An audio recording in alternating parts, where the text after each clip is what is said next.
Good morning. My name is Gord Perks and I am the Chair of the Toronto East York Community Council. The clerk has confirmed that we have quorum, so I'd like to now call meeting 26 to order. Welcome everybody. Today's meeting is being held with members of council participating both in person and by video conference. City staff are also connecting to the meeting by video conference.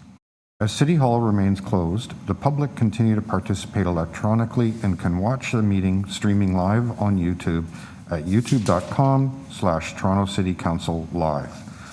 I ask everyone for their patience with any delays and technical issues. The clerk's staff have connected all registered speakers to the meeting by audio. The list of speakers can be viewed online by visiting the Toronto East York Community Council page at toronto.ca/council and clicking the speakers box for today's meeting. Clerk's IT staff will also be available to assist members with their devices. I would like to remind staff to keep their microphones muted and their videos turned off unless they need to answer questions or speak to the committee. This will make it easier for me as chair and for those watching on YouTube to observe members as they participate in the debate and vote on items. For those members who are joining us remotely, please keep your microphones muted unless you wish to question staff or speak to an item, and ensure that your video remains on. As part of each agenda item, I will ask members to raise their hand or unmute their microphones if they wish to question staff or speak. I will then create a speakers list and will call on members when it is their turn to speak. When voting on an item or a motion, I ask that members ensure that they have their videos on and to raise their hand to indicate their vote. Members, I want to remind you that you must submit and approve your motions by email. Staff are available at teycc@toronto.ca to help with motions. If there are any visiting members of council attending the meeting today, I encourage you to turn on your video so that I know you are present and can give you the opportunity to ask questions of staff or speak. This will also assist the clerk's staff to record attendance for the meeting. Although we are in different locations and meeting remotely today, the Community Council would like to acknowledge that the land we are meeting on is the traditional territory of many nations, including the Mississaugas of the Credit, the Anishinaabe, the Chippewa, the Haudenosaunee, and the Wendat peoples, and is now home to many diverse First Nations, Inuit, and Métis peoples. We also acknowledge that Toronto is covered by Treaty 13 with the Mississaugas of the Credit. So, members, are there any declarations of interest under the Municipal Conflict of Interest Act? If you have an interest, please raise your hand and unmute your microphone. Seeing none, I need a motion to confirm the minutes of our last meeting held May 19th, 2020. Councillor Layton, all those in favor, opposed, carried.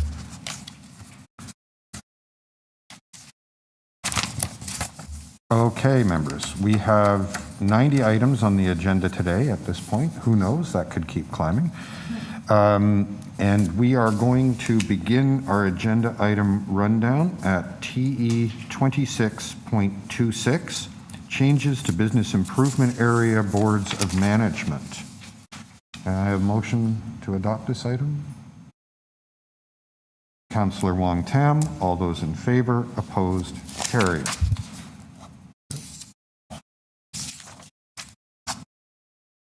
Item TE 26.27, designation of a fire route and amendment to Chapter 880 Fire Routes 369 Pape Avenue. That's Councillor Fletcher's. I'm going to hold it in the chair's name for now. Item TE 26.28, designation of fire routes and amendment to Chapter 880 Fire Routes for 425 Coxwell. Councillor Bradford. I'd like to move the staff recommendations, please, Mr. Chair. All those in favor, opposed, carried. Item TE 26.29, Liberty Village Public Realm and Community Services and Facilities Study Update. That's Councillor Cressy's. Councillor Layton, I understand you have carriage of his items right now? Yes, thank you very much, Mr. Chair. And it seems fitting, since I started this study years and years ago, I take carriage of. I thank Councillor Cressy for the this opportunity. There is an amendment that staff have.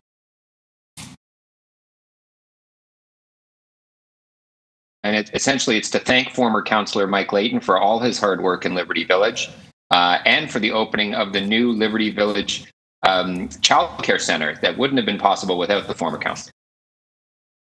Kidding. It's as written on that. Yeah. I'd like to be recorded against that sentiment, please. I'm kidding too. Okay, I see we're off to a rolling start here. Okay, so let's take the amendment and the item together, and we'll each have our own private views about the relative merits of the former and current councillors. So all those in favor? Opposed? That carries. Okay.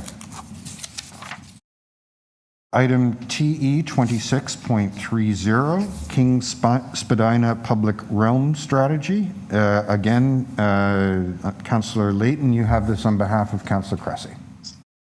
Yes, thank you. On behalf of the local city councillor, I'd like to move the staff recommendations. All those in favor? Opposed? Carried. Item TE 26.31, City-initiated Bloor Street, St. Helens Avenue to Perth Avenue Planning Framework. I'm going to hold that on behalf of Councillor Bailão.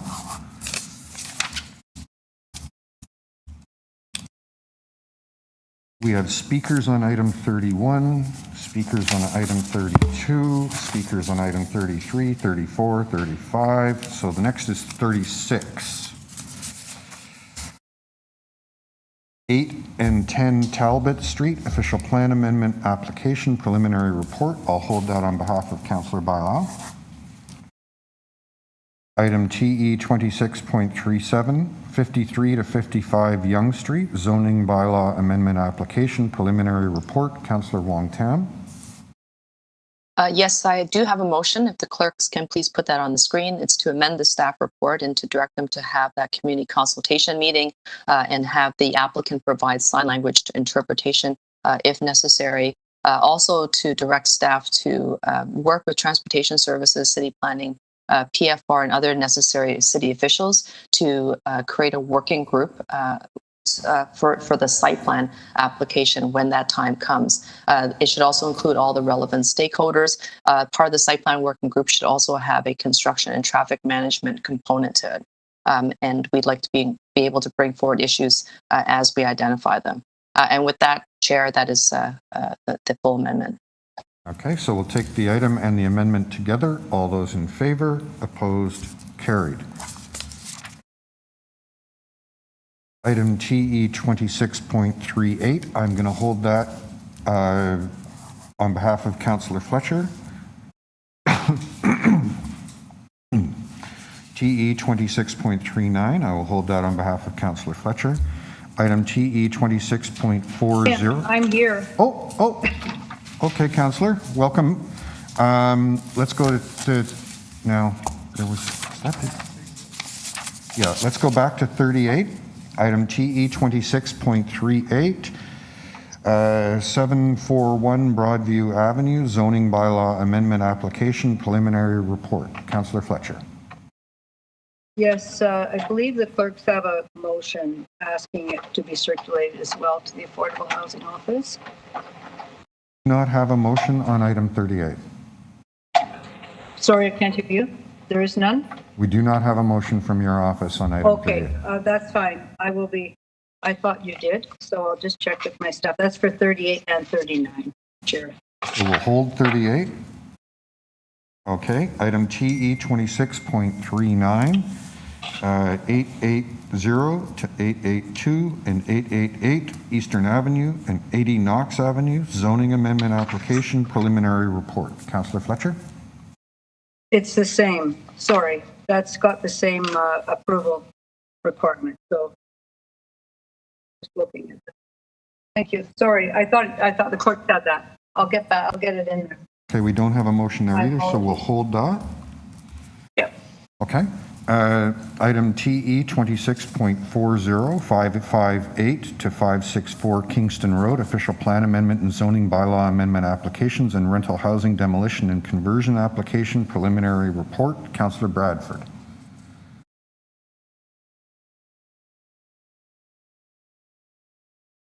Thank you, Mr. Chair. I'd like to move the staff recommendations, please. Okay, on the staff recommendations, all those in favor, opposed, carried.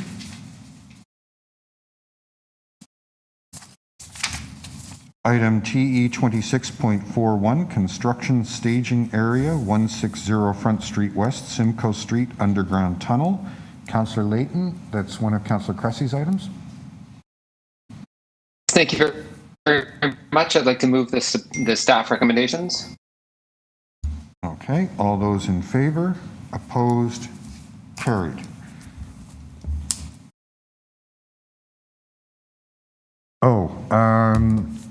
Sorry, Councillor Bradford, you have you wish to declare an interest on 2 items? Yes, if I may, and I think we're just getting the paperwork over to clerks, but items TE 26.1 and TE 26.32, I have a conflict. My partner's a planner on the file. 0.32 is that held for deputations at the moment.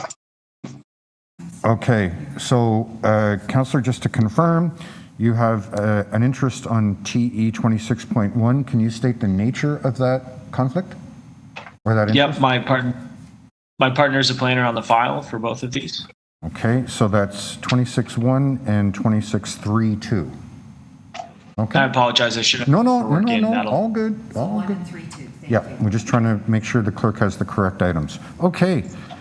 Thank you. I'll sit down Yeah. anyway, so Yep. let's take this one. Okay. Where was I? We were back over to 42. TE 26.42, construction staging area time extension Holly Street and Dunfield Avenue, 25 Holly Street and 44 Dunfield Avenue. Councillor Matlow. I move the staff recommendations. On the staff recommendations, all those in favor, opposed, carried.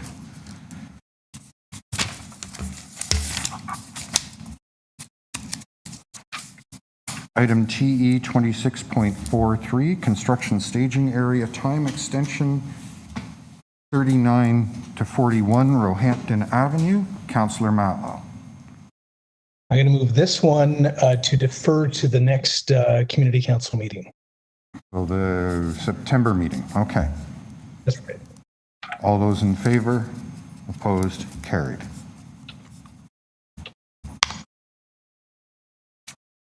Item TE 26.44, construction staging area 2161 Yonge Street, Yonge and Sudan Avenue. Councillor Matlow.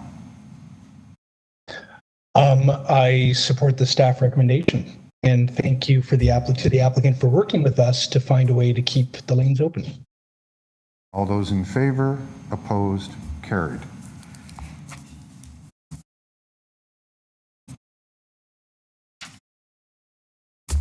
Item TE 26.45, construction staging area 89, 97, and 99 Church Street, Church and Lombard. Councillor Wong Tam. Yes, thank you very much, Chair. I'd like to amend the staff report.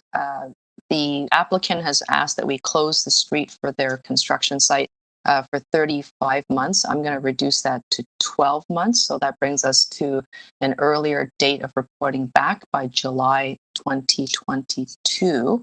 Also, we're going to be adding a few other conditions. Conditions cited that the applicant will construct and maintain a fully covered, protected, unobstructed, and wheelchair accessible pedestrian walkway for the entire duration of the construction staging area. Asking the applicant to create the publicly accessible website with respect to regular construction updates and to post that website in a visible area on the construction hoarding. It has to be viewable from at least 20 meters from all elevations of the construction site. We're also asking the applicant to sweep the construction site daily and nightly and as frequently as needed to ensure that the construction site is free and clear of all debris and made entirely safe. the applicant is asked to work with transportation services to maintain the bike lanes if they're there, and to install appropriate signage to inform both drivers and cyclists of any changes to the cycling lanes, as well as that if there are no cycling lanes, in this case they don't exist here, is to install Sharo markings on the roadway and to display appropriate signage on the hoarding boards to inform cyclists as well as motorists to share the road. And then second last condition is to establish a construction management working group that meets monthly with the area stakeholders. And this should also include MLS, Toronto Building, any other adjacent neighbors. And then finally, we would ask that the applicant mail or email, I should say, construction progress reports monthly to those same stakeholders, including the BIA and the Residents Association. This is a site that is located at Church and Lombard. We spoke about it in a previous TYCC Community Council meeting. It is an entirely tight condition. We have to monitor the construction impacts from the Minto development so that doesn't have adverse impacts on the neighborhood. Even right now it does, and we need to be able to tidy it up and make sure that we make the entire site safe and attractive as much as a construction site can be attractive. And I want to make sure that we have an opportunity to monitor this work, which is why I'm asking for a report back and an early permit expiration date within 12 months. If it doesn't take place, all the conditions that I have cited, they're going to get a very difficult time asking for an extension if they haven't finished building their building in 1 year. Thank you very much, Mr. Chair. Okay, why don't we take the amendments and the item together? All those in favor? Opposed? Carried.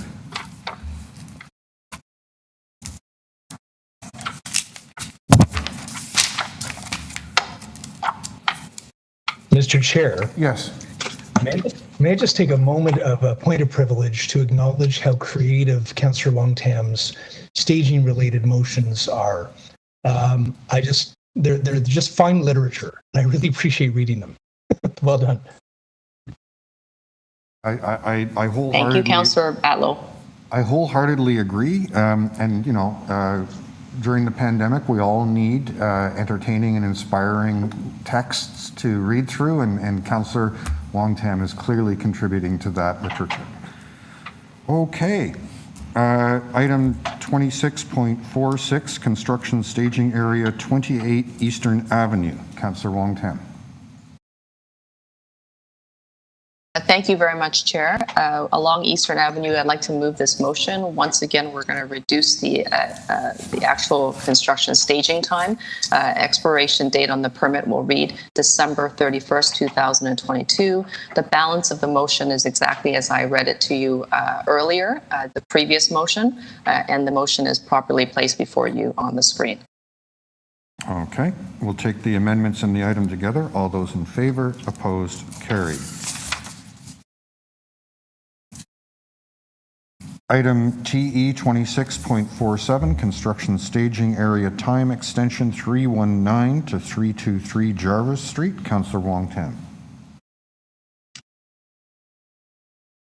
I do have a motion, Chair, if the clerks can put that onto the screen. The motion is to extend this construction staging only for 1 year, and then to move the following recommendations, including the fact that we need to have a fully covered, protected, unobstructed, wheelchair accessible pedestrian walkway during the entire construction of the staging permit. And to have the applicant email monthly construction reports to the relevant stakeholders. And Chair, I'm sure that you're seeing a trend. It's the same trend that has transpired over the past term. We have lots of streets in the downtown core, midtown core, right across the city, including the secondary growth area in North York. Public sidewalks are taking over by construction sites. So not only has the province overridden the construction noise bylaw, the residents are losing all their public space to pass through these sites safely. I think that we can recognize that there's some developers, some applicants who probably maintain their site extremely well. They do follow the rules to a large degree. Their sites are clean, debris swept, as well as sometimes even power washed. We want to say thank you to those developers. They're doing a good job. To the developers that are not doing a good job, to the developers that actually are working with contractors that seem to, not care about the rules, not care about the public space that they occupy, while they're already there doing some heavy construction, very disruptive to the community. The very least they can do is communicate clearly and properly when trucks are coming, when heavy machinery is being loaded, when they'll hear heavier impacts, and at the very least, what we're asking for is a clean and safe site. I don't think we're asking for too much. They're taking up a lot of our public space, and I'm getting very tired, extremely tired and irritated that I keep having to call developers to keep their sites clean and to just be better neighbors. Thank you very much. Okay. We'll take the amendments and the item together. All those in favor, opposed, carried.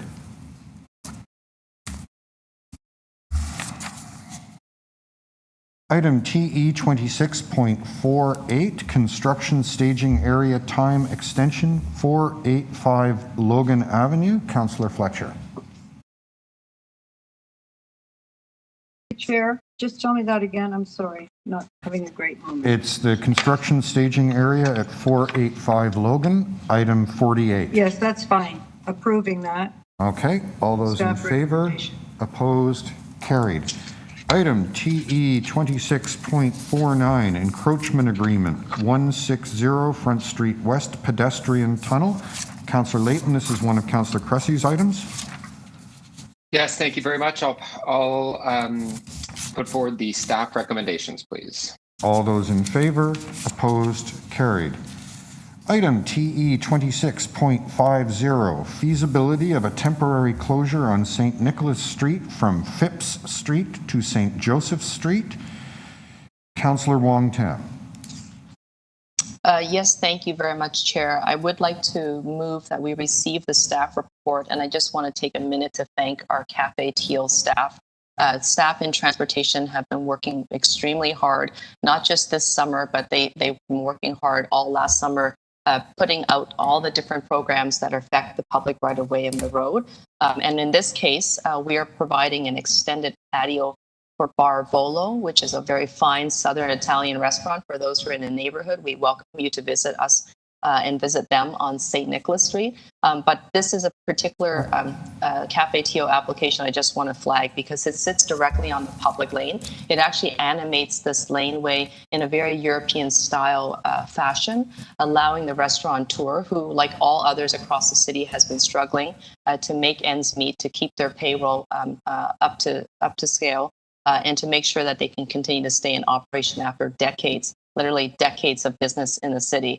I'm very happy that the Morano family, who has been great contributors to civic life in Toronto, has been able to receive this patio, and we wouldn't have been able to do it without the innovation and the flexibility of Cafe Teal's staff and working constructively with my office, with my staff, Tyler Johnson, and of course with the business operators. So thank you very much for allowing us to do this.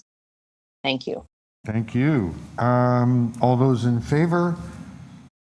Opposed? Carried. Item TE 26.51, accessible loading zone, Rushbrook Avenue. Councillor Fletcher. Sorry, Chair.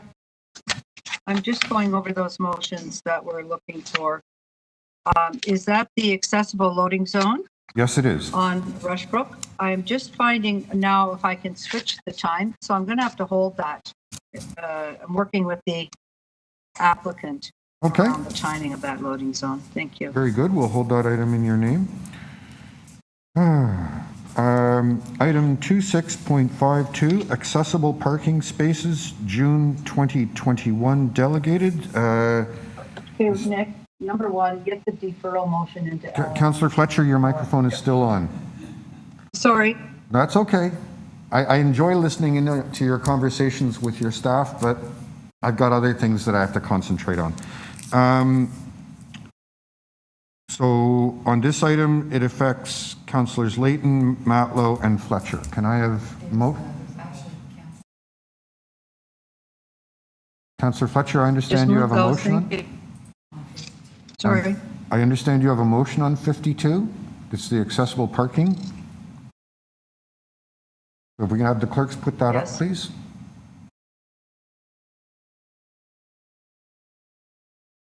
So Councillor Fletcher, you're moving this?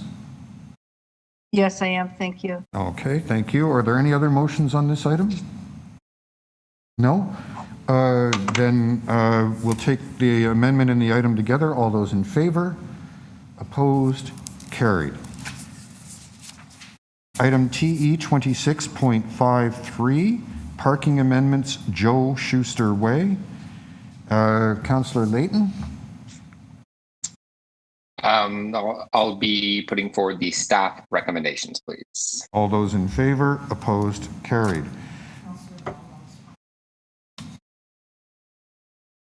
Okay, thank you. Item TE 26.54, parking amendments, Millwood Road. Councillor Matlow?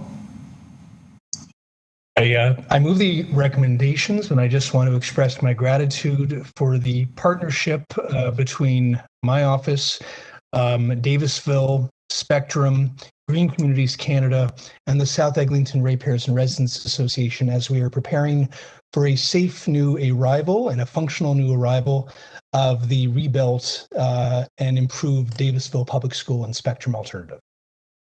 Okay, all those in favor? Opposed? That carried. Item TE 26.55, parking amendments, Davisville Avenue. Councillor Matlow. I move the recommendations and the same sentiment that I expressed before. All those in favor? Opposed? Carried. Item TE 26.56, parking amendments, Cedarvale Avenue and Ventnor Avenue. Councillor Bradford. Thanks, Mr. Chair. I'd like to move the staff recommendations with a big note of thanks to city staff for all their hard work on making this happen. Challenging site and parking situations, so my gratitude over to them. Okay. All those in favor? Opposed? Carried. Item TE 26.57, road alteration and parking amendments, Huron Street. Councillor Layton. I'll move the recommendations in the report. All those in favor? Opposed? Carried. Item TE 26.58, traffic control signals and turn prohibitions, Dufferin Street. Has Councillor Bailao succeeded in logging in yet? No? Okay, I'll hold that for her. Item TE 26.59, realignment of permit parking area 2. That's also Councillor Bailao, so I'll hold that.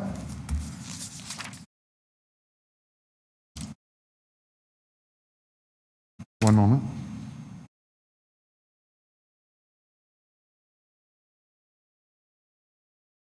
Okay.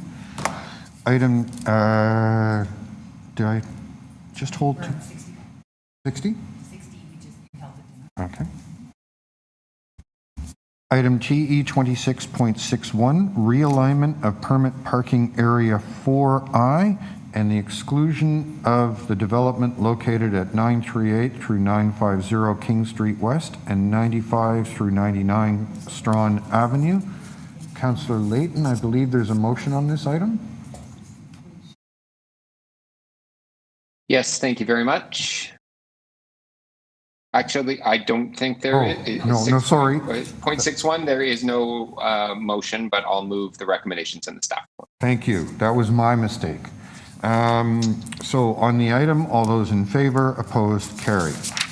Item TE 26.62, realignment of permit parking area 6K to exclude the development located at 177, 183, and 197 Front Street East and 15 to 21 Lower Sherburne Street and 200 the Esplanade.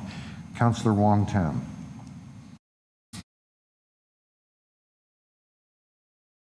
Thank you very much, Chair. Sorry about this. I'd like to move the staff recommendations. Okay. All those in favor? Opposed? That carries. Item TE 26.63, realignment of permit parking area 8B to exclude the development located at 17 Boothroyd Avenue. Councillor Fletcher.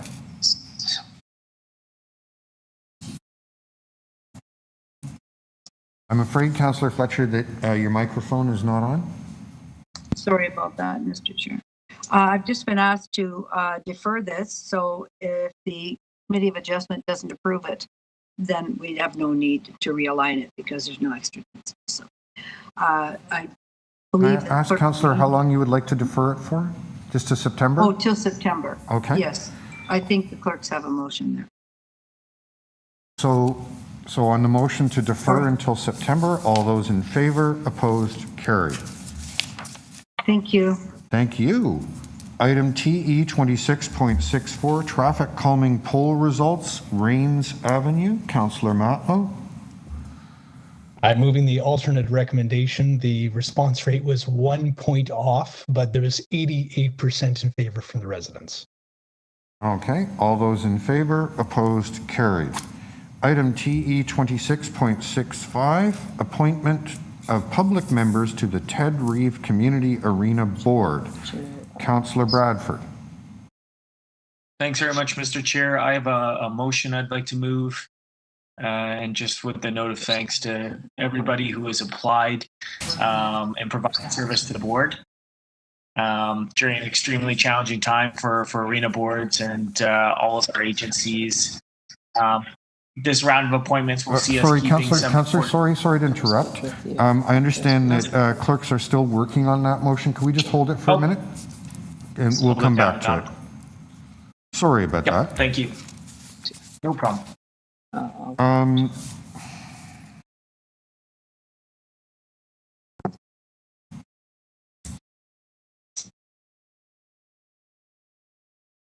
Okay.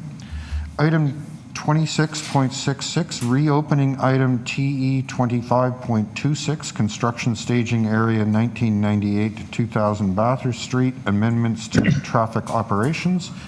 So first I need a motion to reopen.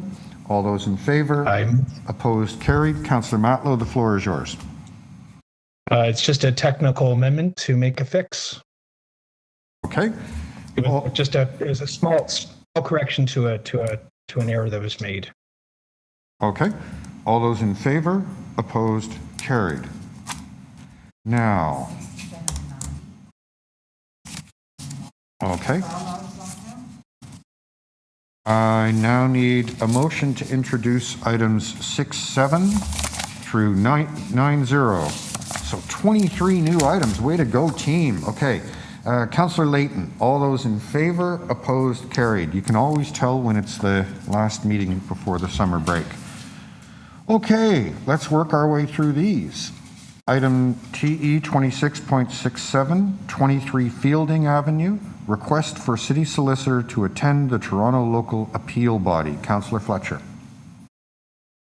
I'd like to introduce this for today, please. Chair. Okay, all those in favor, opposed, carried. Item TE 26.68, Greenwood Avenue and Memorial Park Avenue, all-way stop. Councillor Fletcher. I'd like to introduce that for business meeting today, please. It's been introduced, we just needed to vote on it. Okay. Oh, yes, then let's just agree to that. Thank you. Okay, all those in favor, opposed, carried. Item TE 26.69, reconfigure corner radii and curb extensions at five-way intersection of Old Forest Hill Road, Vesta Drive, and Dewborn Avenue. Councillor Matlow. I move my letter. Okay, all those in favor? Excuse me. And a wonderful letter that is. Thank you. All those in favor, opposed, that carries. Have you ever noticed how hard it is with long hair, glasses, and a mask all at the same time? Oh, okay. All those in favor, opposed, carried. All right.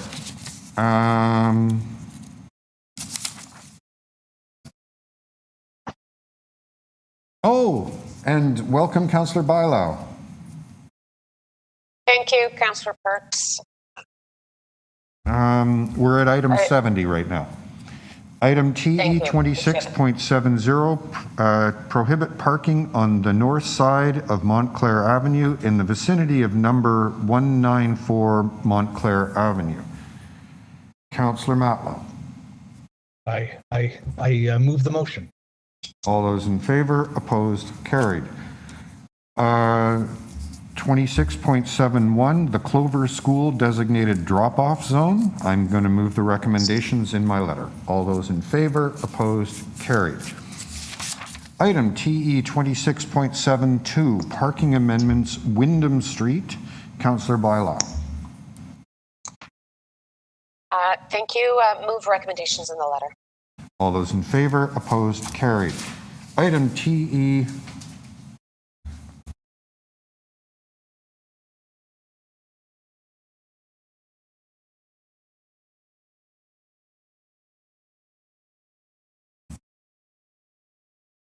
Okay.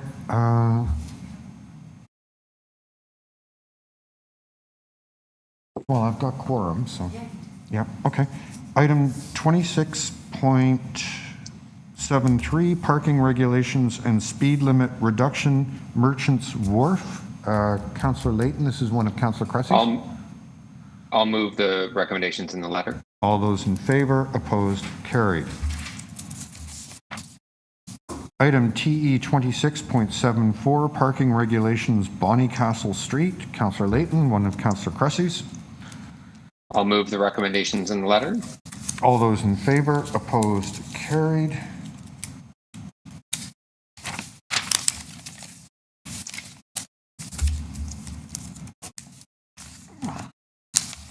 Item TE 26.75, intention to designate under Part 4, Section 29 of the Ontario Heritage Act, 183 Avenue Road. Councillor Layton. I will move the recommendations in the report. All those in favor, opposed, carried.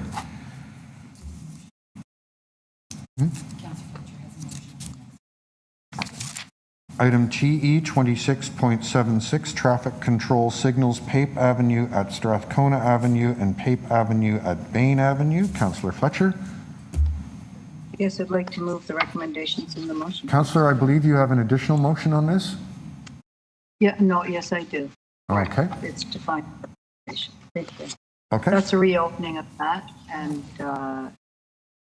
okay, so we'll take your motion together with the recommendations in the letter. All those, oh, sorry, that deletes the recommendations and replaces them. So on the motion, yes. All those in favor, opposed, carried. Item 26.77, Brunswick Avenue, DuPont Street Neighborhood Study. Councillor Layton. Yes, thank you very much. I will move the recommendations in the letter. All those in favor, opposed, carried. Item TE 26.78, developing a coherent streetscape design and plan for the Yorkville Triangle area. Councillor Layton. Yes, thank you very much. I'd urge the former councillor to read this one closely, see what we're trying to accomplish here. It's years in coming, and we'll see if it works. But I'll move the recommendations in the letter, and thank very much the transportation staff for entertaining this so late in the game. And my deepest apologies to Ellen and the clerk staff for all these late additions.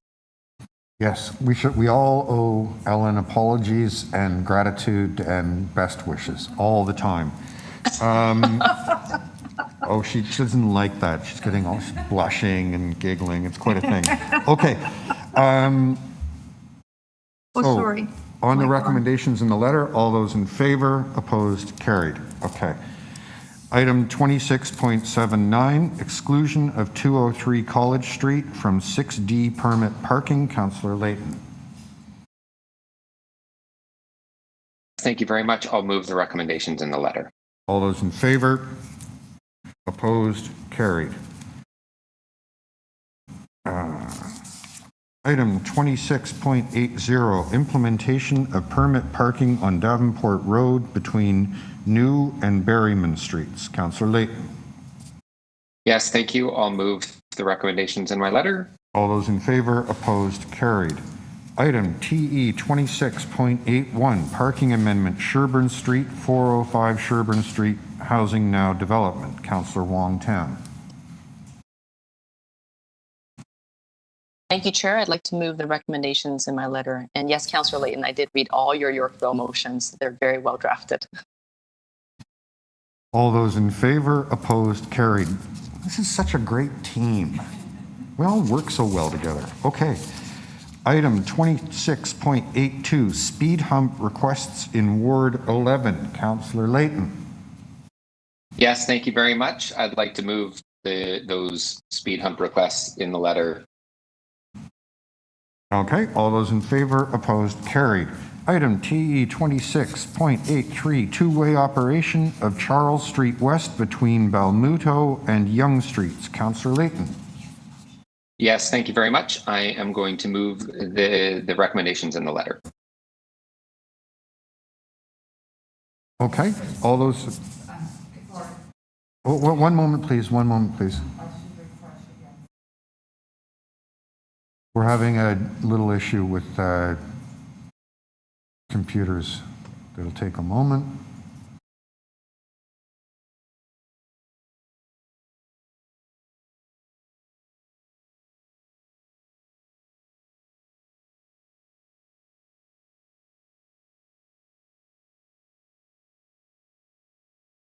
Councillor Layton, my understanding is that you also wanted to move this amendment.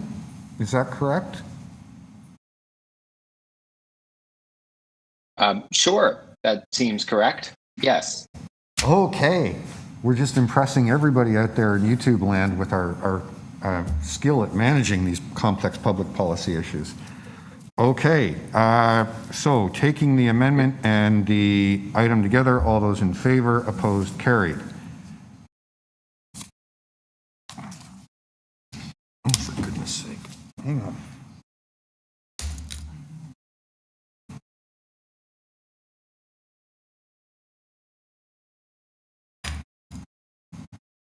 All right, item TE 26.84, improving public safety along Trolley Crescent. Councillor Wong Tam. Thank you very much, Chair. I'd like to move the recommendations in my letter and thank everyone who's been involved with this project. It's not been straightforward. The street is owned by Waterfront Toronto, but there are some temporary measures that we can do to make sure that the neighborhood is safer, especially with the number of vehicles driving into the actual underpass park. Thank you. Amazing. All those in favor, opposed, carried. Item TE 26.85, traffic safety and noise pollution measures in Yorkville. Councillor Layton. Yes, thank you very much. I'd like to move the recommendations in my letter and just say we're trying to stop the Yorkville 500 from going on every Thursday, Friday, and Saturday night. That has seemed to become a everyday circuit now, as people like to show off their fancy cars in Yorkville. What a world. All those in favor, opposed, carried. Item TE 26.86, Shooter Street Bike Lane Upgrades, Bollard and Curb Placement Reevaluation. Councillor Wong Tam. Thank you very much. I'd like to move the recommendations in the motion. All those in favor, opposed, carried. Item TE 26.87, 1467 Bathurst Street related contamination reporting request. Councillor Matlow. I move the letter, and this is with regard to doing our due diligence to demonstrate the health and safety of the land and water surrounding the site due to an underground plume. Not to mention. Taking 1 second.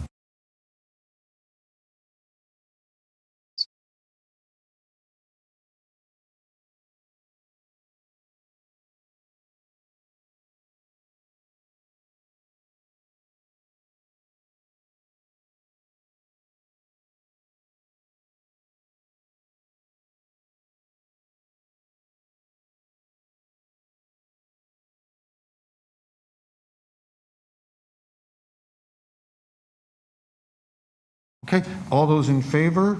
Opposed? Carried. Item TE 26.88, removal of the rush hour parking prohibition on the east side of Parkside Drive. I just want to credit the members of the community who've been working closely with Clive Scott to achieve this. All those in favor? Opposed? Carried. Item TE 26.89, Rushholme Road between College Street and Hayden Park Road, request to convert two-way to one-way operation. Councillor Bailao.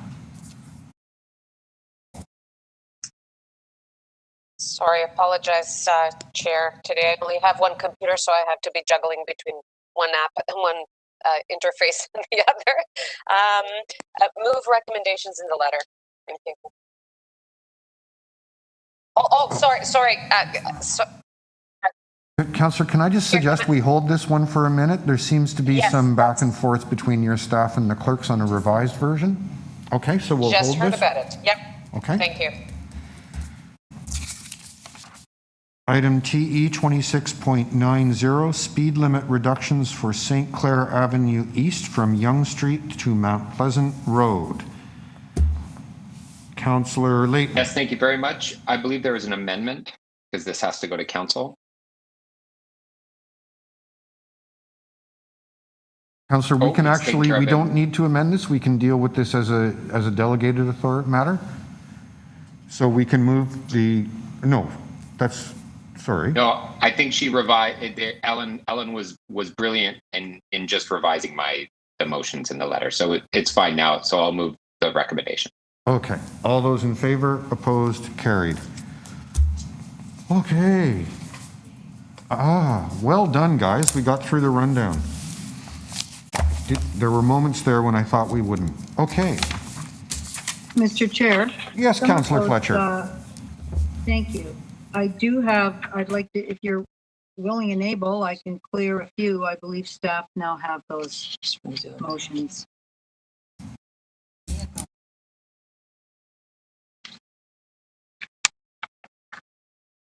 So, Councillor, we just are in receipt of them. The clerks haven't yet put them into the system. Oh, I'm sorry. So yeah, why don't we just continue with the, or go to the timed items, work on those for a little while, and at some point before the lunch break, I'll find time to do some cleanup of your items, Great. Councillor Bailau's items, and some of the others that we held. Fair enough? Thank you so much. Yep, Okay. sounds good. All right. So, the first timed item we have is item TE 26.1, the permanent closure of the public lane at the rear of 2104 to 2110 Yonge Street. I have no deputants listed. Councillor Matlow.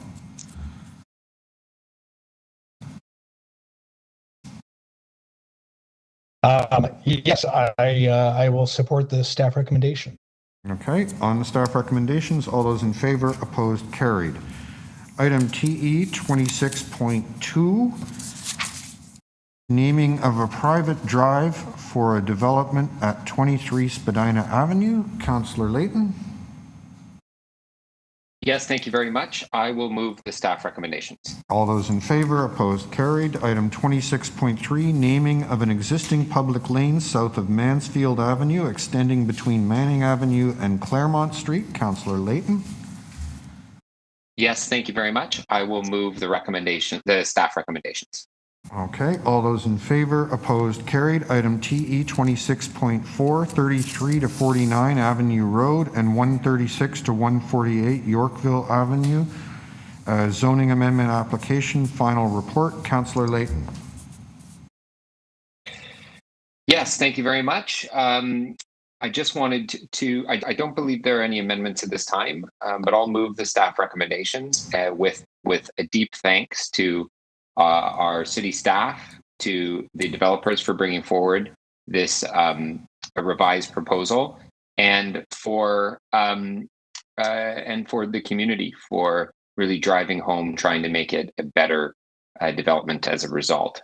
There were lots of negotiations on this, and we would like to see this new, very attractive public square built on the north side of Yorkville, just east of Avenue Road.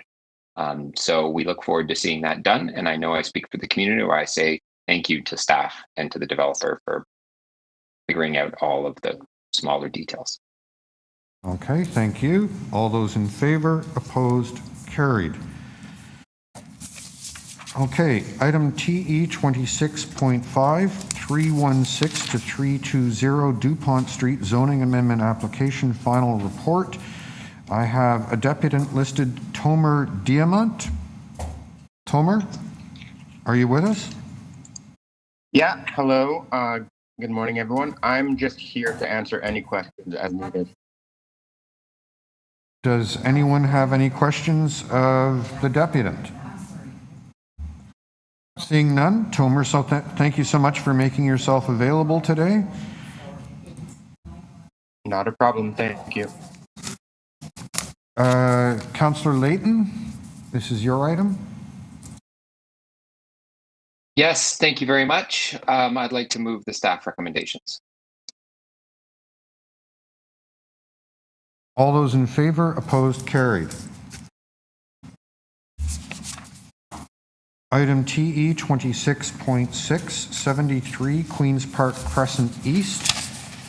Official plan and zoning amendment application final report. I have a number of deputants listed. First, Calvin Brook. Calvin, are you with us? Yes, thank you. Thank you, Mr. Chair. The president of Victoria University, Will Robbins, has some introductory remarks. I wonder if we could pass it to him, and then I can make a brief presentation after that. I'm going to reorder the deputants list, and we'll begin with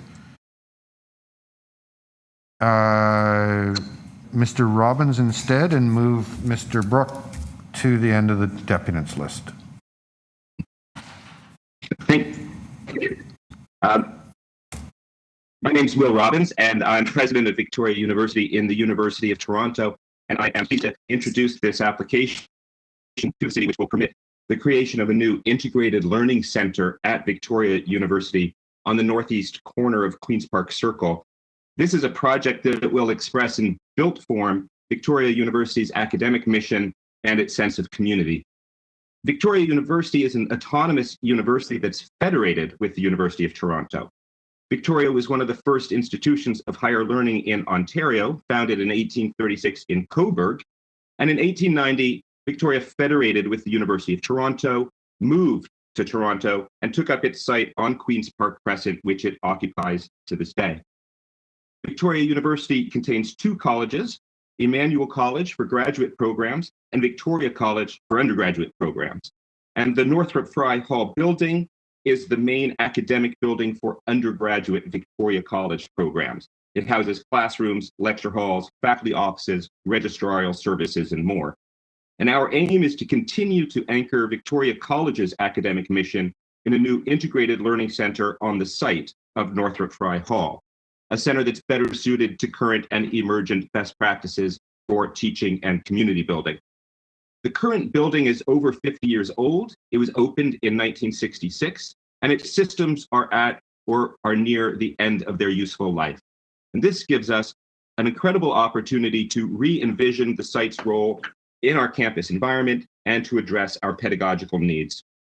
A new learning center will allow larger and more accessible classrooms, more flexible learning spaces, rooms well adapted to both in-person and technologically enhanced teaching, and more innovative programming. It also envisages welcoming community spaces, including student lounges, a cafe, and smudging venues. Such space is especially needed by our students who commute to campus and need places to study and encounter each other between classes. Earlier this month, the Victoria University Board approved a new 5-year strategic framework for the university. The strategic framework has 4 themes as its pillars: a strong, inclusive community, 2, outstanding academic offerings, 3, signature learning experiences, and 4, an inspiring sense of place. The new Integrated Learning Center proposal has been shaped through much consultation in light of all 4 of these key themes, and is a goal included under the theme of an inspiring sense of place. I will let Calvin Brook of Brook McElroy present the proposal and the design in more detail. Thank you very much.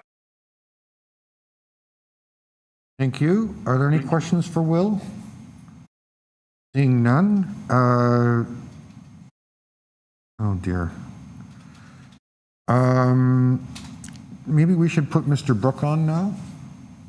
Okay. Hi, Calvin. Thank you, Mr. Chair. Yes, thank you. So I'll just run through some of the kind of highlights of the proposal. The new facility is a modest increase. The existing building is 4 stories, and what is proposed is five stories, with about 75,000 square feet compared to the 45,000 square foot building that will be replaced. There's some very important opportunities with this new facility. The building is actually being shifted about 5 meters to the west. And what this does is it opens up the views to the Heritage Victoria College building, which traditionally had a very strong presence on Queen's Park Circle. And so the kind of primacy of that heritage building is being reinstated. It also offers the opportunity to create a new south gateway to Victoria University and a new quad framed by the Pratt Library. The design reflects the curvilinear nature of Queen's Park, similar to how we see other buildings echoing that curved form in the other 4 corners around Queen's Park.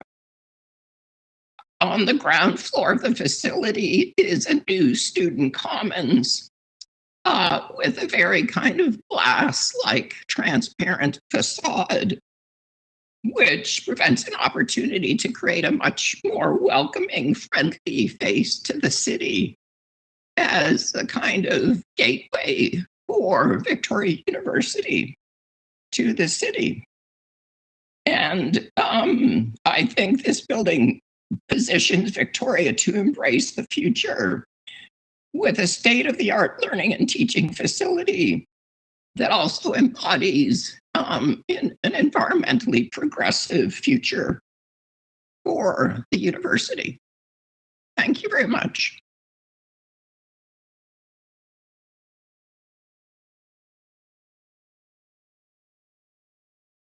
Are there any questions for Calvin?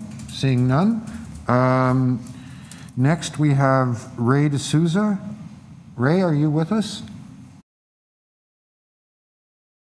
I have no comments. Okay. Are there any questions for Ray? Seeing none. Next, we have Nathan Flatch. Nathan?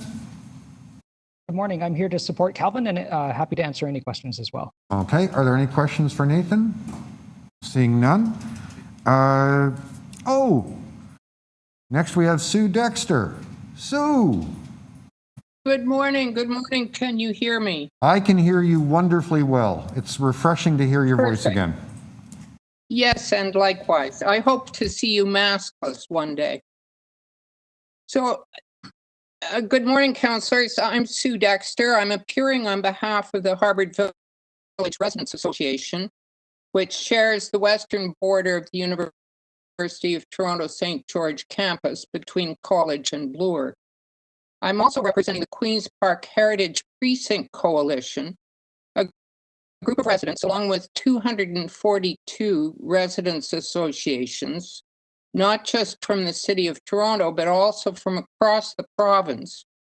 Residents devoted to ensuring the Queen's Park Precinct, both sides of the crescent flanking the legislature between College and Bloor, is conserved as a special place for future generations.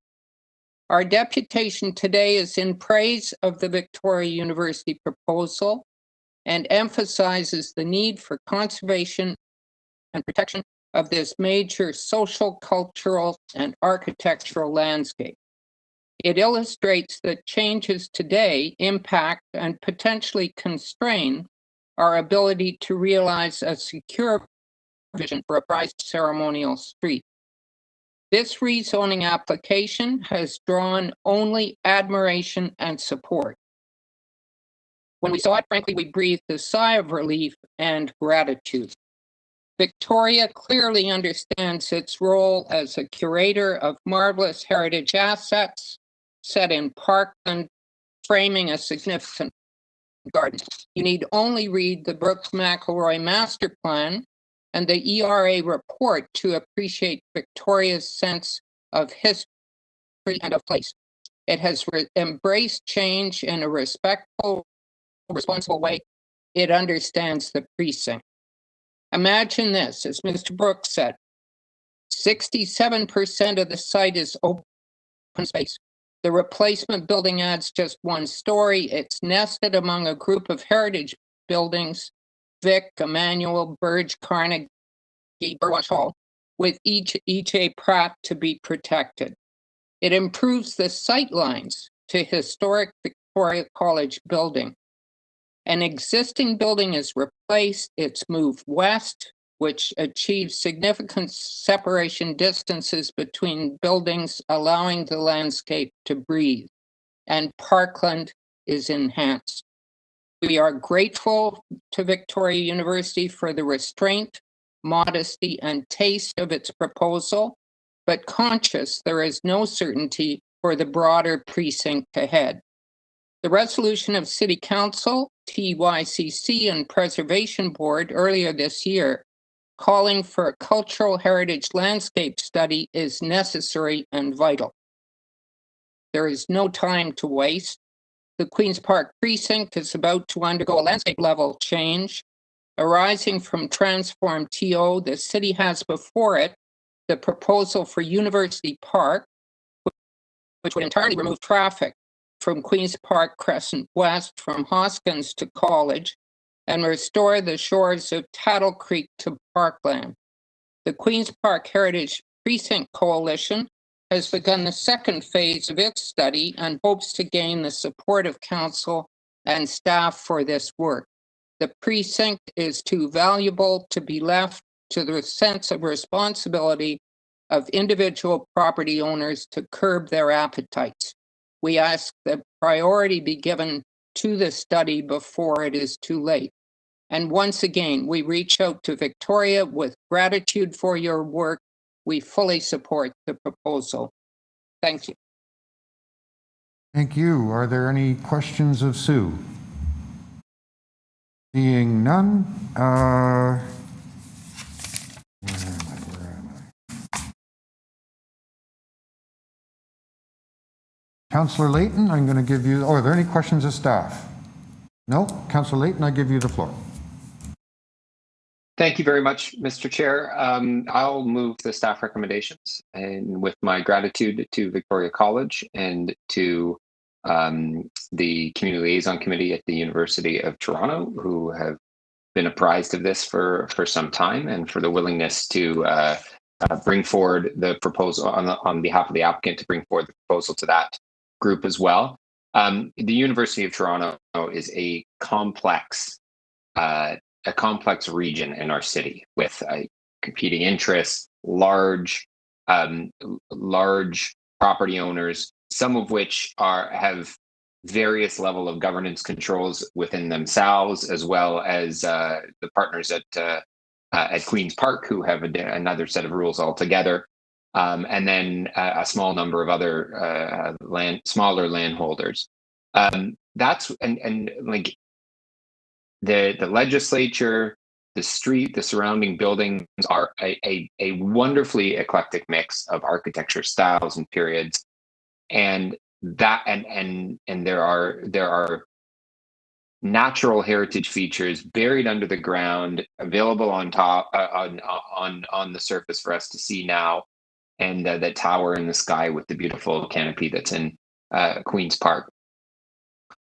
All of this has functioned relatively well together for many years. But there is concern that as space becomes a premium, as growth of some of these institutions must continue in order to maintain and enhance their global status, there will be additional pressures coming. Now, the university is undertaking a secondary plan, but there's concern that it doesn't pay particular attention. It kind of lumps Queen's Park in with a wider area. And that's why the recommendation that came from Heritage Preservation Board in relation to another matter on Queen's Park that's having that's coming to a more positive conclusion than it could at our next council meeting, that the Queen's Park Cultural Heritage Landscape Study be conducted in order for us to look at all these various cultural, natural, and physical heritage elements and try to wrap them all into one so we have a good understanding of the narrative of that section of town. Because for many, it's one of those sort of picturesque pieces of our city, and we want to maintain it that way and enhance its natural representation or the natural heritage representation as we undertake some of these new plans, like University Park, which is a hugely exciting project, one that is just at its infancy, but has the potential to completely transform this area, enhance it in ways that I think all of us agree our city should be enhanced. So with my gratitude to city planners and to Victoria College and the surrounding community, I will table the staff recommendations.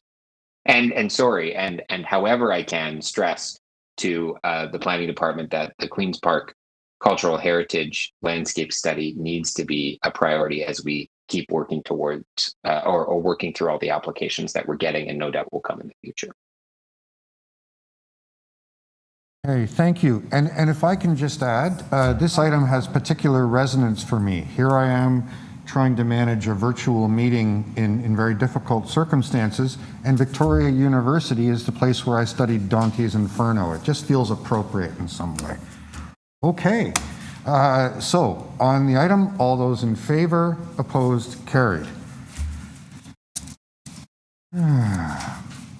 Item TE 26.7, 350 Vaughan Road, City Initiated Zoning Bylaw Amendment, Final Report.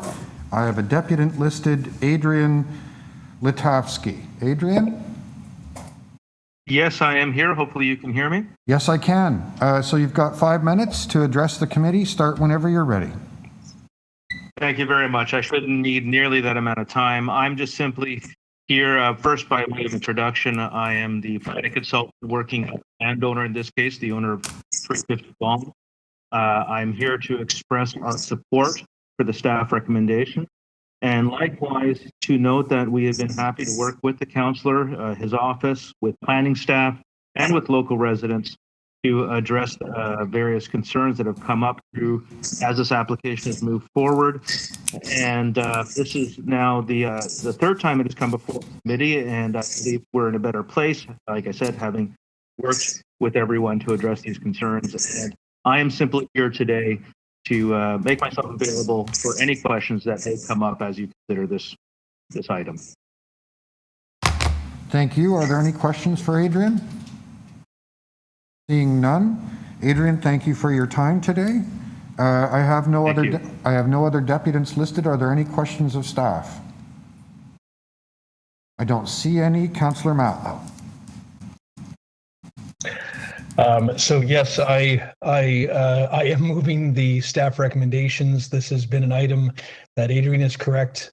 I have deferred and deferred and deferred, and we've had meeting after meeting after meeting to address every single concern to the best of our ability.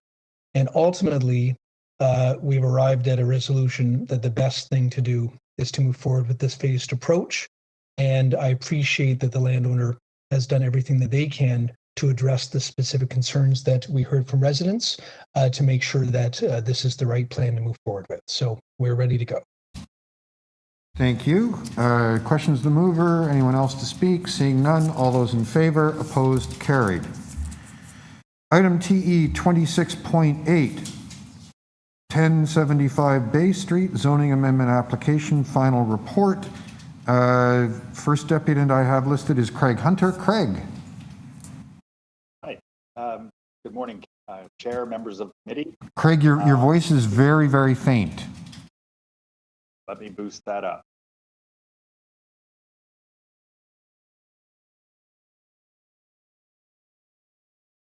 Better? I'm sorry, Craig, I can just barely hear you.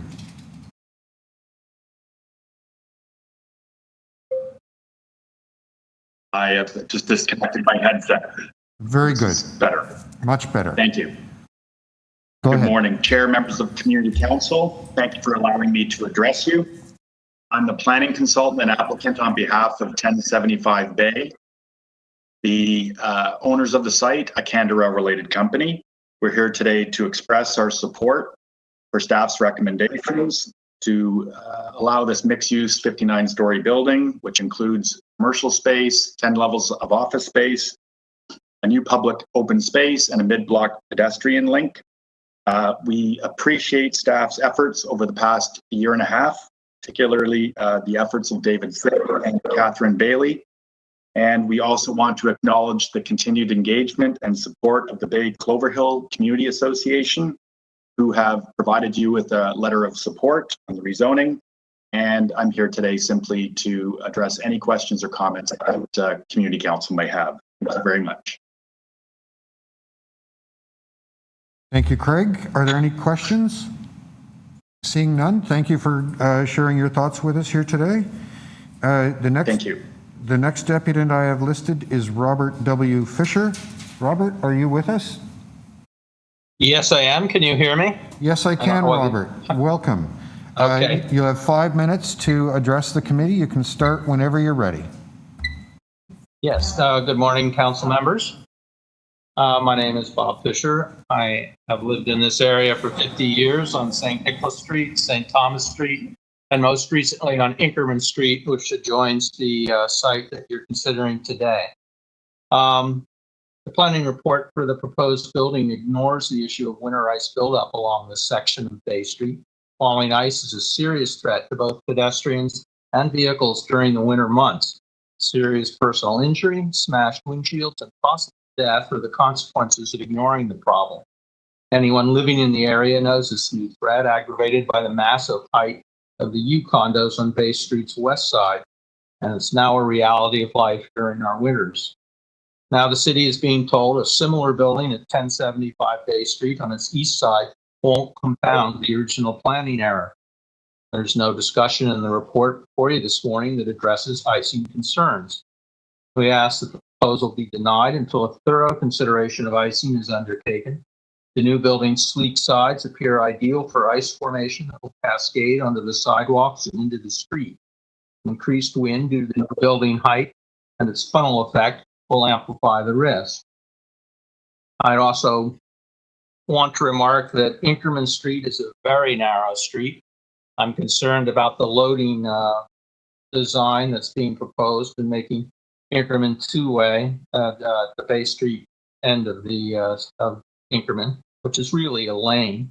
The congestion on Inkerman from commercial trucks which like to park there seems to me that it'll only be aggravated by the putting the loading facilities for the new building on the south side of the building. I would suggest that St. Mary Street is a better location for dealing with traffic that the building will cause.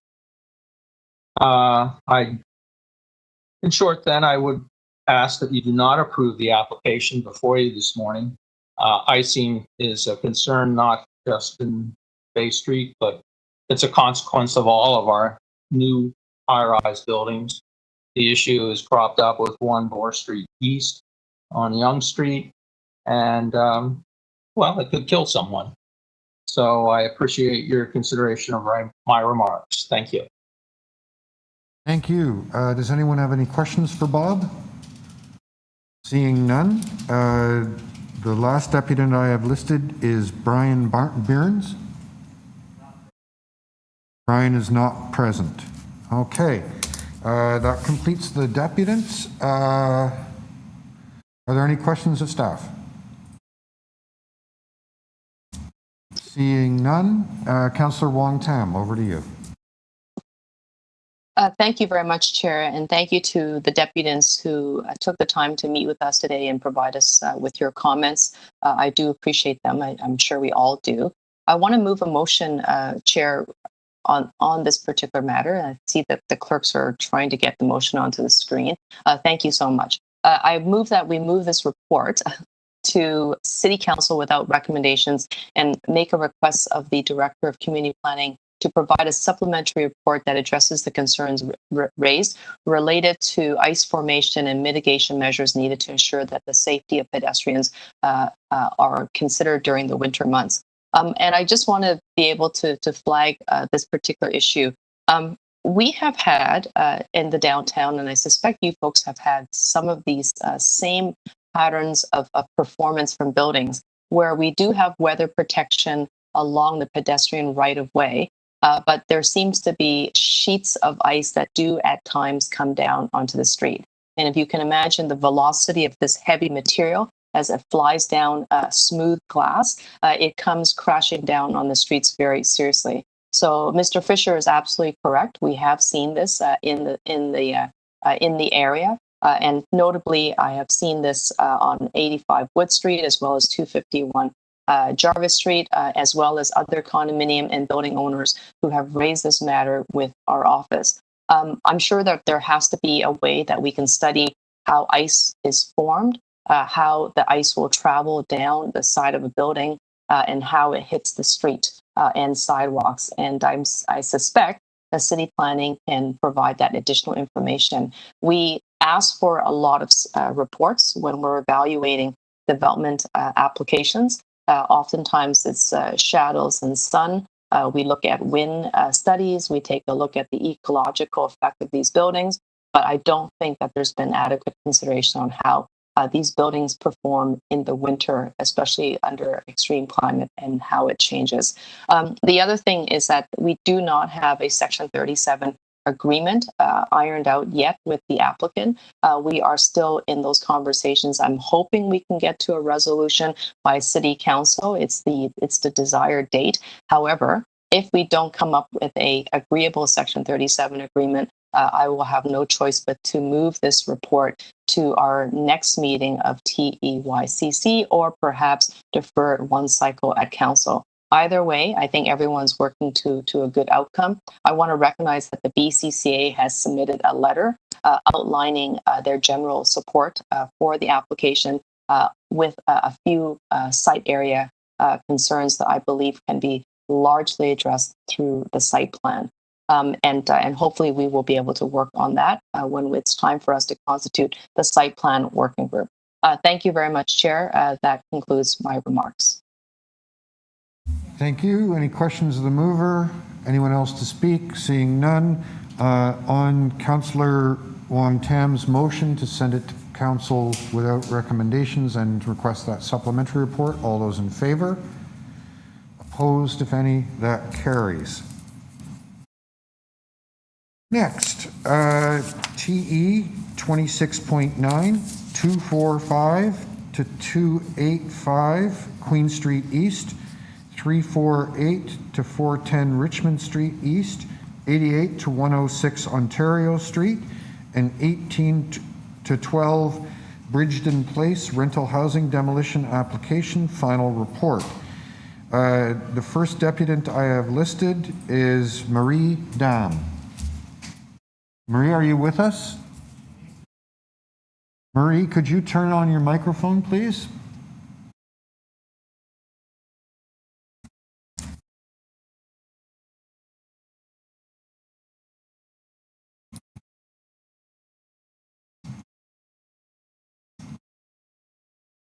Marie, we're showing that you haven't got your microphone turned on your end.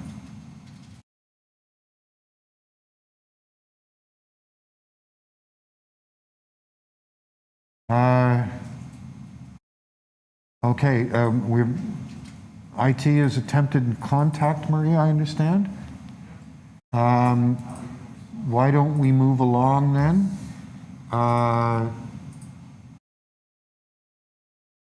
Next I have listed Rasmus Groth, and I see Rasmus is not connected.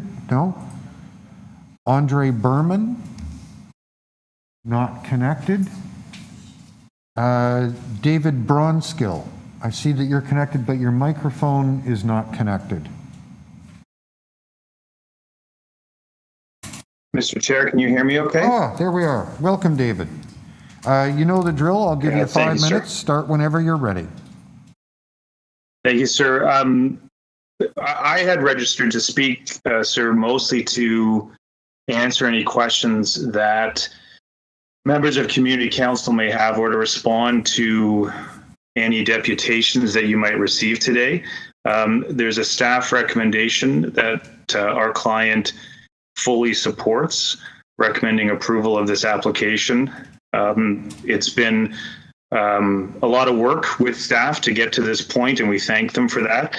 I would just highlight a few things, and then I will stop speaking because we're obviously here in support of the staff recommendation. I note that in addition to replacing the existing gross floor area, which is a standard part of these types of approvals, as this community council well knows, that we're actually increasing the number of affordable rental units within those replacement units. Currently, there are only 5 today, and there'll be 22 affordable rental units as part of this approach. Within that, sir, there are also live-work units that are being replaced with some more design of the interior layout still to follow. And there's a tenant relocation and assistance package being recommended by city staff that is not only in line with other recommendations from the city, but frankly is more generous in our view and appropriate in this circumstance. So we thank city staff for all of their hard work. This approval will be the next step for this project, which is going to enable our client actually to construct over 800 purpose-built rental units as part of this project. Our client acquired the interest in this approval a number of months ago. They are someone who provides rental units across the city and in the downtown. And so this is an important step to enable those over 800 rental units to be provided. There will be some further discussions with the tenants. There is a memorandum of understanding that was signed that includes some non-binding terms related to commercial compensation. Those discussions are ongoing. Our client made an offer to the tenants on May 18th about that. We're waiting to hear back from them, so we hope that there will be some further discussions. I would just note that staff have acknowledged those discussions, but importantly at page 17 of the staff report indicated that those types of external negotiations over the temporary loss of commercial space is outside the rental housing demolition application process. That's all I intended to say, Mr. Chair. Obviously, if there are questions from members of Toronto East Community Council, I'd be pleased to answer them, sir. Thank you, David. Are there any questions for the deputant? I don't see any. David, thank you for sharing your time with us here today.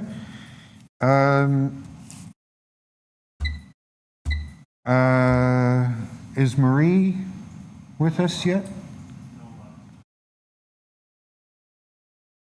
Okay, members, we've had no luck getting Marie to connect her microphone. I'm going to recommend that we just continue on with the item. I don't have any more deputants listed. Are there any questions of staff? Seeing none, Councillor Wong-Tam. Yes, thank you very much. Actually, sorry, if you can just hold on, I apologize. Give me a second.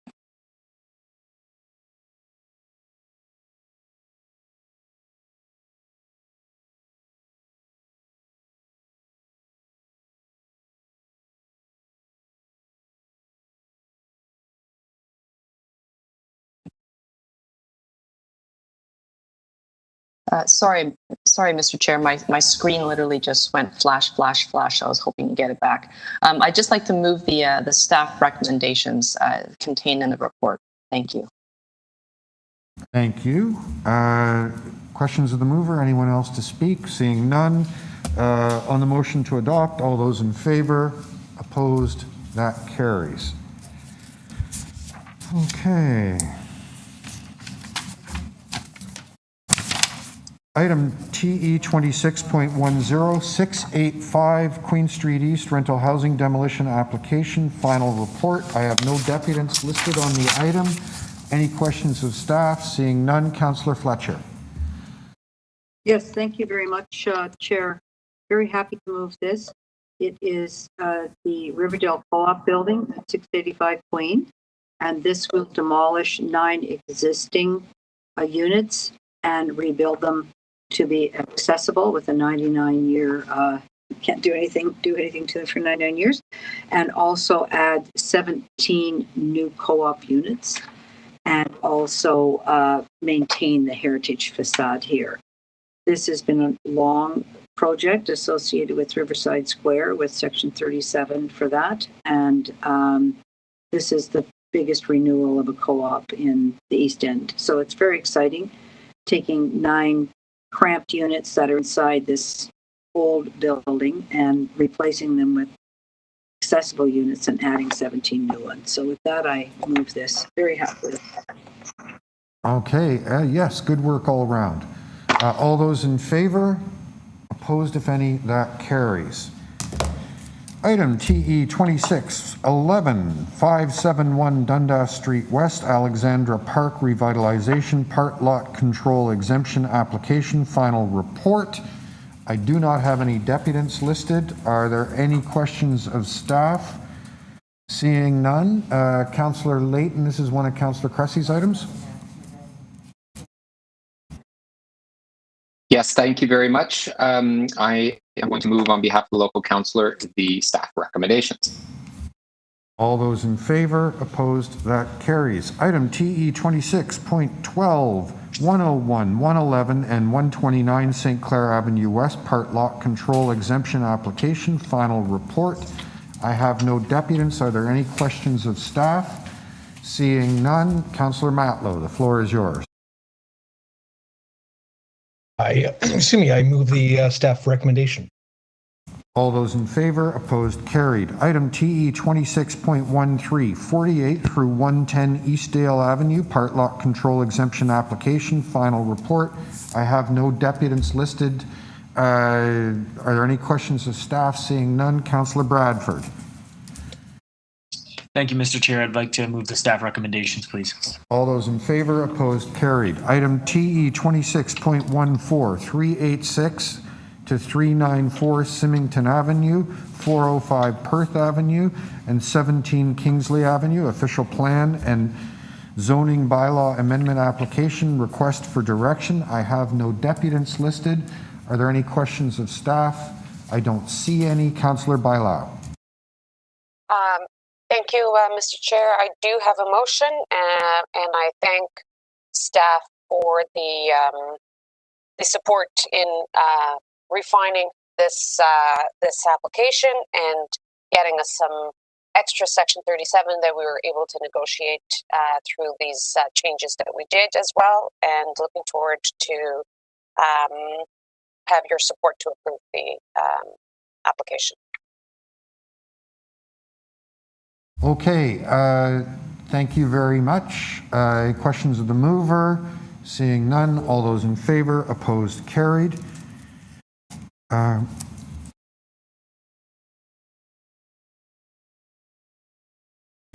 Okay, item TE 26.15, 133 to 141 Queen Street East and 128 Richmond Street East zoning bylaw amendment application, request for direction. Mr. Chair, just one question. We moved that as a package, the motion and the item. Oh my goodness. Okay, everyone. Did we? I'm backing up. Let's just take a vote. Let's just confirm that we're voting on item 14 and we're taking everything as a package. Just for clarity's sake, I'll say that. We'll vote. All those in favor, opposed, carried. Deep breath. Okay. Item TE 26.15, 133 to 141 Queen Street East and 128 Richmond Street East zoning bylaw amendment application, request for direction. I have no deputants listed. Are there questions of staff? Seeing none. Councillor Wong-Tam. Yes, thank you. I'd like to move the recommendations in the staff report. Ask City Planning to attend the Local Planning Appeal Tribunal to standing in opposition of this application. Thank you. All those in favor? Opposed? Carried. Item TE 26.16, 1358 to 1360 and 1345 to 1356 Queen Street and 8 to 10, 12, and 14 Brock Avenue. Official plan and zoning bylaw amendment application. Request for directions. I have a deputant, Rick Amos. Rick. I guess, good morning. Good morning. Welcome. You've done this before. You know the drill. You've got 5 minutes. Start whenever you're ready. Thank you very much. I'm here representing as chair of the West Side Community Council, which is an umbrella organization of 13 West End community associations in regards to this item. We'd like to comment that we're disappointed that so many development applications, such as this one, are being appealed directly to the Ontario Ontario Land Tribunal, LPAT, for failure to comply in the assigned time. We recommend that City apply more resources to City Planning and Heritage to complete due diligence in the fixed time allotted. As you're aware, there is a number of appeals. This one is on its own, but it's also a package. The LPAT appeal for the official plan amendment 440, the site and area plan and policy. There were almost 20 appellants in that appeal. And so this is all part of the package. I mean, part of our concern is that I guess I can't count how many years I've worked on this. I think 7 years in total, along with community organizations, BIAs, etc. And, we came up with a solution, which we thought was of benefit to everybody, to increase the density from 3 stories and now somebody who wants 9 stories. So we support and strongly encourage the rejection of what we would call an insensitive, deeply problematic proposal. The Westside Community Council, just so you know, we are applying for participant status on this LPAT hearing, which is on the 29th. And just for your information, as you probably are aware, there was a new Heritage Act coming into effect on July 1st. That was all shakes out. One of the issues that we're deeply concerned about is the process right now with the 2 HCDs that are going forward, the Parkdale Main Street and the West Queen West HCDs. They seem to have been stalled, and this has created an advantage and an opportunity for developers. So we want to hopefully see that remedied fairly soon with those HCDs being approved by City moving forward. Obviously, they'll probably LPAT. Thank you very much. Thank you, Rick. Does anyone have any questions for Rick? Mr. Chair, yes, Mr. Chair, I apologize. It's Councillor Matlow. I just need to, on a point of privilege, I need to declare interest that it just occurred to me that my sibling has the privilege of having you as her representative, and she lives very close to this site. So I need to declare an interest, and I will get the paperwork in, and I will step away from the computer. Okay, noted, and a reminder to send in the necessary paperwork to the clerk's office. We will do that forthwith. Thank you. Thank you. And please convey to your sister that I hope I'm providing good and faithful service to her. Are there any questions of the deputant? Seeing none, that was the only deputant that I have listed. Are there any questions of staff? Seeing none, I'm going to move the city staff recommendations, which are, of course, to have the city solicitor and city planning attend the LPAT to oppose the applicant's plan and proposed zoning bylaw amendment. And just, you know, to say,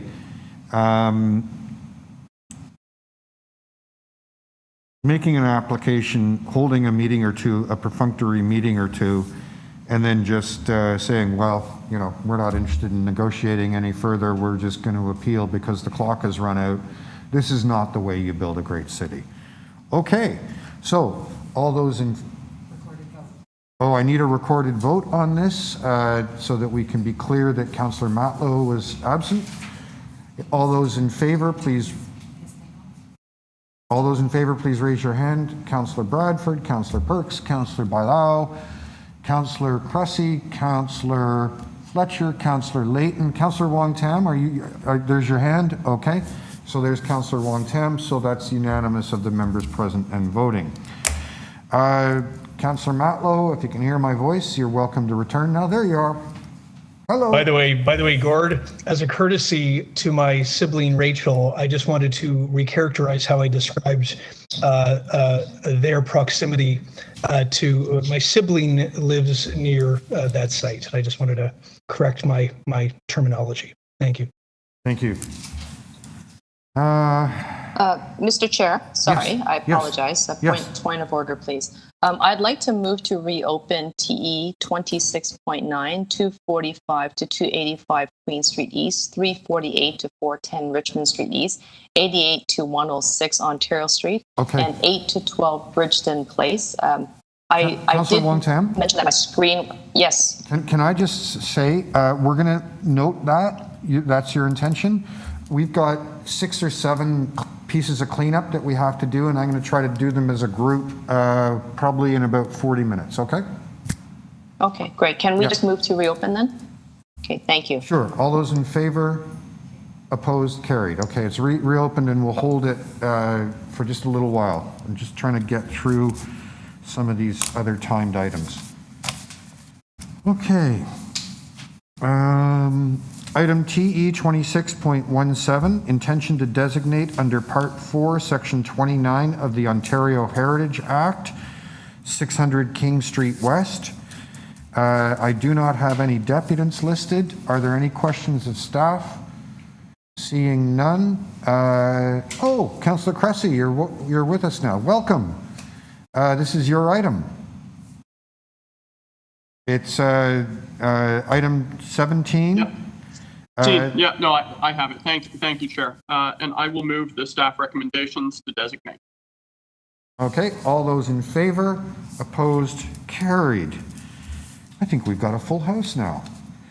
Item 26.18, alterations to a designated heritage property, 160 Gerrard Street East, Allen Gardens.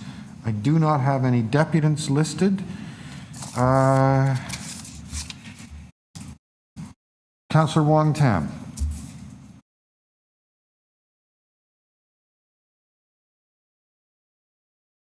Thank you very much, Chair. I'd like to move the recommendations in the staff report. Okay, all those in favor, opposed, carried.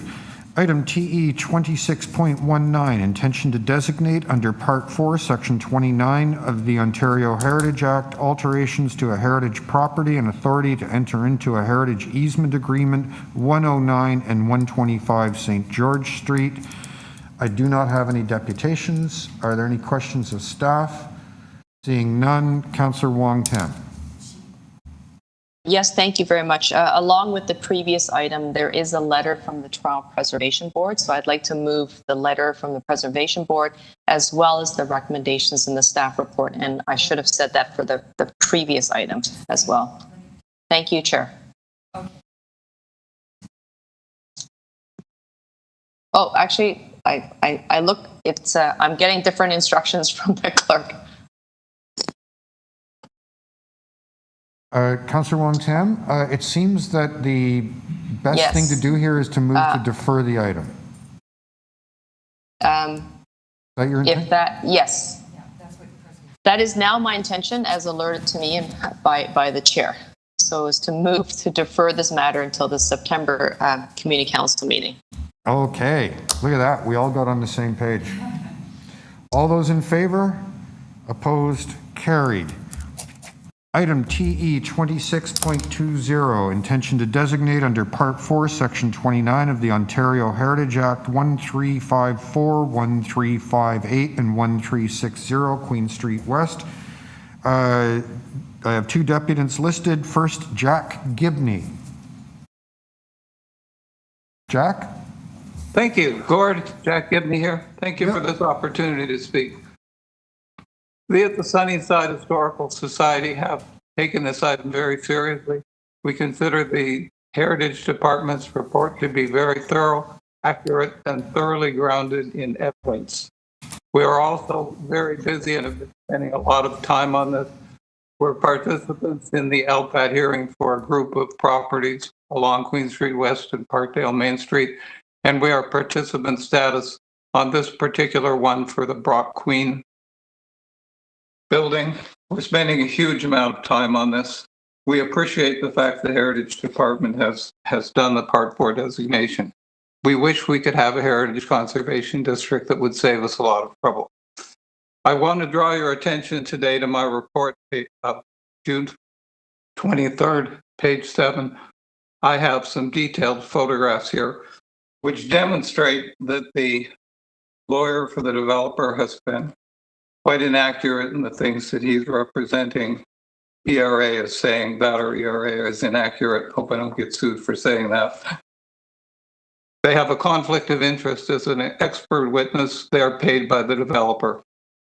On this page, we see a detailed photograph from 1996 provided by the Parkdale BIA that shows the parapet wall at the top of the building. There's some deterioration to the brick. At the bottom of the page, we have a photograph that I've taken a couple of days ago. Very high resolution photograph. You can look at it. It shows the parapet wall looking very different. It's been capped with tin. That usually protects it for 80 to 100 years. Because that's the main way water gets in and destroys things from the top. The rest of it is much different and more robust in structure. Without getting up on a ladder, I can't tell how it's made. Could be cement, it could be mortar, and it could be cement board. Don't know. But it's definitely not what ERA says it is. It's not a little bit of stucco put over top of the existing paint. I thank you for taking the time to listen to this. This is a very important property to the community. And to see this building demolished and the extra cost and carbon footprint to build a new one is a waste. We'd like the developer to also propose something more beautiful to go in our Heritage Conservation District. He's made other buildings. He could certainly do a nicer job than this brutalist looking building. We have a petition that's approaching 2,000 signatures in support of preserving these buildings. I thank you very much for taking the time. I hope that you will support the staff recommendation. Thank you. Thank you, Jack. Are there any questions for Jack? Seeing none, next I have Adam Wynn. Adam? Hello, can you hear me? Yes, I can, loud and clear. Welcome, Adam. You have 5 minutes to address the committee. Please go ahead, start as soon as you're ready. Thank you, Mr. Chair, for the opportunity to speak to the Toronto and East York Community Council today. I'm a resident of Parkdale who lives less than 170 meters from the site. I am also a member of the Sunnyside Historical Society and Parkdale Village Historical Society. I am here to voice support for the designation of 1354 to 1360 Queen Street West, including its active entrances at 2 to 6 Brock Avenue, under Part 4, Section 29 of the Ontario Heritage Act. In September 2020, Queen and Brock Holdings, aka Kingset Capital, submitted an application to redevelop the northwest corner of Brock and Queen, including the subject site with a 9-story mixed-use primary condominium building. I was alarmed to find that this redevelopment application proposed the demolition of 1354 to 1356 Queen Street West. I am in opposition to the demolition of any of the historic buildings at 1354 to 1360 Queen Street West. 1354 to 1360 Queen Street West are excellent and some of the finest examples of 19th century Main Street Italianate architecture in the Parkdale neighborhood of Toronto. Furthermore, the intersection of Brock Avenue and Queen Street West was and remains a central intersection within the historic village of Parkville. 1354 to 1360 Queen Street West have many important historical associations within Parkville's history from their construction in the late 19th century onward. This includes being home to the Central Bargain House and Design of Fabrics business for 64 years. The Central Bargain House Design of Fabrics was a hallmark Parkville business, which was operated by Sheldon and Beverly Fainer until their retirement at the age of 88 in 2018. Since the pre-application community meeting in September 2020, KingSett Capital has repeatedly alleged that the stucco and stucco-related materials on the exterior of 1354 to 1356 Queen Street West have rendered the building too difficult to restore. Possessing a declared portfolio totaling $19.1 billion, with $15.9 billion in assets and $12.5 billion in equity for its growth, income, urban mortgage, and affordable housing strategies, KingSett Capital surely has access to the financial resources and technical, architectural, and heritage expertise required to restore all of the heritage buildings at 1354 to 1360 Queen Street West. Furthermore, the legal counsel and representatives of KingSett Capital have stated in their 11th of June 2021 letter to the Toronto Preservation Board that to date, no comments have been received on the HIA Heritage Impact Assessment submitted with the application. This statement draws concerns that KingSett Capital may be unaware and/or is ignoring heritage-related public feedback on their redevelopment application.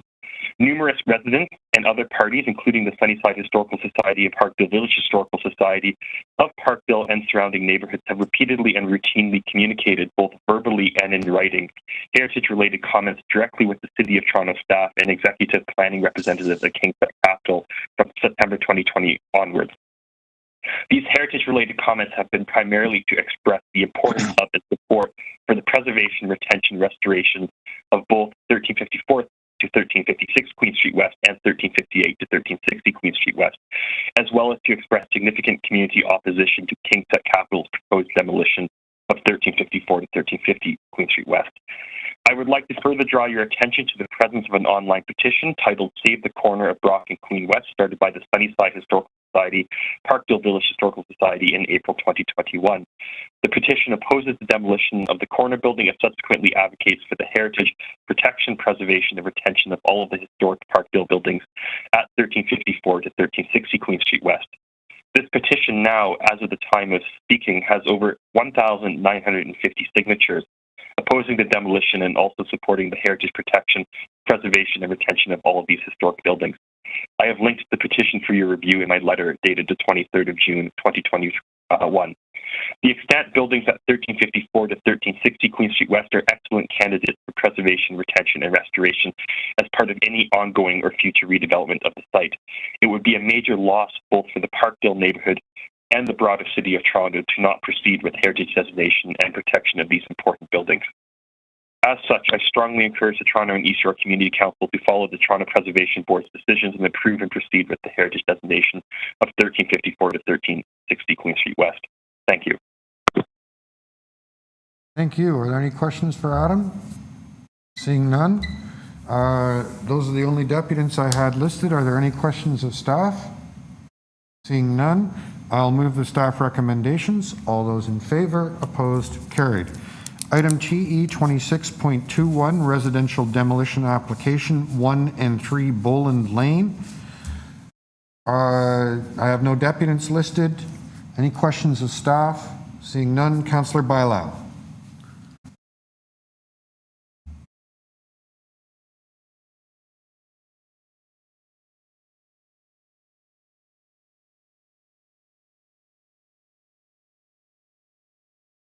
Councillor Bailão?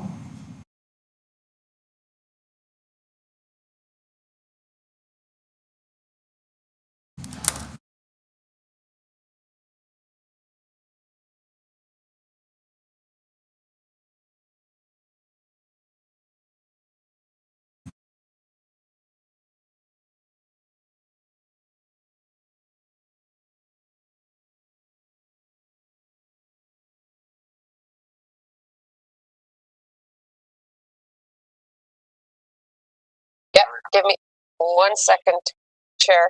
Can I move the recommendations in the report?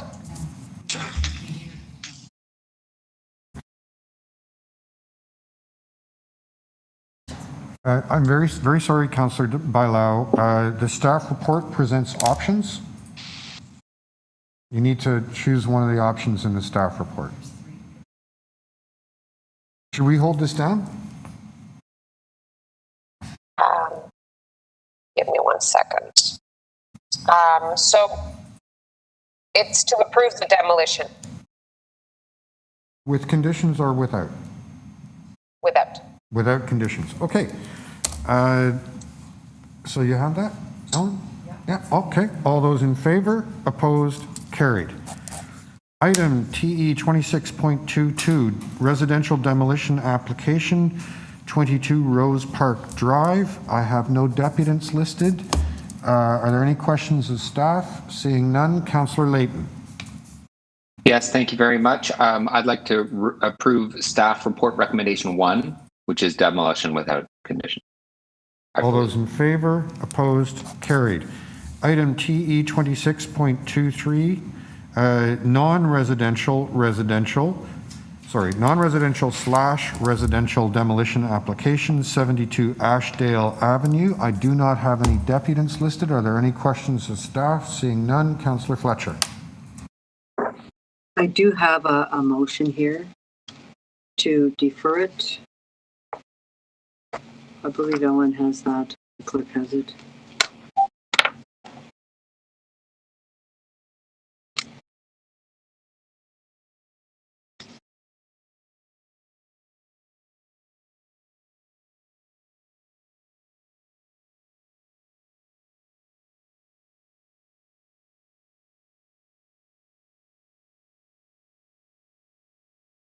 Oh, there's a quick change from the affordable housing offer that was just sent. I'm sorry. It would be the executive director. I think that could be cleared. Councillor Fletcher, why don't we put up the version that Clerks has in front of us right now, and you could look at it and tell us if that's correct. Thank you. Thank you, Chair. Just take a moment so you can... It would... No, I've just had a fix here, and it is the executive director affordable comes out executive director, housing secretariat. Housing secretariat. That's actually just the correct title. Okay, so we'll it's take just that. The correct title. We'll take that as read. That's just correcting the title. Thank you. So on Councillor Fletcher's motion, all those in favor, opposed, carried. Okay. Item TE 26.24, application to remove a city-owned tree, 1380 Queen Street West.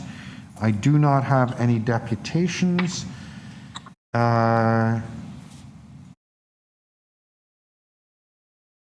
Moment. Okay. No questions of staff. I'm going to move the staff recommendation, which is to deny the permit to remove the tree. All those in favor? Opposed? That carries.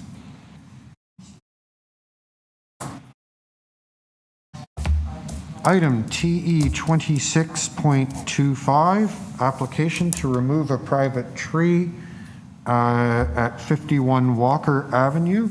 I have a deputant listed, Greg Wood. Greg? Greg is not present. I don't have any other deputants listed on this item. Are there any questions of staff? Seeing none, Councillor Matlow.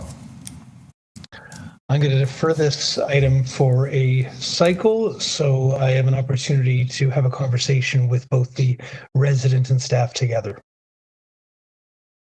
Okay, on the motion to defer till September, all those in favor, opposed, carried. Okay, so that, I believe, gets us to the end of the timed items for this morning, yes? Okay. Guys, I'm going to suggest we just take a breather for a minute while the clerk and I go back and figure out which items we can deal with now, including the Councillor Wong-Tam's motion to reopen and some of the motions that were held because of absences. We'll just be a minute while we get all that sorted out. Good plan.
Okay, members, the first thing we are going to do, we need to reopen item 1. All those in favor of reopening it? Opposed, if any, that carries. Councillor Bradford, you declared an interest on this. I see you're away from your camera anyway. But members, we need to have a recorded vote on this. All those in favor, please raise your hand so I can have the recorded vote. Councillor Cressy, Councillor Fletcher, Councillor Layton, Councillor Bailao, are you voting? Councillor Bailao, and myself, Councillor Perks, so that carries. Next, Councillor Wong Tam moved to reopen item 9. Councillor Wong Tam, would you like to dispose of that item now? Councillor Wong Tam, are you with us?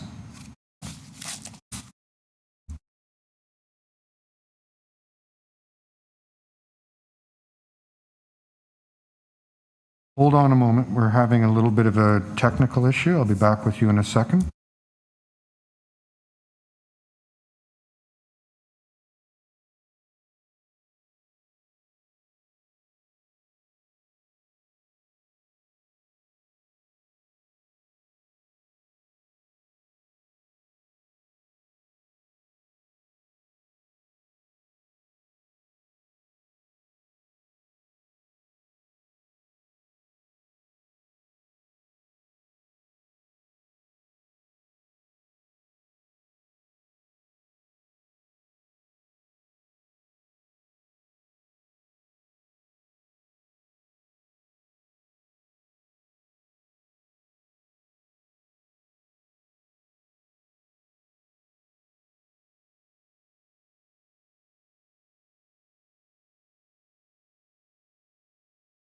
Okay, we're going to have to hold on to item 9 for a moment.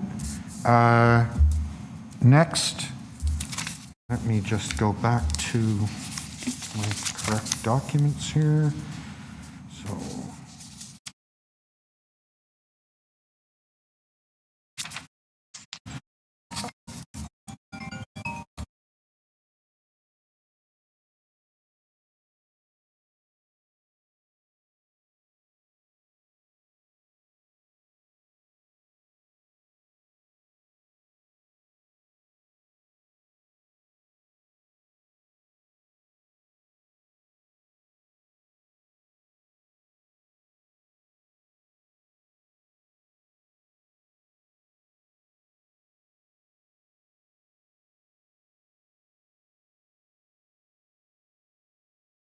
okay, item 27, designation of fire route and amendment to Chapter 880 fire routes at 369 Pape Avenue. Councillor Fletcher.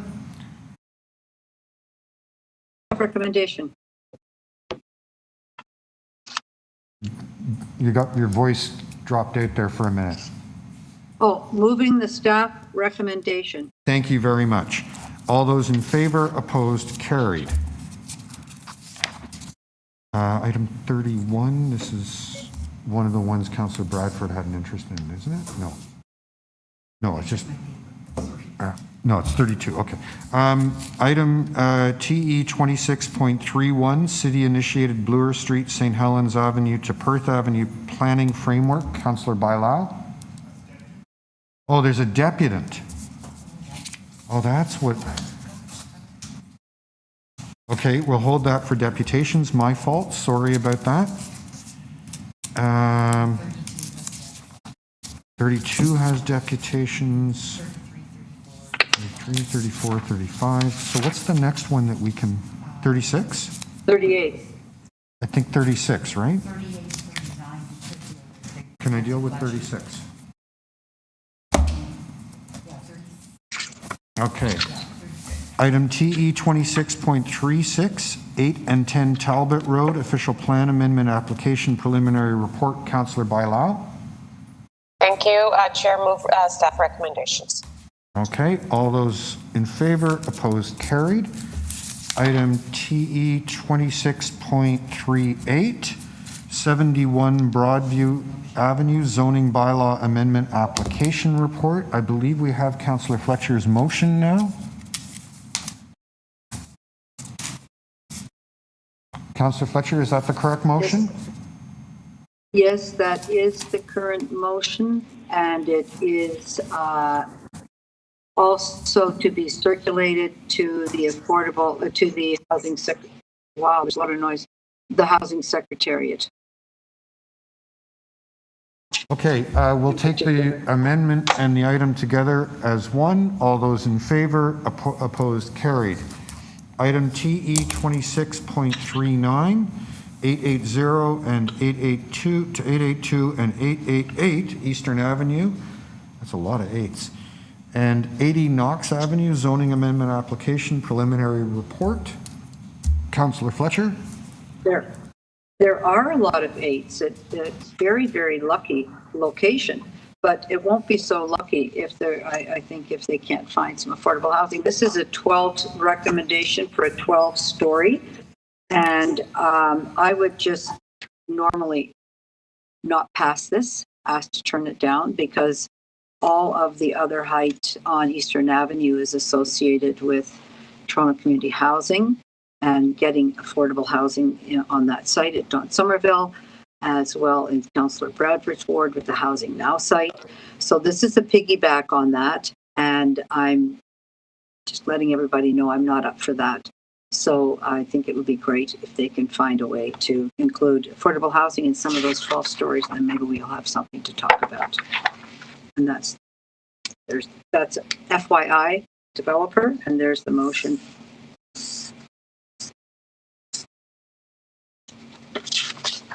Or else I'll just turn it down. Ask you to turn it down. Opposed, carried. Is someone's microphone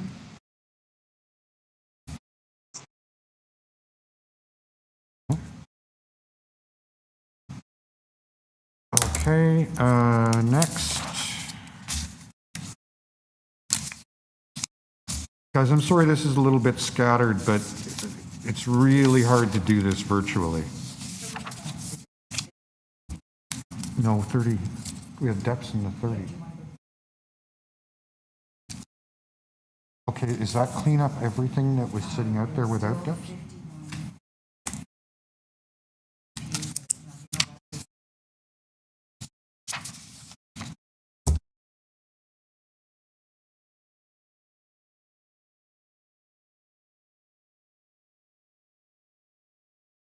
Okay. Okay, I'll just... So 51 was held? Okay. Councillor Fletcher, are you prepared to deal with item 51, the loading zone on Rushbrook? I am very prepared. Okay, then item TE 26.51, accessible loading zone Rushbrook Avenue. Councillor Fletcher, you have the floor. Yes, I do. Thank you very much. And I believe staff have that, clerks have the amendment, which was the applicant was kind enough to change her request from 7 a.m. to 7 p.m. to 8 a.m. to 5 p.m. And with that, I will move this. Thank you. Okay, taking the amendment and the item all together, all those in favor, opposed, carried.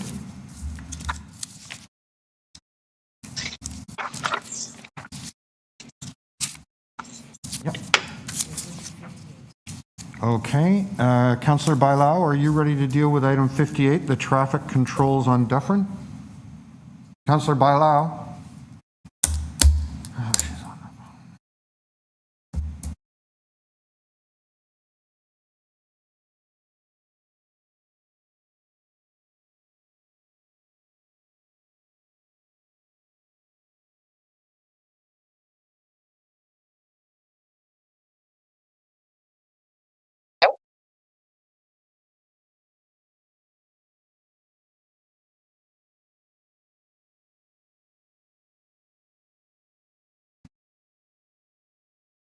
Mr. Chair, did you call one of my items? Yes, I'm asking if you're ready to deal with item TE 26.58, which is the traffic. I am. Okay. Traffic control signals and turn prohibitions Dufferin Street. Floor is yours. Thank you. Yes. And I would like to move the staff recommendations. Thank staff for their recommendations. This is an important traffic light that will be of particular importance for cyclists and pedestrians. This will connect the Lindsay Counterflow bike lane, and it will be an important route for people to be able to cross and to turn on different, much anticipated. And so I want to thank everybody for their report and their work on this. Okay. All those in favor, opposed, carried. Councillor, are you ready to deal with item 59, the next item? Okay. Item 59, realignment of permit parking area 2 to exclude the development located at 646 to 648 Dufferin Street and 1 to 3 Boland Lane. Councillor Bailao, the floor is yours.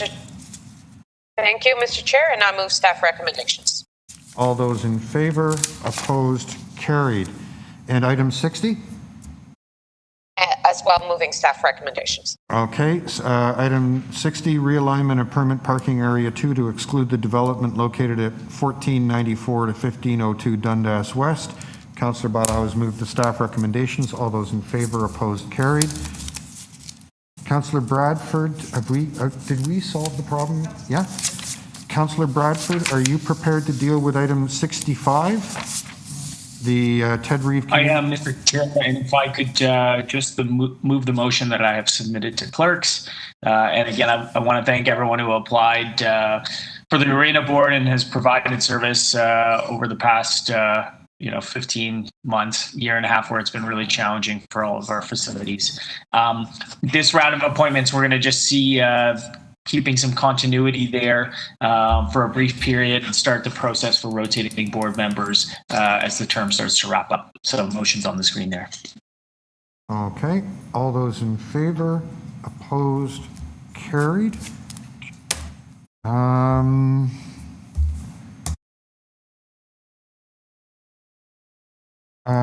Councillor Bailao, are you prepared to deal with item 89? Councillor Bailao?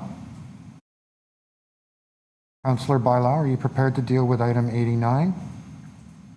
I am, and I move the recommendations in the letter. Okay, all those in favor, opposed, carried. All right. Now, the next step in doing our business is to go back to the items held for deputation. And item 31. Okay, thank you very much, everybody who's been waiting to give us a deputation and being patient. We just needed to clear out some administrative work. So the next item I'm going to call is TE 26.31, City-Initiated Bloor Street, St. Helens Avenue to Perth Street Planning Framework. The first deputant I have listed is Andrea Lothrop. Andrea, are you with us? Hi, Councillor. Thank you. Thanks for having me here today. I'm a resident and business owner at 221 Sterling Road. We do thank Victoria and all those who have contributed to this planning framework and support it in general. But we find that parts of it are greatly misinformed and that it needs further review and unbiased study. The City of Toronto has already failed Sterling Road, and it seems that this framework is going to be the last opportunity for any of us to prevent further cultural loss. In 2010, most of the remaining Fairbanks Morse buildings that once lined its streets were demolished. Many of the tenants who brought vibrancy and culture to the industrial strip have already been squeezed out. A small and unique community remains. They call the Sterling Lofts home and occupy 70 of the mixed-use spaces here. This framework fails to represent the true use of the area at 221, 225, and 227 Sterling Road, and continues the city's history of both taking advantage of artistic communities for their vibrancy and that they bring to the city, and neglecting to support them. In 2016, after rent increases displaced most of the artists using 213 Sterling Road as a studio, a condo sales center opened on the ground floor. Their sales documents sold the area as having a pulsing undercurrent of artists, selling the culture of the area to those who could afford the $800,000 townhouses that now line Perth Avenue. The sales showroom displayed art by the very artist who had been forced out of that building only months earlier. Again, we're seeing this area being marketed as unique and vibrant and sold for its mix and vibe. Only this time the rhetoric is in a city report, not a condo sales deck. When I look at the boundaries of the framework area, I question where the purported unique vibe is coming from. If not the community at the Sterling Lofts and the energy that they bring to the block. The framework neglects this community that makes the area worth consideration, putting it in direct conflict of both the PPS and the Ontario's GROW strategy in their mandates to promote strong communities and conserve and promote cultural heritage resources. This report skims over the Sterling Lofts in its assessment of the use and activities that happen in the area. The units occupied by the lofts are either live, work, or commercial. They are not rental apartments, as listed in the framework. We feel it's in poor faith of the city and the developers to present the Sterling Lofts as such in this framework and their applications. By my neighborly calculations, there's over 50 active businesses operating from these buildings. Although I have a feeling that those numbers are really short of what the true representation is, the tenants and the residents at the lofts feel strongly that the developer has misrepresented the buildings in their contribution to the study. The range of creatives and entrepreneurs that operate out of the lofts is truly unique to Toronto. They vary from metal workers to silk screeners to recording studios to furniture makers to furniture movers. There are acrobats and stilt walkers, ballerinas and rock and roll musicians. There are hip hop choreographers, award-winning designers, and war journalists. There are motorcycle builders, hairdressers, and tattoo artists. There are cabinet makers and artists and yoga instructors. Not only do the current tenants at the loft represent a truly unique community, but the lofts has consistently supported past communities as diverse as the current one through decades that they have been around. Due to this actual use of the lofts, which is somehow both misrepresented and taken advantage of in the framework, I believe that the lofts are already meeting the city's guidelines for density. We'd like to invite the councillors that care about the community and the arts in the city to come and see the lofts and what they bring, how they bring a irreplaceable and unique culture to Bloor West and beyond, and imagine the impact that the city would feel should that community be lost due to the failures of this area framework as presented today. I'm calling on the councillors to reject the framework as presented and find a solution to serve the area that is as unique as the area is. We need to value and protect the existing communities that we have, regardless of their architectural history, but for their cultural heritage and their current communities. I'd also like to call upon the councillors to be assertive in their actions. As residents, we've taken hours of our time away from our families and jobs to support the constructive and supportive development of this framework and to aid in the governments of our community and the developments in it. To disregard this framework for unapproved applications would be a waste of all of our time. Please ensure that if a framework is approved, that it applies to all unapproved and future applications in the area. Thank you again so much for your time today. Thank you, Andrea. Are there any questions for Andrea? Councillor Bailão? Yes, thank you, Andrea.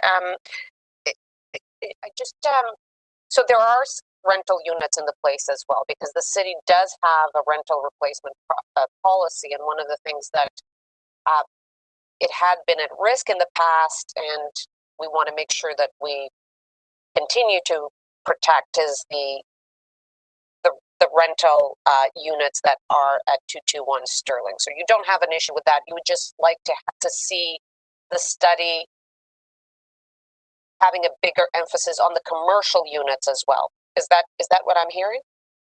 Yeah, Anna, it's. I mean, I've tried to condense the issue into 5 minutes here, and I'm sorry that I can be. It's long-winded still. I think that the building here is so unique. Like, I personally have a rental designation, and over 30 of the other tenants here have fought for that rental designation in order to be able to preserve what are our homes. And I do understand that where that misunderstanding could come from.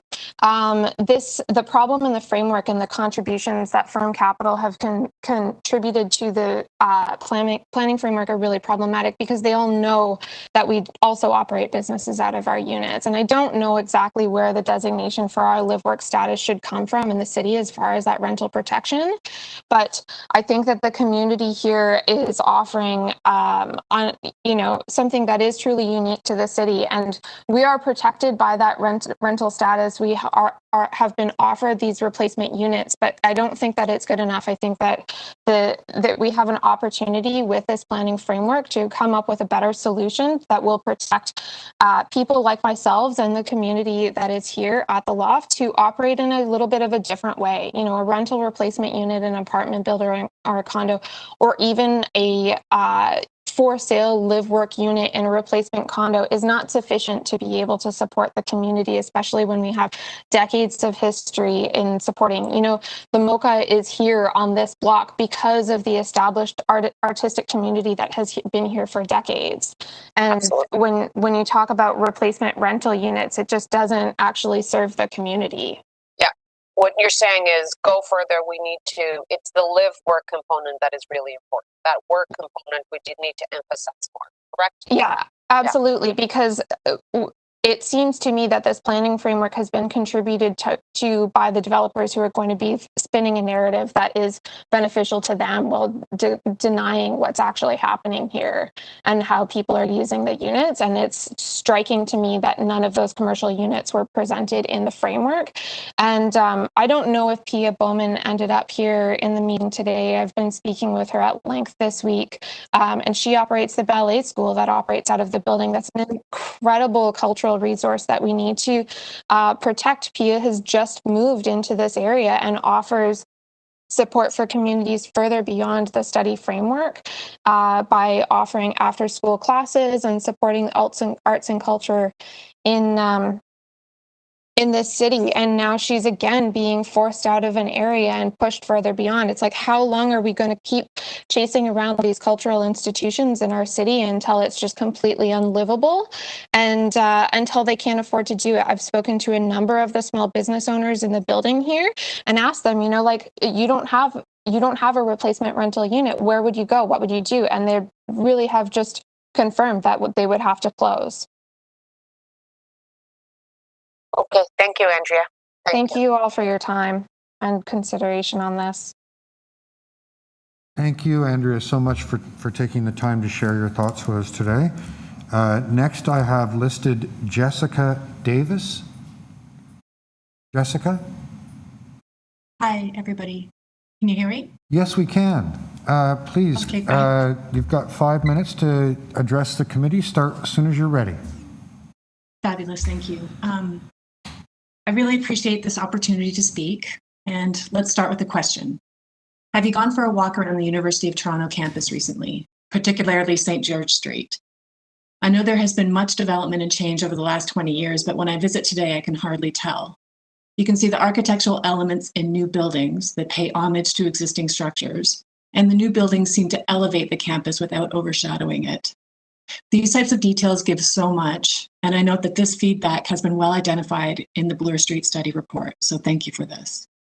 Here's another question. When you think about what Toronto makes so great, what comes to mind? For me, I found myself thinking, well, not necessarily the looks, no offense, but it's more the people, the food, the feel. I think one of the anchors to creating the special city has been the neighborhoods that have flourished and developed distinct identities.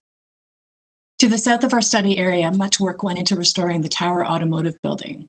that now houses Mocha. At the start of this planning study, it was noted that new buildings would not be taller than Mocha. In the current pipeline for our area, all the proposed developments are taller than Mocha. I'm very sensitive to this because I lived at Bayan College for a period and moved to this area to escape the tall building crush. I echo the sentiments of the earlier Bay Street speaker. It was super hot in the summers, super windy in the winters. I wholeheartedly disagree with the scale of development being proposed and put together a petition specifically opposing the tower height of the Valley Village site. I posted the link to 4 local community groups on Facebook, and over 500 people signed within a couple of weeks. And now for a third question. How many signatures would it take to change the direction of development from what is evidenced at the intersections of Dundas and Bloor, of Dufferin and Bloor, of Bathurst and Bloor, and what is now in the works for Lansdowne and Bloor? This is my second time participating in the Have Your Say platform. I live at 1369 Bloor Street West and participated in the B. Bloor residents' written submission to council back in February concerning the Valley Village application. In our letter, we asked the city to consider the use of a master plan for the study area because we thought it made sense to get a handle on the intense pace being set by various developers and to make sure that capacity could meet all new demand. I understand that the framework provided by this study will help, but during this process, questions have come up, such as whether KingSett will build on or flip the property after the rezoning value add is finalized. Will Bradlam secure financing? Will we end up with more pits like the one at 1439 Bloor Street West? Will all 6 applications now being looked at be approved and under construction at the same time? I can't imagine the day-to-day interruption this might bring and hope it doesn't come to us having to take several pages from Councillor Wong Tam's playbook to keep the many sites clean and safe and out of public spaces. Participating in this process has shown me how hard the city staff and councillors work to make things better. I can see how tied your hands are in some cases. I feel bad complaining about congestion, traffic, parking, building height when this council and other residents have had to deal with a few very bad actors in this arena, as evidenced by prior short notice evictions. And from the prior discussion, a complete lack of maybe integrity by destroying the very thing it's using to sell the properties with. But I'm doing this and raising these issues because I love my home and this community, and I think that the proposed developments as is will detract from or destroy the character of our neighborhood in their current form. I hope that this planning study is used to bring them in line. And finally, since there is still time, these thoughts are not specifically related to the planning study, but may help you to understand how some residents feel because there are others like me from B. Bloor. Before buying my condo, I figured that Valley Village would eventually be developed and did check the zoning and permissible height and decided it was something I could live with. Now I'm learning that KingSett is allowed to maximize profit on their land purchase by changing the rules a lot. It seems to me that the situation provides little regard for my investment or quality of living environment with such an imposing structure. There does not seem to be much in place to protect condo owners who live in a residential building that is zoned mixed use. B. Bloor residents have barely been acknowledged in the Valley Village application. We are present by omission in the Avenue segment study that notes no adverse impact to neighborhoods to the east, north, and south.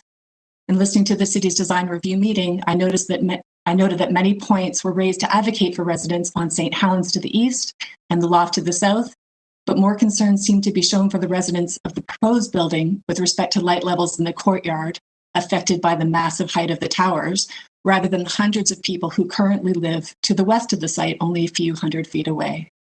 I would have liked to have heard a discussion confirming that the towers were offset to maximize privacy between the 2 buildings, or perhaps that even 2 towers were excessive. Without these types of discussions, considerations for existing neighbors, it is as though future residents are being prioritized over current ones. Thank you, and I apologize for running over.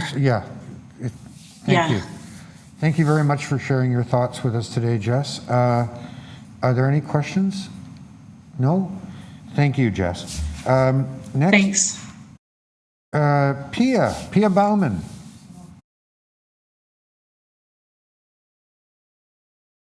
Not present? Okay. Oh, that's too bad. I would have liked to hear from Pia. That concludes the list of deputants I have registered for this item. Are there any questions of staff members? No? Oh, Councillor Bailão.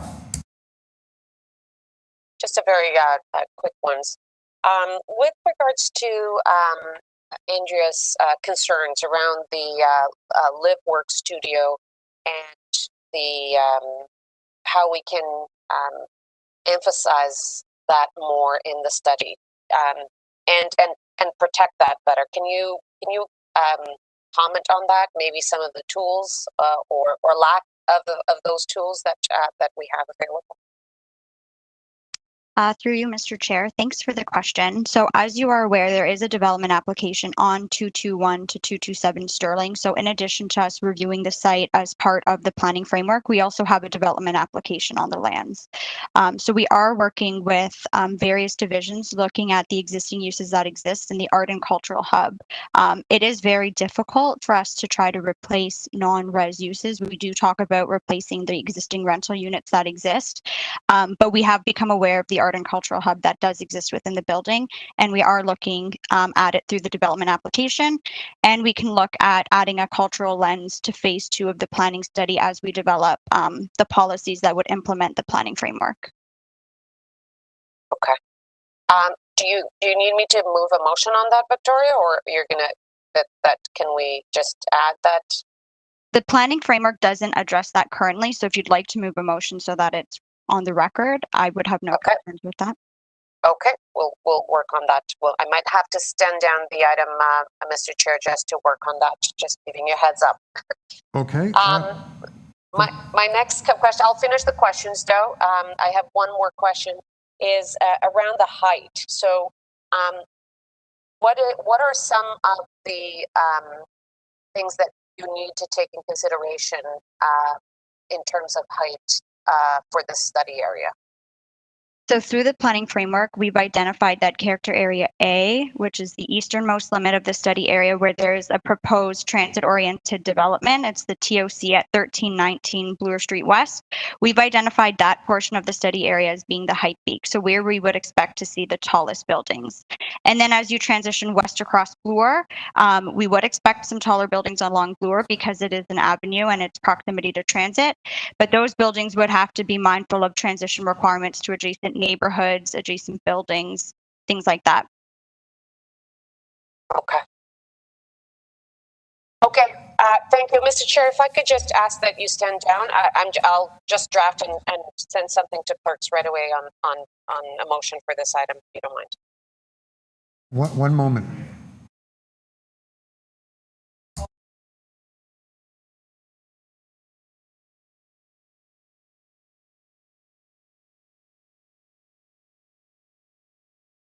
Okay, we'll hold this item while Councillor Bailão works with staff on a possible amendment.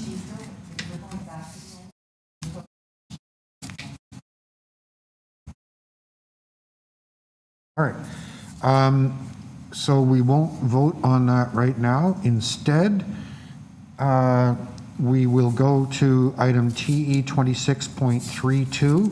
Before we begin, Councillor Bradford, I believe you have declared an interest in this item, so if I could ask you to disconnect your video while we deal with that item. Very good. Okay, we have a number of deputants listed here, 3 I believe. First is Victoria Dinnick. Not present. Greg Litchie. Greg?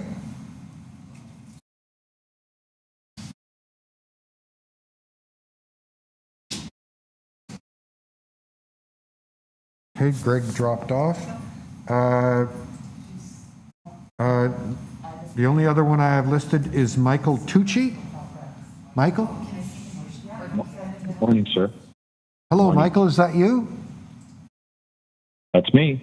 Hi, Michael. Welcome. I'm going to give you 5 minutes to address the committee. Start whenever you're ready.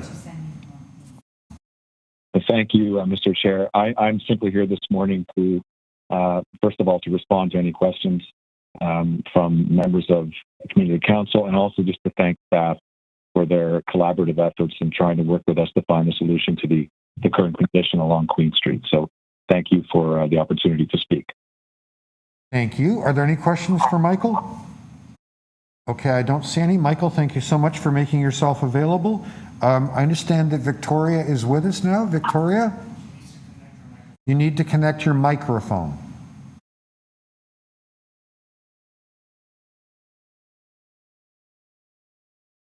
Can you hear me now? Hi, Victoria. Welcome. Yes, I can. You've got 5 minutes to address the committee. You can start whenever you're ready. Great. I don't have that much to add to my letter. Can you hear me? Sorry. Yes, keep going. No. Okay, sorry. But what I find is that the current configuration of the sidewalk is such that it is difficult for both pedestrians and people in cars. If you are in a car and you've got a toddler, if you don't park in that one area that is a bit wider, you have great difficulty getting your child out of a car seat, or if it's your mother or an older person, getting them out. And if they've got a walker, forget it. So I just found that the two solutions that were being proposed didn't address the fact that you've lost sort of 5 parking spaces along Queen, and you only have one area that isn't going to service the public that well because of planters and the like for getting out with a walker or a stroller. And I don't understand how this has managed to happen. And those large in-ground flower beds are nice, but they really impinge upon the public access to the sidewalk. And I'd like to see another proposal, if possible, getting rid of the in-ground flower beds and having something smaller so that people can actually use the sidewalk again. That's basically all I have to say. Okay, thank you. Are there any questions for Victoria? No? Okay, Victoria, thank you so much for sharing your thoughts with us today. Has Greg joined?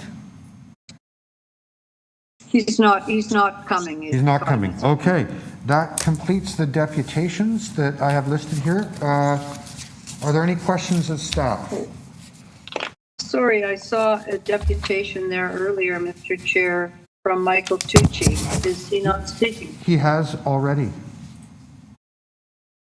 I'm sorry. I meant to ask him a question. I'm reviewing this material. Yeah, I have a question of staff, please. Okay. Floor is yours. I'm just looking at this, and I'm just looking at a CDC response that seems to say that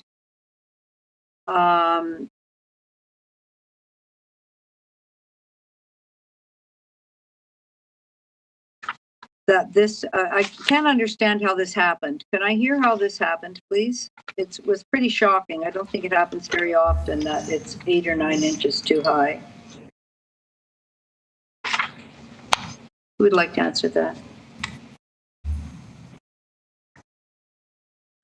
Councillor, it's Linda McDonald speaking from planning. Oh, I can't hear you. I'm sorry, Linda. I can't hear you. And Councillor Perks, I think you're moving your papers around. There, somebody is. Thank you. Sorry, Councillor, can you hear me now? Yes, I can. Thank you. Okay. Councillor, our understanding working with the applicant is that there was an error made on one of the survey drawings or in the communication between the surveyor and the architect working on the project that identified the grade of the adjacent sidewalk as being higher than it actually is. And therefore, when the building was constructed, the building itself is about 6 inches higher than the existing sidewalk. The error wasn't discovered until the building was actually effectively completed. And the applicant came to city staff to explain what had happened, and then we worked together to try and find a reasonable solution while still meeting AODA requirements for the site. And the solution that we came up together with the applicant was providing a sidewalk flush with the building that meets the 2.1 meter clearance in order for people to move up at the upper level, and then creating an intermediate curb taking you down to the street level.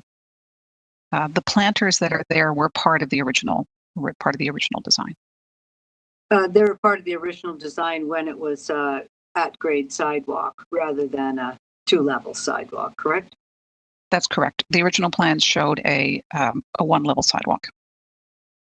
And so the deputant has suggested that because of where they're situated, how wide was the sidewalk itself going to be in the original plan? The same width it is now, if it was at grade, or was it going to be?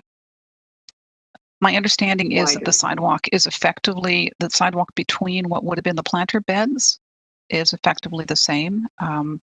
Carly Bowman and James Parrick are also on the call. They can correct me if that is correct, if that is incorrect. But there would have been planters with space in between to access the street, but all at one level. And so now you had a curb between planters. And now there's a curb. And what's the curb? It's like between 6 and 8 inches. The curb is it's effectively 6 inches. It's the same height as a standard curb that you would have along a normal city street. So the same height as the curb, which is against the pavement where the cars park. So we have 2 curbs now. That's correct. Pointed out. That's right. We have a couple of attached plans. We're still trying to figure this out. Would it make a safer condition? Has the transportation division and those dealing with accessibility, have they had a look at both plans? We have worked with transportation services. They've been involved in formulating a solution for this. In terms of the accessibility office, again, I'll defer to Ms. Bowman. If we specifically went to the accessibility office, what we did do was we looked at the standards that we apply for sidewalks across all of our projects, looking for a minimum of 1.8 meter sidewalk. And we also, in this case, it's 2.1 meters, so it's a little bit wider than the 1.8. And there is accessibility from both ends of the site. So coming from the west or the east. No, I understand. They're very gentle grades. But I think I'm asking, that's correct. But there is the step down in the middle of it going to between the planters, which is a condition that doesn't really exist anywhere else. So the question really was, as far as whether or not those planters should be made smaller and the sidewalk should be wider, so there's less of a step down or just a wider space before you're stepping down. Has that been discussed with the staff and the accessibility? So I've now, Ms. Bowman has confirmed and transportation has confirmed that we did not speak directly with the accessibility office. What we did do was look at maintaining some planting along the street. And there is a distance from the curb to the edge of the planter bed of 2 feet. It's about 60 centimeters. So wide enough to actually, get in and out of a car. You would not be able to open a car door fully with the planter there. But in the way that they're configured. Mm-hmm. That's correct. Okay. I am a little concerned it didn't go to the accessibility office because we've put the design does show the metal struts along the sidewalk, which would indicate to somebody that there's a change in condition on the sidewalk. Is that right? That's correct. What we would provide is around the planter beds themselves, we would provide a low fence to provide an edge and a kind of a warning about the planter beds. Where the spaces are between the planters, we would add a tactile strip. So there would be a change in the texture of the surface that people would either feel walking along or someone using a cane or some other aid would feel that tactile strip. The other thing we're doing in the proposed changes to design is providing railings at the wider opening, which aligns with the main entrance to the building. And those railings, although not necessary under the building code, will also act as another signal to people that there's a change of grade. And there was an inference that somehow this was a mix-up between the city and the developer, and that there was an equal kind of responsibility. Has that been cleared up entirely, that this is the onus and the responsibility for this was an incorrect drawing submitted by the developer? That's correct. We have received confirmation in writing from the developer that the error was made by their team, and that they have been working very closely with the city on resolving the issue, and they've committed to continue to work with us on a resolution. So the statement that says the construction of 1331 Queen Street East was appropriately permitted and fully approved by the City of Toronto and was built and occupied in accordance with all necessary municipal permissions, that was this statement that was made after this. And despite approval of the building's design and construction, we have since become aware of issues relating to the grading and curb conditions. That certainly infers that somehow everything was okay and that the city had approved this, so it was okay. Just looking for the record here. Do you have any correspondence from the developer indicating something different than that?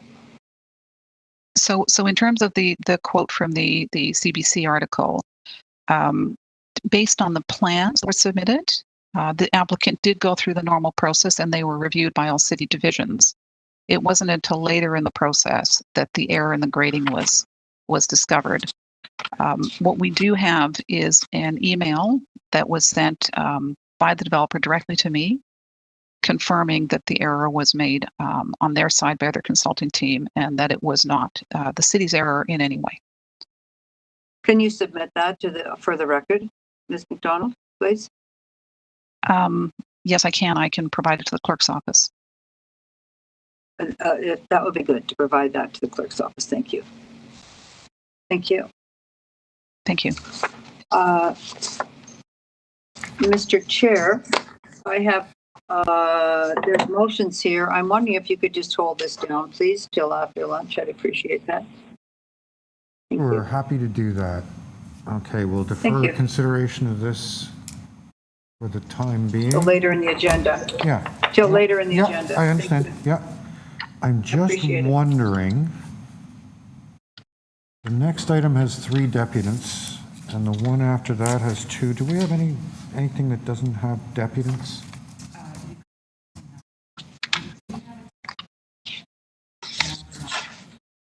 We do? But it's only the one, right? Okay. Members, I'm going to suggest, Councillor Wong Tam, are you prepared on number 9 now? Can we have a deputant? Yes, I am. Okay. So what I'm going to do... Oh, there is a deputant? Yeah, we have a deputant registered on item 9, 2 actually. We're going to try to get those done quickly. So I'm sorry, I don't have the name. Razna? Are you with us? I am with you. Could you please introduce yourself? You've got 5 minutes to address the committee and start whenever you're ready. So my name is Rasmus Groth. I live at 90 Ontario Street, so in one of the buildings that is up for demolition with the proposal today. I will not necessarily speak out against this current development, but I do have a general statement that I would like to make. So I'm a resident of 90 Ontario, and as I said, I will be displaced from my home and likely from my neighborhood in the next stage of this sweeping redevelopment of Moss Park and the surrounding areas. Now, there's no doubt that Moss Park is one of the most challenged, if not the most challenged area in the city, between the high concentration of shelters, the open drug use and distribution, the high crime in the area. Moss Park is in dire need of attention from the city.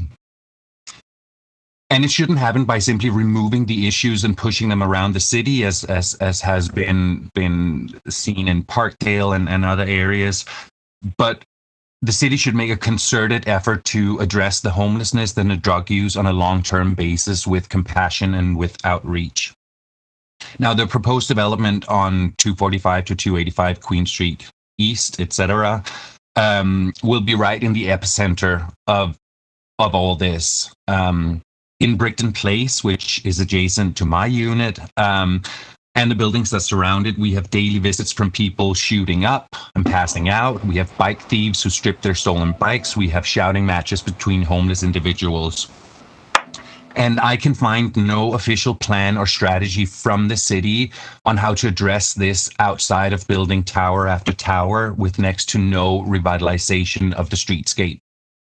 All we have right now are darker streets shaded by towers and empty commercial and retail units along nearly desolate streets.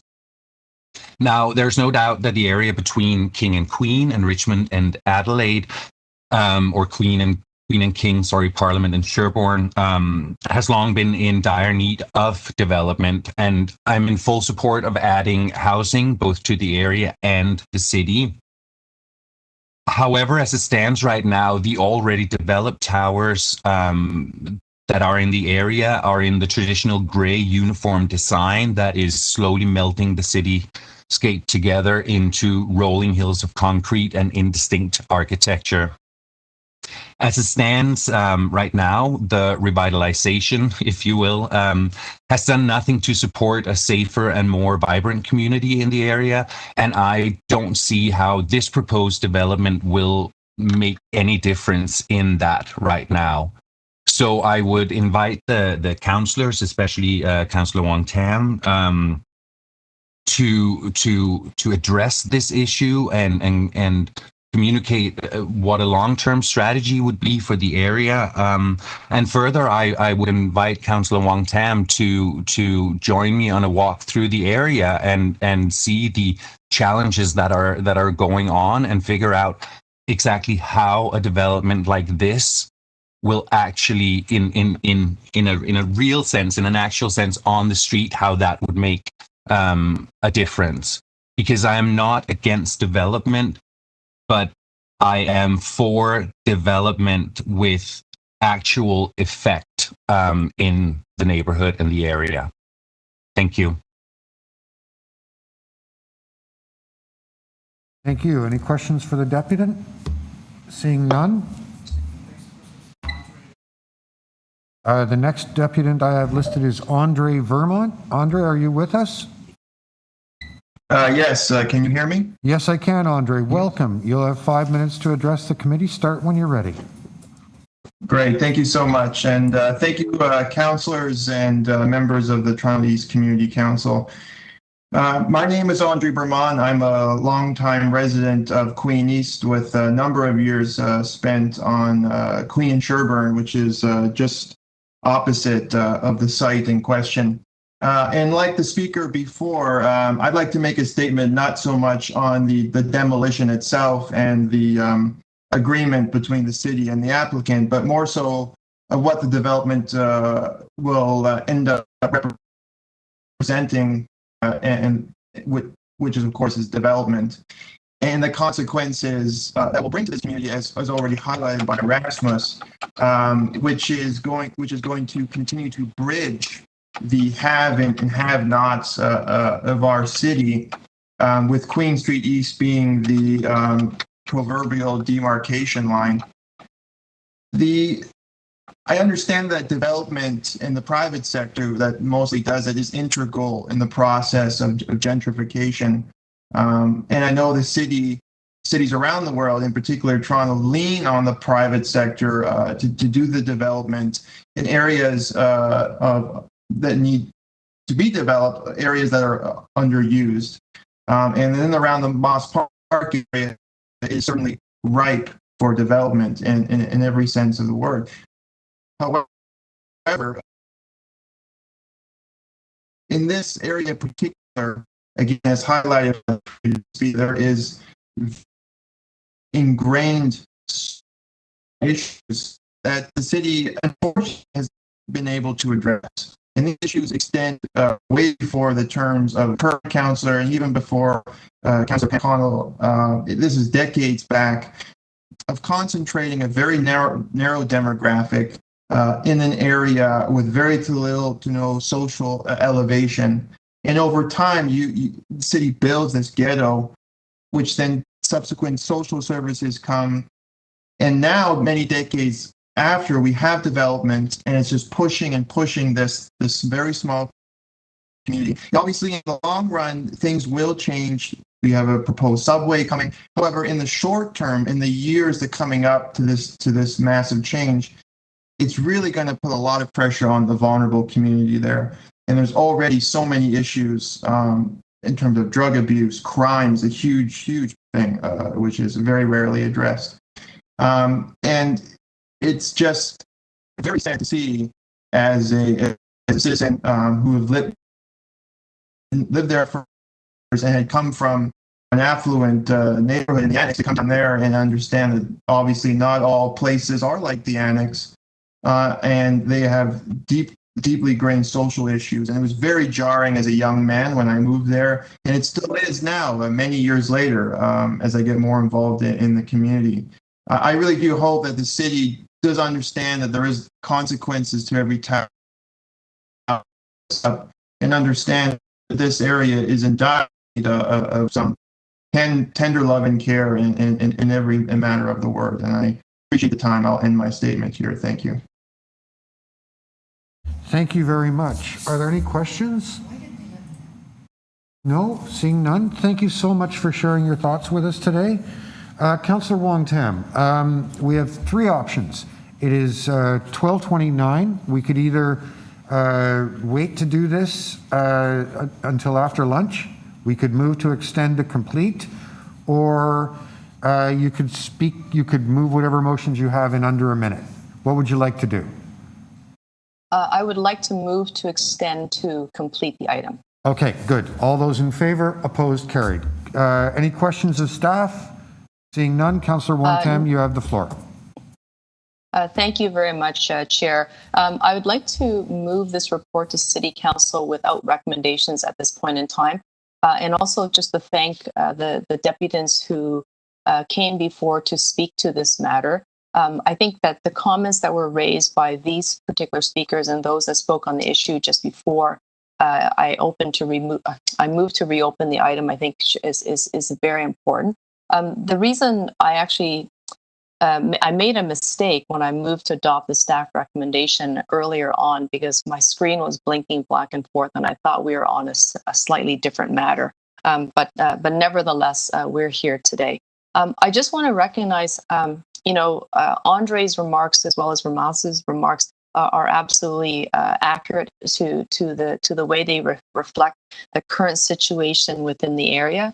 The Mosque Park neighborhood is incredibly challenged. I remember when Councillor McConnell, Deputy Mayor McConnell, was sharing with me some of her grave concerns about what was taking place in the neighborhood. It was always this incredible social puzzle that was so difficult even for her to unlock. And I don't think I fully appreciate the magnitude of what is happening in this patch of the city until the ward boundary changes back in 2018. And although those pre-existing conditions have been there obviously for some time, it actually has gone in a way that has been that's been made worse. And despite the fact that there has been the Downtown East Action Plan and millions of dollars of investments coming from the city into the neighborhood, the actual challenges when it comes to poverty and homelessness have tsunamied up during the COVID pandemic. So I want to make sure that this application, the application, just so everyone is clear, it has been approved. It's gone through the LPAT process. The city planning staff opposed the application originally. This application was first submitted in 2016, so we're almost 5 years out. We don't have a shovel in the ground, and these particular tenants have been living with the threat of being moved and displaced for that entire period of time. So I just want to recognize that it's not been easy, not for the residents who have been living under the development application, but not for the residents who have perhaps been just adjacent neighbors and trying to make their neighborhood better and working really hard to do so. But I also recognize that there has to be an intergovernmental approach to how do we actually facilitate and perhaps permit development when it is appropriate, when it makes sense, but at the same time not have this displacing effect. And I wholeheartedly agree with the deputants when they said, you know, development can take place, and I think they were very thoughtful in their remarks, but it has to be done in a way that actually brings us those benefits and helps us address the considerations that are already very challenging on the ground. So thank you very much. I don't want to delay lunch any further, but I did want to get those remarks into the public record because I do think that this report deserves another look. I want to make sure that the tenants who are directly impacted are going to get the very best outcome we possibly can under the rental demolition process. And I'm going to be working with the planning staff to see if we can get that outcome. The built form, the height, the massing of the building has already been approved by LPAT. We've already agreed to a settlement, so there's not much I can do about that. However, we can certainly do better by seeing if we can get the tenants an improved outcome. And if we cannot, maybe this is already the Cadillac, Mercedes-Benz, whatever, you know, the very best platinum package that exists, then so be it. But I don't think it hurts for us to have a second look. Thank you very much. Thank you. Any questions of the mover? Seeing none. Anyone else to speak? Seeing none. Councillor Wong-Tam has moved to send it to council without recommendations. All those in favor? Opposed, if any? That carries. I will see you all back here at 1:30. Enjoy your lunch.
Okay, welcome back. I call the meeting back to order. Members, so on item 31, if you will recall, we had a deputant who was having trouble connecting, and I understand she's with us now. Pia Bauman, are you with us, Pia? Yep, Pia's here. Just one sec. Say that? Nope, 1 second here. This is correct? Yep. Okay. Hello, Pia. Okay. Hello, Councillor Perks. Welcome. So you have 5 minutes to share your thoughts with the committee. You can start at any time you're ready. A little louder. I thank you. I start now. Yes, please. So first of all, I want to thank the chair of this council meeting, Gort Perks, and my thanks to the council for giving me a chance to speak at this later moment. I am speaking on behalf of Pia Bauman School for Ballet and Creative Movement. This school is a charitable, not-for-profit organization since 1987 and has over 40 years presence in the West End of Toronto. The school's mandate is very clear: to open the doors for all children and youth and give them the chance to learn, dance, to create, and to perform without restrictions. This is a right, like reading and writing. Not only a school, the school has a long history as an art hub. During the daytime, our studios are the creative spaces where artists of diverse backgrounds and disciplines use its studios for creation and rehearsal. We have 4 studios, one doubling as what will be a fully equipped studio theatre seating 100. The small studio theatre is one of the few affordable venues in the city for many cultural diverse collectives, for individual artists and professional companies. I am very concerned about the proposal for redevelopment of this building, this site, 221 to 227 Sterling. The school occupies Unit 103, over 9,000 square foot. This proposal will seriously impact more than a school, more than a neighborhood. It impacts people, the residents, the live-work apartments that home artists and craftspeople, and the school, last but not least, that serves 250 children and youth. There is no mention by the owners of the properties and the development of any of the vibrant living and creative spaces that over many years were established and thrive here. Since 2019, Pia Bauman School for Ballet and Creative Movement is part of this hub, and proud to be this hub on 225 Sterling Road. For over 35 years, the school has held an important position in Toronto's West End. We make high-quality dance education available to all. We are an important stabilizer and incubator for the arts and future arts supporters, our children, the future of the city. The school renovated this section of Sterling, Unit 103, which has historical gravitas, a former ammunition factory since World War I, with 32 feet high ceilings. Here we created a safe space where we could continue as a dance education center and a creative arts center, and continue to make studios and theatre available to Toronto and to Toronto artists to hone their art and bring their art to the general public.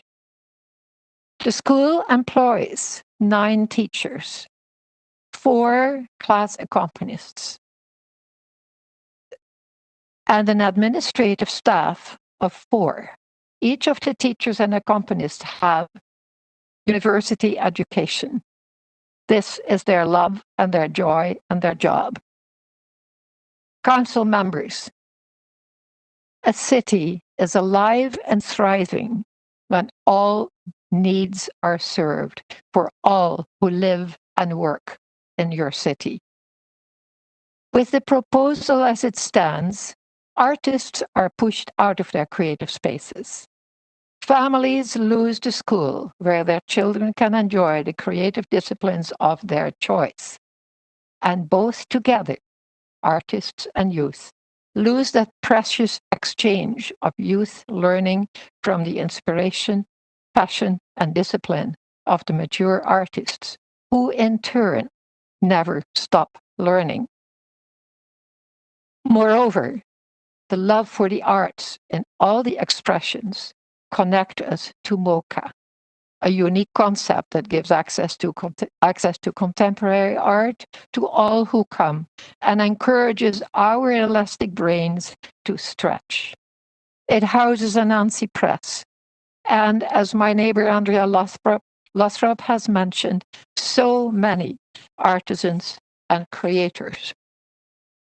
Mr. Chair and members of this council, a healthy city supports education on all levels, in all disciplines. This must include after-school arts education.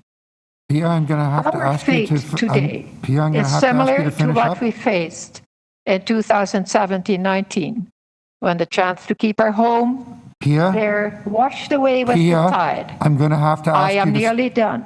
Okay. A positive development that would have kept the school in Parkdale location disappeared. Today, the ramifications are graver. Thank you very much for your deputation. Thank you. Yeah. Are there any questions for the deputant? No, seeing none. Pia, thank you so much for sharing your thoughts with us today. That concludes the deputations. Are there any questions of staff on this item? Seeing none. Councillor Bailao, the floor is yours. Thank you, Mr. Chair, and I do have a motion based on the deputations and my questions to staff. I just want to make sure that this is taken in consideration on the second phase of the study. This is a part of the city that is under a lot of development pressure. There's lots of exciting things happening. I mean, this is the new home for MoCA, new home for actually right now Pride Toronto, and we're Pride Month, I should say that as well. They're there now. The Biennale of Toronto. So there's a lot of activity in the old restored automotive tower, but there's as well as if you heard from some of the deputants, several buildings in this area where some of them are under the development pressure, where incredible amount of creativity and arts and community building even exists as well. So I think it is important that the study looks at that as well. This study, as I said, was initiated because of the development pressure that we were feeling. This is a very well transit oriented community. It has a lot of transit that has been built or is about to be built, and obviously we do recognize that some development is coming, but it is important that it's not only about the development, it's how you build a community. So for us, it was important to ensure that it was development that fits in with the community that already exists, that we're going to have the social infrastructure to provide for the community, from daycares to affordable housing to agency space, community space. What do we need? How do we ensure that the new residents and the residents that are there now have a thriving community? And for that to happen, the good planning and planning ahead is really important. And so we brought the community together. We've had already several sessions that we looked at different things, from community services, from heritage buildings, what needed in terms of heritage, what needed to be preserved in the area, in terms of transportation, public realm. So there has been several discussions happening with the community, and so this is the first phase of our study. We're continuing to work, and I want to thank all the community members that have been involved with the study and with the many applications that are in the area as well, and with the assistance of staff to ensure that this study is reflective of what we've heard from the community. So I ask for your support, and looking forward to continue to work with the community and with staff on developing this vision for the area. Thank you. Any questions of the mover? Anyone else to speak? Okay, we'll take the amendment and the item together. All those in favor? Opposed, if any? That carries. Councillor Fletcher, you're connected to the meeting, but you don't have your video on. Are you with us? I am definitely with you, but very low. I do need to reopen an item. I think the clerk has told you about that. Right? Councillor Fletcher, I was going to suggest that we finish 32. Are you ready? I just have a motion on that, Chair, that I'll send in, please. Clerks does not have that yet. Okay. No, I know. Okay. I'm just sending it in on Thank you. I'm sending it in on CMP. Very good. now. Okay. Thank you. And one moment.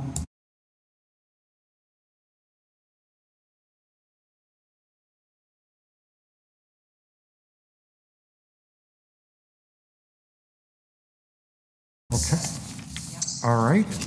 So we're going to go now to item 33. There are deputants listed. This is 2 through 6 Howard Park Avenue, official plan amendment and zoning amendment applications, preliminary report. The first deputant I have listed is Josie Candido. Josie, are you with us? I am. Hi, Josie. How are you today? I'm great. How are you? Very well, thank you. So, Josie, you're going to have 5 minutes to address the committee. You can start anytime you're ready. Okay, thank you. So thank you to the chair and the members of council for giving me this opportunity to speak this afternoon. My name is Josie Candido from Master Mechanic High Park, tenant of 2 to 6 Howard Park Avenue. We've had the privilege to serve, love, and be part of this inspiring, diverse community for 22 years. And by the way, Councillor Bailao, can you mute your microphone? Sorry, Josie, go ahead. That's okay. Hats off to the council for being able to do these meetings virtually and not an easy task. And Mr. Chair, your hair looks great, by the way. I know everybody's looking forward to haircuts, but you don't look so bad. We had an outpouring of love and concerns when the community found out about this rezoning. Emotionally, it was very hard for us and the team. It took us a good weekend to kind of just, phase out of the emotion part of it. So I'm here now representing not just me as a tenant, always looking out for the community has always been my number one priority. Beyond money, beyond anything else, it's love, kindness, and making sure that, everybody has a voice. So this is why I would have even waited another 12 hours to be able to speak on behalf of this community. It's like no other. I know there's all great communities, but it's a community that inspires, has kindness, has diversity, love, more than I've ever seen. And I feel blessed to be able to be part. It feels like a family hub. There's no like it. My first point is that the notifications are on the city site that there's a meeting on July the 12th. Firstly, the community feels like this is going so fast. The application was just reviewed in June, and now there's a community meeting virtually on July the 12th. And the word I keep getting from everybody is, why is it moving so quickly? It's like the speed of light. These things usually take time. And all of a sudden, this is like, we're not even been notified. It's on the website and we haven't even received a notification yet. People need time. There's schedules, there's COVID, there's kids, there's families, there's jobs, there's all kinds of things that people are trying to get their vaccines. Life isn't easy right now. So, I already noticed that it was on the site 3-4 days ago, and we're yet to get a notification. I've also received a lot of feedback that people aren't getting notifications. So I don't know where that's stemming from. Wrong email addresses, I have no clue. but I believe that every community has the right to get a notification and to speak how they feel. I hope that this gets corrected. I just also feel that this preliminary report is very vague. I'd like to actually just read exactly and quote exactly from this preliminary report. The following issues have been identified: suitability of the proposed density and massing as it relates to existing and planned built form of the surrounding context. Ensuring setbacks and stepbacks will enhance the relationship to the surrounding context. Relationship that impact the designated heritage properties to the north and east along Dundas Street West. Pedestrian level, wind and shadow conditions. Provisions of indoor and outdoor amenity space, including size, location, and programming. Enhancements to the public realm, including sidewalk widths. Well, hopefully they have good sidewalks and streetscape design and provision of affordable housing and distribution of unit types. Throughout this proposal, there is a lot of missing information. It's a lot to be decided, like it feels like. So there will be 40 parking spots with no visitor parkings. So my two-tiered question is, how do we even ask questions when we don't even have any information at this meeting already on the 12th? And are they going to be ready to be able to answer questions? Like, it's just mind-boggling how this is going so fast. And I'd be honest, as a business owner, I know that chances are this is going to go through. This is how it works. Billionaires, they buy properties, they develop, and, the community can get some stuff, but do I think we can block it? I don't know. It feels like the rich white people always have the privilege. But here we are, and I'm going to mention things that I just am beyond my mind in this proposal is the lack of Josie, even can I fitting ask into you the community. to finish up, please? I'm going to say that I'm trying to finish up as fast as I can. There's no green space. There's no affordable housing. There's only 40.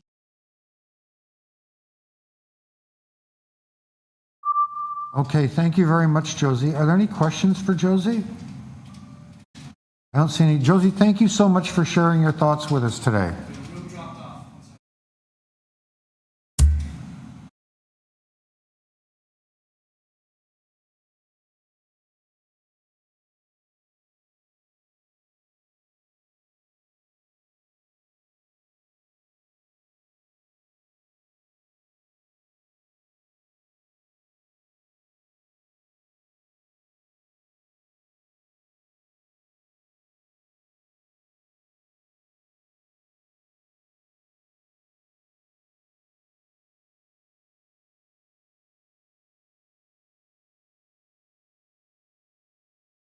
Members hear me? No.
Room audio check 1, 2, 3.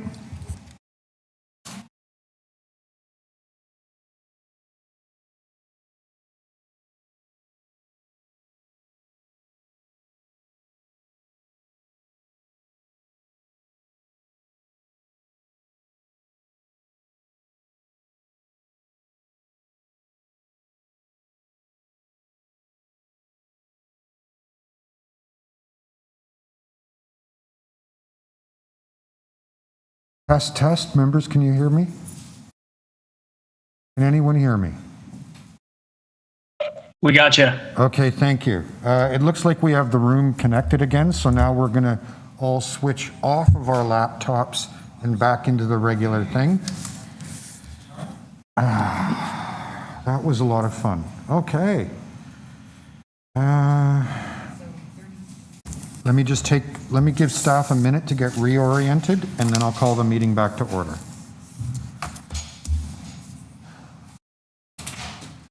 I just want you all to know, you can't see this, members, but there are like 4 or 5 members of the IT staff running around, like poking at boxes and connecting things and unconnecting things. Honestly, like, if my house ever catches fire, I'm not calling the fire department, I'm calling these guys. We appreciate it. Thanks, IT folk over there.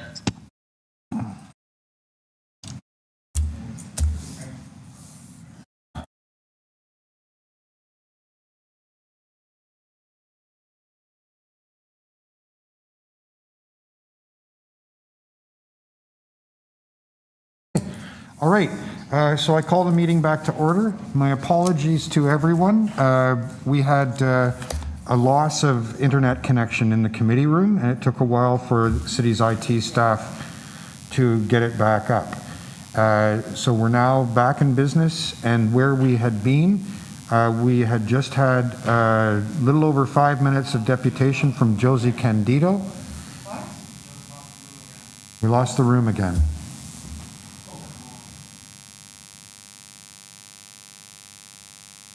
Members, can you hear me? No? Okay.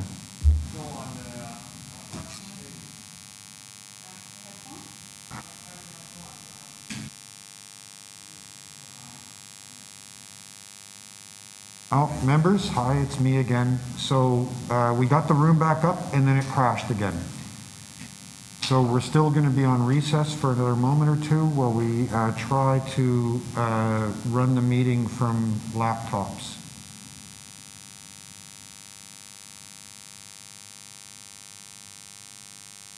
Well, we have to keep our masks on, so we can't really drink coffee or tea.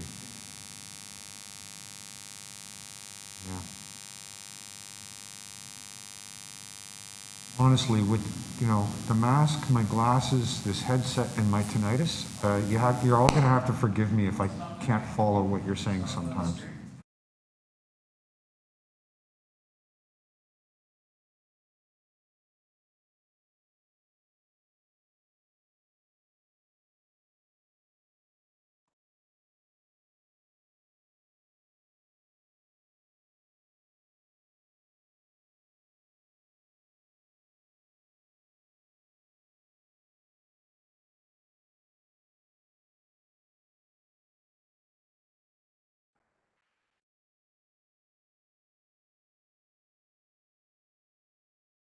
All right. I understand we are streaming again. Members of the public, my apologies. The committee room that the clerks and I are operating out of lost its internet connection. We're not sure why. So we've restarted the meeting using a series of laptops here in the committee room. Please forgive the interruption in the meeting. It was unavoidable. I'm calling the meeting back to order. We had been considering item TE 26.33, 2 through 6 Howard Park Avenue, official plan amendment and zoning amendment applications preliminary report. When we lost connectivity, we had just heard a deputation from Josie Candido. Is Josie still connected? Yes? Good. Okay. I'm Okay, unmuted now, but you should mute me. Hi, Josie. Hi. I just wanted to thank you for your deputation. I don't see any of the members have any questions for you. I will try to address some of the issues you raised when we get to my turn to speak. But thank you very much for sharing your Thank thoughts you, with us here today. everybody. Thank you. The next deputant I have listed is Gurbeen Bosson. Gurbeen? Hello, Gurbeen? Gurbeen, we are showing you as connected. Are you at your computer or on your phone?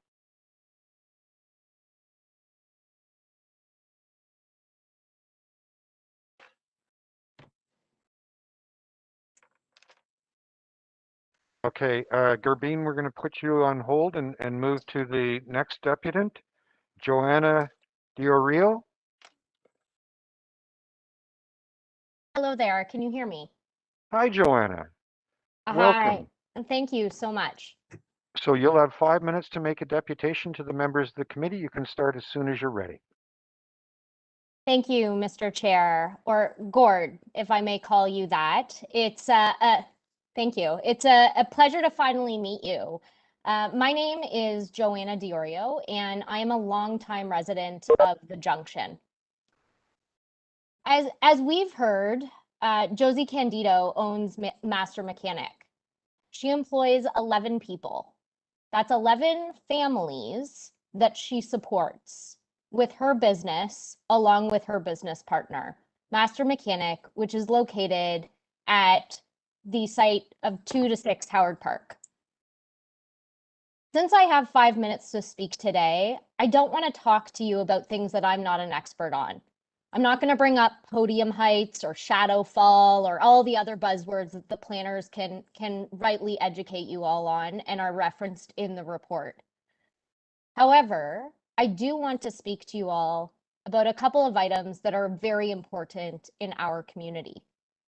Number one is integrity. We've heard that word used already today by previous speakers. I've been reflecting a lot on the word integrity lately, and it contains the word grit. Josie has grit.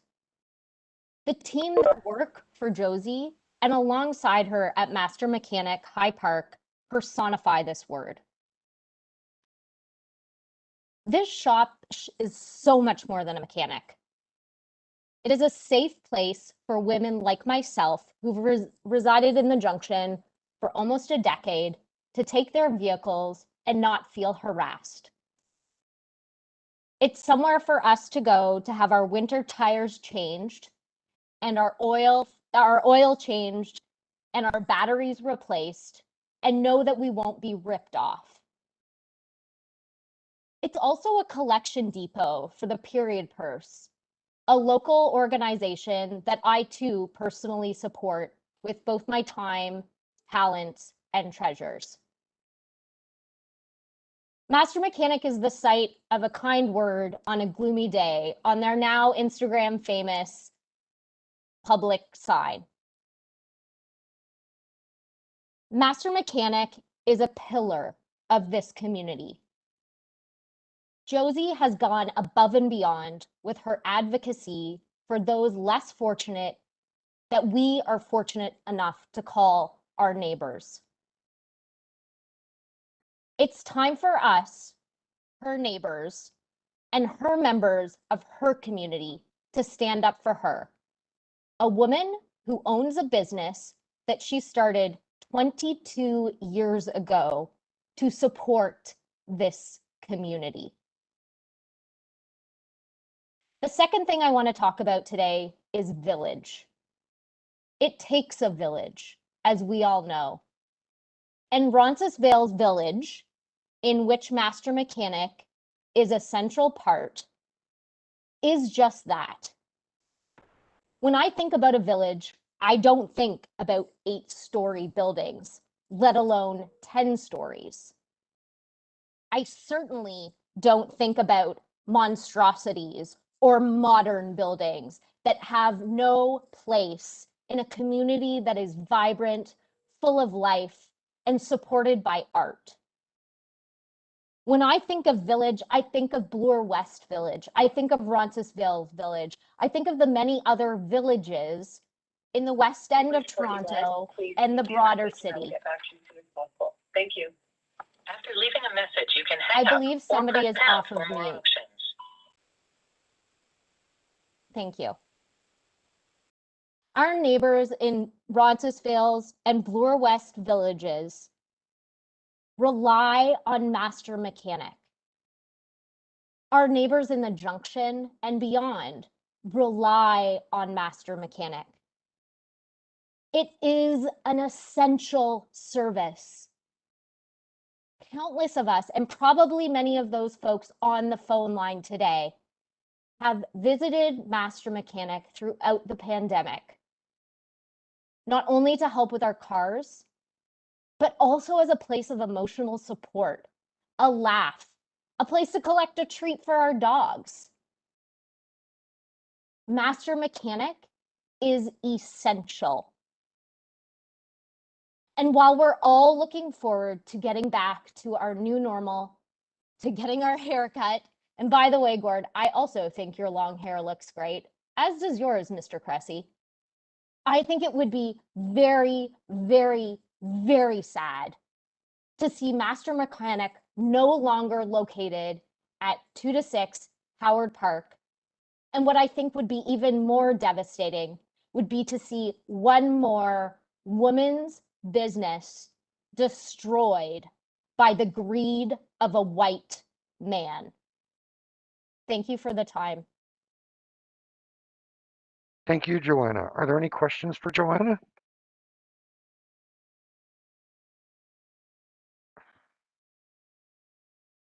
I don't see any questions. Joanna, thank you very much for sharing your thoughts with us today. Next, oh, can I see if is Gerbine here now? Yes. Gerbine Dawson. Hello. Yes, I'm here. Hi. Welcome to Toronto East York Community Council. Please feel free to address the committee. You'll have 5 minutes whenever you're ready. Thank you very much, Gord. I'd like to welcome, so sorry, this echoing is from my phone Yes. because somehow my mic wasn't working, so I apologize. I'm moving my computer far away. So I'd like to thank the council for giving me a moment to speak here today. On a point of order, it may be helpful if the speaker could turn her computer off. Yeah. Gerbine, if you could just completely turn off the volume on your computer or close the window or whatever it is so that... There, yeah? How's that? Better, is that thank better? you. Why don't you start again? I'm so sorry. Thank you so much to the council for taking the time to hear my comments today. I am speaking on behalf of the community that has been supported by Master Mechanic. I am the executive director of Angan, a community service organization, which is a not-for-profit that has benefited greatly from its partnership with Master Mechanic over the years. Master Mechanic has done great work to help us continue serving the community in a myriad of ways. I want to point out one personal interaction that I had with Josie and the team at Master Mechanic very, very early on during COVID. My team, which is all made of frontline workers, was having a very hard time securing the right PPE. One of the things that we could not find was hand sanitizer. And Master Mechanic had gone out of their way to get some hand sanitizer from a local company that makes hand sanitizer. They were otherwise, I think, making vodka or gin or something like that, but they switched very quickly to make hand sanitizer. And Master Mechanic gifted us 4 bottles, like 4-liter bottles, 4 of them, so we could actually prevent our staff from getting sick. And for that, I owe them a debt, a gratitude and a debt. And I want to read to you a letter that we wrote openly to the community. So this was written on May 25th, and it says, "Dear Parkdale High Park community, we are writing an open letter to state our concern for the development of the land currently being occupied by Master Mechanic at 2 to 6 High Park Avenue. Master Mechanic High Park is a pillar of our community and is known by many for their considerable support of local not-for-profits and charities, including Ongen, a community service organization, the Parkdale Community Food Bank, the Redwood Family Shelter, the Period Purse, and the Friends of Sororan Park, just to name a few. The displacement of such a significant community supporter would be detrimental for those who rely on their essential services and the community members that rely on the activities of the organizations that Master Mechanic High Park supports. Large developments within the Parkdale, High Park, and Davenport communities are growing fast with little consideration for local businesses and the important activities such as affordable housing, green space, and community organizations. Community organizations, local businesses, parks, and opportunities for affordable housing are all pillars of our community, and that ensure that it's able to maintain vibrant and accessible for all.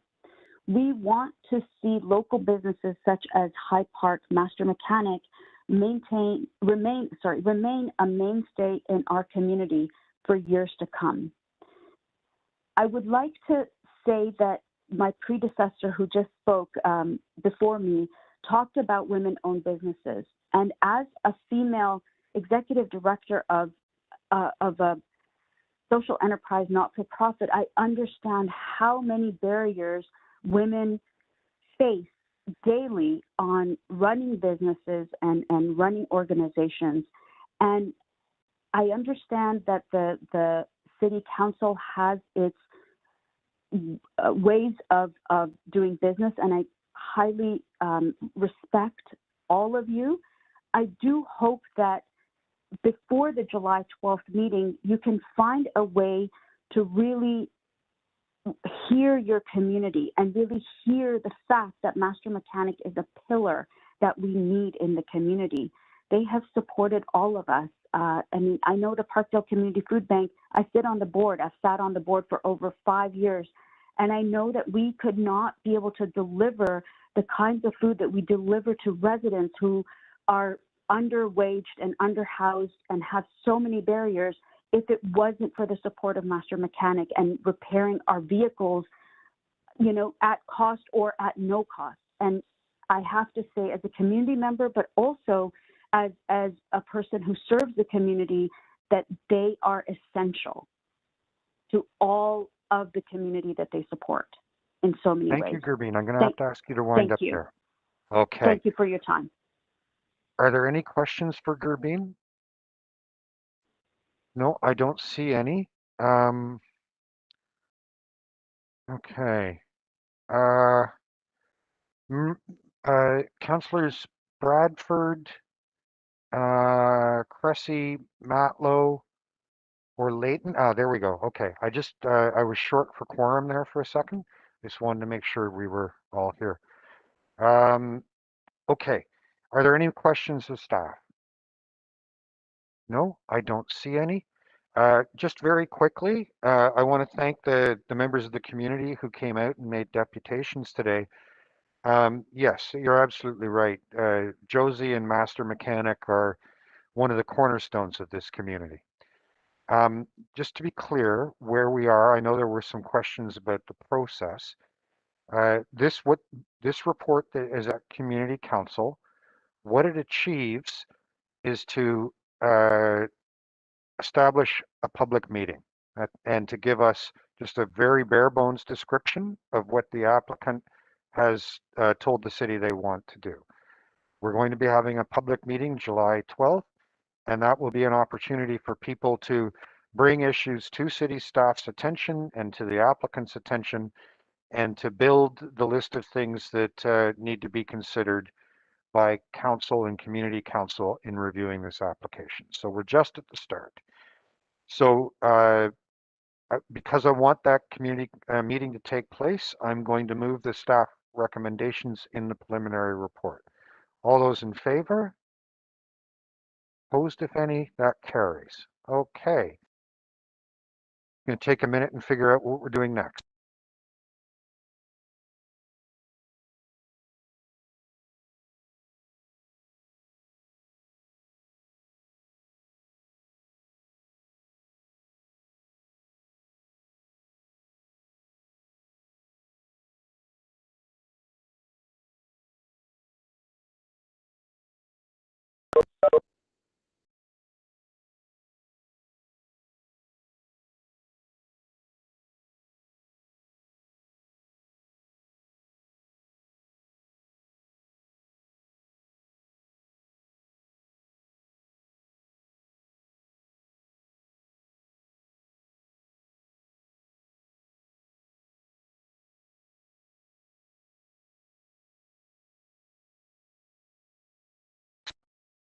Okay, members, earlier in the day, we considered item TE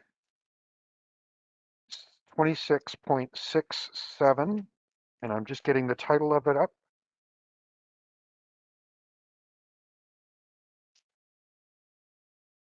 I don't have the title of it.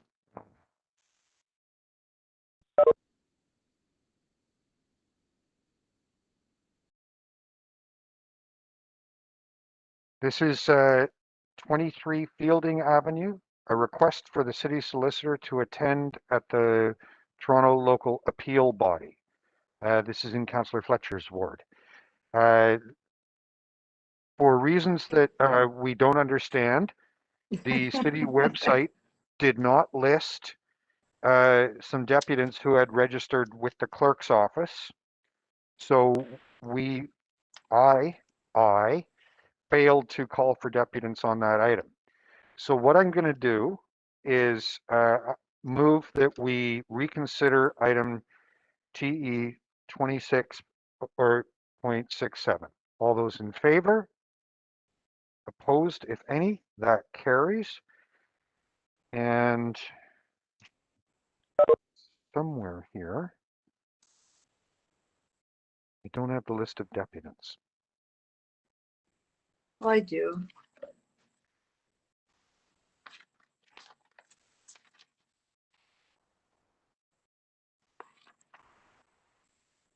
Oh, here it is. I've got it. I've got it. Oh my goodness. I confess, members, at the end of this day, I may have a beer. Okay. So this is one for the history books, this meeting, yep, by the way. Yes, it is. Okay, so the first deputant listed is Matthew Pickard. Matthew?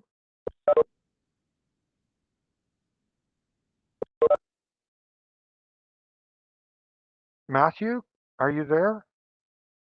I am. Can you hear me? Yes, I can, Matthew. Welcome to Toronto East York Community Council. You have 5 minutes during which you can make remarks to the committee. Start whenever you're ready.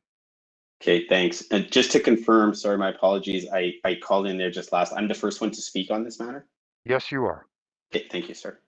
All right. So first, I'd like to say thank you to the councillors and the members of the committee for allowing me to speak. My name is Matthew Pickard. Obviously, I live at 17 Fielding Avenue, and we're about we are two homes away from the property being discussed, which is at 23 Fielding. First, I want to state that we've chosen as a community just to have 3 individuals speak fairly quickly because we know the committee's time is valuable, and we want to make sure we're not taking up too much time. And we're hopeful that this provides context for Councillor Fletcher's proposal. So quickly, we're here to speak about the variances proposed to a construction activity on a 2-story addition and a garage at 23 Fielding. The Viner variance application was unanimously refused by the Committee of Adjustment earlier this month. During the Committee of Adjustment process, there were 29 letters in opposition filed against the proposed variances. There were 0 letters of support received. The 29 letters did not use a standard letter form. They were all individually written by members of the community based on Fielding and Strathmore. Even my 15-year-old daughter actually submitted a letter on it. The primary concerns brought forward included lane access and safety of community members, primarily children using the lane, the effect of a 12-foot long, 20-foot high extension, and the effect that would have on neighbors in the community.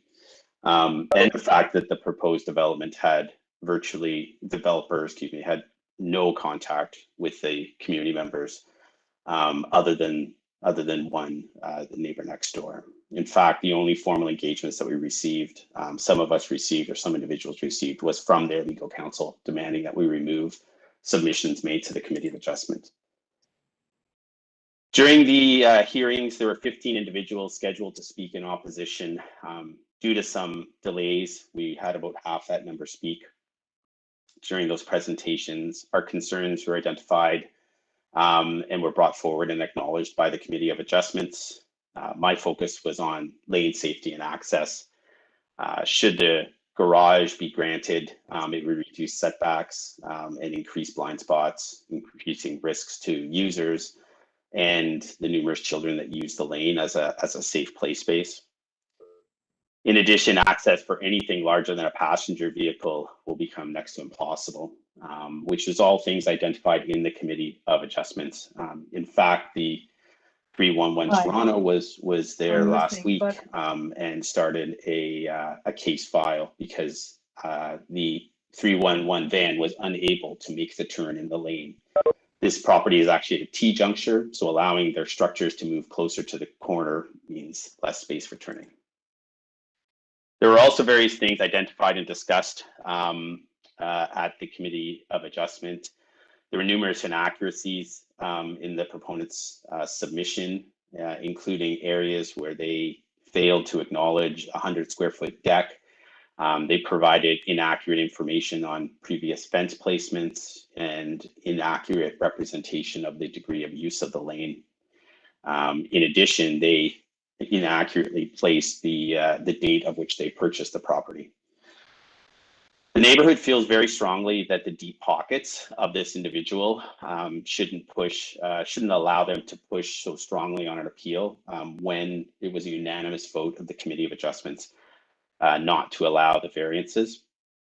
Our street's a working street with primarily semi-detached homes. The proponent clearly has money, as they have now purchased 2 homes on our street with these development plans, and are working to push through the matter through the appeal process. We as a neighborhood are challenged to participate in full because of the potential costs around this. As such, we're hopeful that the committee will accept Councillor Fletcher's proposals and ask that the city solicitor work to confirm the Committee of Adjustment's previous decision. With that, I'll turn it back to the committee. Thank you. Thank you very much. Are there any questions for Matthew? Can I just ask you one, please, Matthew? I caught you saying that somebody came to tell you to take your letters out. Could you just tell me who that was again, please? Yes, there was one letter issued, as I understand it, one of the letters that was issued to the Committee of Adjustment received a letter from a law firm. That individual received a letter from a law firm the next day requesting that they remove portions of their letter. I don't know the exact intricacies of that, but needless to say, that was approximately 4 business hours later when she received the letter out of the law firm, threatening or advising that they would be taking the matter to court on, I'm not sure of the proper terminology, a slanderous statement or something like that. Correct. Thank you. Thank you very much. Any other questions for Matthew? Seeing none, Matthew, thank you so much for sharing your thoughts with us today. Next, you're quite welcome. Next, I have Martin Sazier. Martin? Hi, can you hear me? Absolutely, perfectly. Perfect. Martin, I'm going to give you 5 minutes to address the committee. You can start whenever you're ready. Thank you. My name is Martin Shire. I live at 21 Fielding Avenue with my wife, Connie. Our house is semi-attached to the house in question at 23 Fielding Avenue. I would like to start by thanking the chair and the Toronto and East York Community Council and our councillor, Paula Fletcher, for giving us the opportunity to speak. I would like to say that we could have had more people on board, as we did at the Committee of Adjustment hearing, as my friend before said, Mr. Matthew, if we had been giving a little bit more time and notice for this meeting. However, although many of us work commitments that we could not get out of, we assure you that the support is still present and will participate in the future. We are still hopeful that we will be here, it will be heard today. After the Committee of Adjustment hearing on June 2nd, where they voted unanimously against the variance for 23 Fielding Avenue, we were hoping that 23 Fielding Avenue will come back to the community with amenable solutions. However, that obviously did not occur, which is why we are here today. Change is good when respect and mindful attention is given to the impact that the change can have on those around you. If respect is not a part of the infrastructure being built, then all you are building is a negative impact that says, I get what I want and you don't count. Needless to say, this project would have a terrible impact on our property, our life, and our mental state of mind. Not only do we see this as a major variance, but this is also changes that have how many of us enjoy our houses and neighborhoods.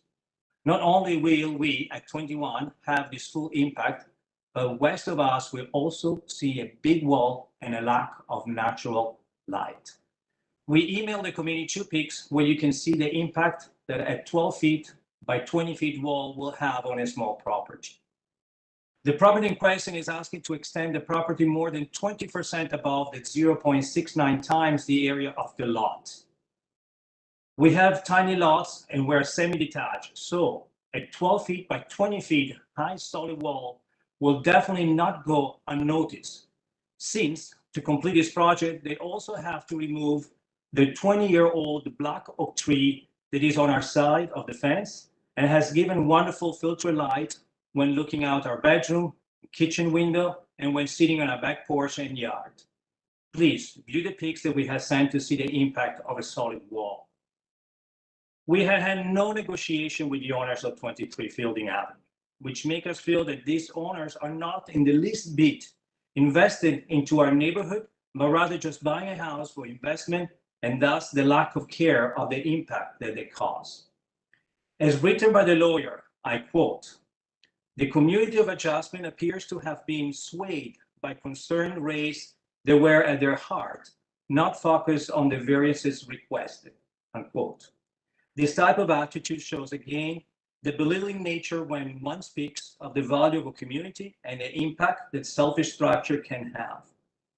I, for one, do not want to be bullied into a project that has not an ounce invested in our community. In conclusion, our community feels bullied by people who may have the financial power not only to purchase 2 houses on the same street, but also to hire a powerful downtown legal firm whose interest lies in winning the case, thus allowing the owner of 23 Fielding Avenue to build what they please with no need to regard the community. It is for this reason that passing the motion to authorize the city solicitor to support the Committee of Adjustment decision refusing the minor variance application at 23 Fielding Avenue will help us and help other communities like ours to strive and live by their own means without being bullied and taken advantage of. Chair and Council, thank you again for giving me this opportunity. I just have a question for the Deputy, Mr. Chair, please.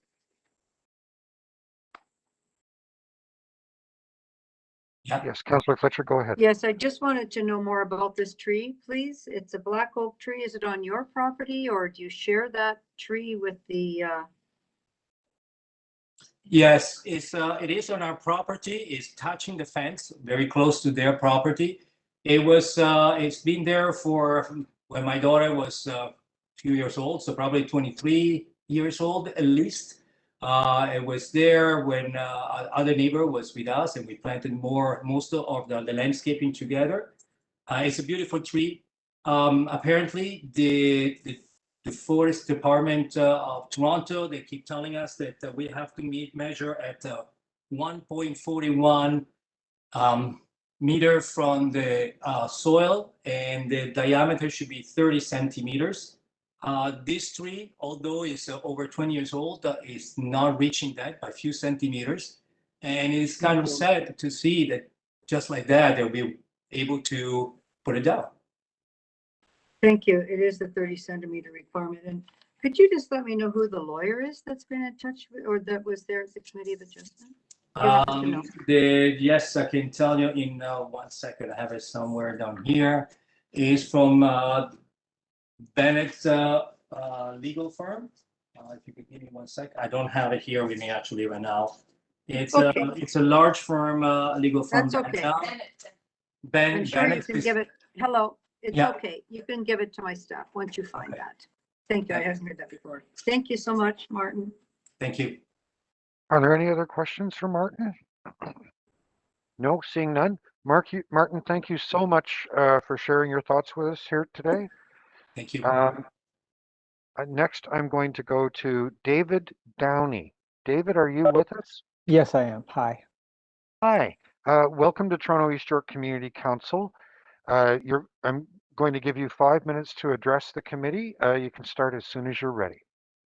Thanks very much. So first, thank you to the committee for taking the time to hear from us. It's a great signal that on matters of public interest that we can be heard.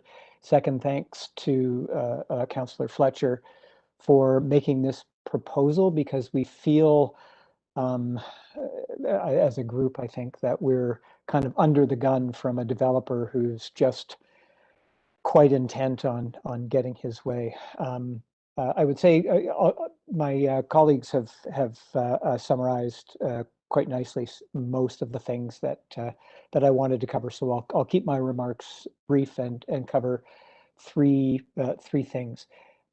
First is, I just want to say this street is a fairly closely knit group of people, but nobody is actually against development. I mean, we live in a like, these are small houses and small lots, right? Like, my house is 13 feet wide. So it's not like we're talking about large houses and the lots are 15 feet wide. So, in order to kind of function as a neighborhood with, and keep the kind of the community integrity intact, we all have to work and behave as neighbors. And we're not against development as such. I mean, most of us have done some kind of work on our houses. I mean, my house was built in 1913, so it's 110 years old, and it requires work. And so most of the houses here have had basements dug out, or garages rebuilt. So it's not that we are opposed to improvement in property. That's not it at all. It's that the proposed improvement has because of its design and because of its location, has a significant impact on the people who use the lane, on the people who are close and proximate to that house, and it has an impact beyond what the applicant would call, minor issues. So these may seem minor to him and may seem minor to the applicant, but they are not minor at all to us. The other thing I kind of wanted to say, and this echoes a little bit of what Martin said previously, but I'll make this point. Like, we're kind of angry that we have to go through this, because the developer, and he is a developer, let's be clear about this. This is not somebody moving into the community. This is a person who flips houses for a living, right? So instead of coming and say, hey, we bought the house, we would like to increase the value of it, even if he's not going to live here. We want to increase the value of it. Here's what we're thinking. What do you think? None of that happened, and as Martin said, he's never actually made any proposals to the community at all. And so we're left in a kind of a bureaucratic kind of elbows up process that didn't need to happen at all. Like it just didn't need to happen. The developer chose to proceed this way. And if you see in the appeal letter, has chosen to kind of mischaracterize our objections and mischaracterize the nature of the community concerns. So I guess I'll wrap it up and just say that I think that you know, this will, if approved, have an impact. We feel like we're in we're a group of homeowners and community members who are now kind of having to dig in our heels and get our elbows up in a situation that didn't need to be like this at all. It could have been avoided, and it's frustrating and makes me angry that we have to go through this process. But I am at the same time grateful for the opportunity to do it. So thank you so much, and I'll end my remarks there. Thank you very much, David. Are there any questions for David? No, thank you. No. Okay. David, thank you for sharing your thoughts with us today. Members, that concludes the deputants we have scheduled on this item. Are there any questions of staff? I just had one or two, if you don't mind, because please. I gather from I always call it the Committee of Adjustments, but it's called the TLAB now, that the members had gone out to see that. I don't know who can answer that question. I don't know if the planners have gone out. Through the chair, it's Carly Bowman speaking. I'm the manager of community planning in this area. Hello, Councillor. Yes, the planner who reviewed the matter did go out and visit the site. And then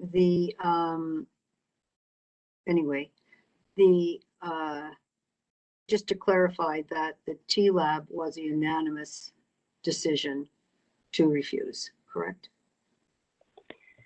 It's my understanding that the Committee of Adjustment unanimously refused this matter, yes. Okay, thank you. Oh, sorry, still a Committee of Adjustment. That's fine. That's great. Thank you very much for that. And so, Mr. Chair, I'm just going to move this motion here. And I thought that it was important to get the committee's approval. Often these just go straight to council, but we had the opportunity to bring it in front of the committee, as I think one other one was brought today. It's proper pathway. And I would like to authorize the city to support its decision, the decision of the Committee of Adjustment at the TLAB. Have we changed the name of that yet? Because everything's getting a name change. I'm unaware of that one yet. No, I don't believe we changed the name of the Toronto local appeal body. That one hasn't been changed. Okay. No, it's only the provincial ones that keep changing their names. Oh, okay. And we're not merging it with a mining tribunal, Paula. We're not? No, unlike the province. They have a different way of doing things up there. I digress. That's okay. I think that was a healthy and welcome intervention. So, Councillor Fletcher, I guess you're just putting the motion in front of us. So I am, but I'd like a recorded vote because I think that people are extremely articulate here today, and having a lawyer send a letter to somebody after saying, get that out of there, you can't write that. It's very concerning, Mr. Chair. That's why I did bring it here. A number of things are quite concerning. For the local community, the Committee of Adjustments, the local community location where you can go and express yourself, and to have legal action threatened is quite something at that level. So I would like the committee itself to express its support for this motion, those who wish to. Thank you.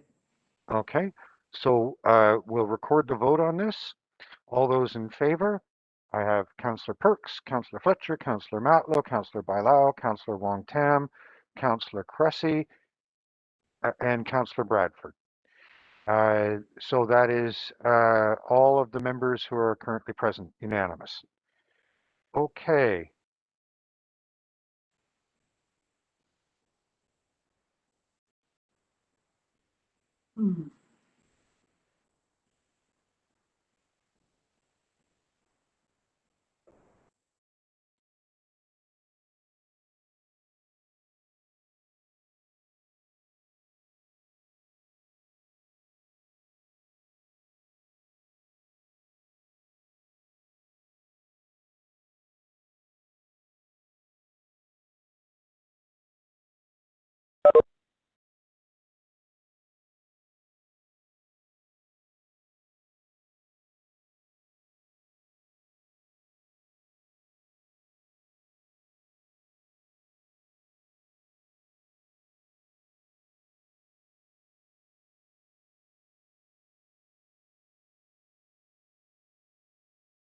Okay, members, I understand that on item 32, which is 1327 to 1331 Queen Street East, we now have a motion ready from Councillor Fletcher. Councillor, do you wish to speak to this motion? Yes, I will, please. Thank you. I won't take Okay, long. so Sorry, floor is Mr. yours. Chair, is Oh, yeah, this wait, the item Councillor that I need Bradford to? has a. Oh, yeah, yes, he needs to yes. go. Thank you very much. And Councillor Bradford, if you could disconnect your camera. Yep. Okay. Councillor Fletcher, the floor is yours. Yes, I have the motions there, please, Chair. And I just want to thank the clerk for being so accommodating. Very much appreciate that. And that would be to delete and ask the staff who specialize in accessibility and sidewalks to be requested to review it and details, and that the ward council be advised of the outcome, and that the implementation of the final streetscape plan proceed only after based on comments that have been received in writing from the accessibility, equity, and human rights staff. So that is, I'm not sure that's the same staff. It's transportation staff. We better pull that back. That isn't exactly the same staff. It's in the transportation unit. I didn't get the impression. I think we better stand this down for a second, Chair. Councillor Fletcher, the accessibility unit is within the transportation staff. We don't need words to specify that. Yes, so then that piece would come out at the bottom. That indicates there's a identifier at the bottom of that motion, Chair. You see in writing. Which? From accessibility unit, equity and human rights staff. I don't think, well, that's fine. We can leave it there. That's good. Yeah, let's just do Thank this. you. We'll do it. And then also, I just wanted to thank the Rockport group for clarifying. Mr. Weinberg sent a letter today to Ms. McDonald, and it's on the record here, that there were drawings that were stamped incorrectly that were the basis of this snafu on the sidewalk. I cannot remember many times in the city of Toronto's history where something's been built off grade in this way, at 6 to 9 inches, creating a, I would say for a number of people, a very smaller area to go on, and also a trip hazard, issues for those who might be using a cane, making it very hard to get accessibly down into a vehicle or to get off the curb. It's created quite the storm in the East End, and thank everybody for working for a fix. It's not perfect because we still don't have actual accessible way to get onto the road from this new development, this 8-story condo on the street. So the one thing that I really need to make sure is that all the I's and T's have been dotted with the transportation staff that specialize in accessibility. And as well, Councillor Wong-Tam, you would know this from your chairing of the Accessibility Access Committee, just how important those details are to make sure that we get it right. Because once the fix goes in, that's the way it's going to be. So it's very unfortunate this happened in the first place. Originally, there was some thinking and a statement from the developer that it seemed that everything was fine. Couldn't figure out what had happened, and then went back and found out that there had been a stamp drawing that was incorrect, that was submitted to the city. And I want to be clear that the city doesn't go out and review every stamp drawing. We rely on the expertise of the engineers or others that are stamping a drawing as part of a development. So with that clarification and these motions, I would like to move this, Mr. Chair, who's on the phone, but whenever you're ready, that's great. Okay, so we have the amendment and the item. We'll take them as a package. We need to record this vote. All those in favor? I've got Councillor Perks, Councillor Fletcher, Councillor Matlow, Councillor Bailao, Councillor Wong-Tam, and Councillor Cressy. So that's all the members who are present.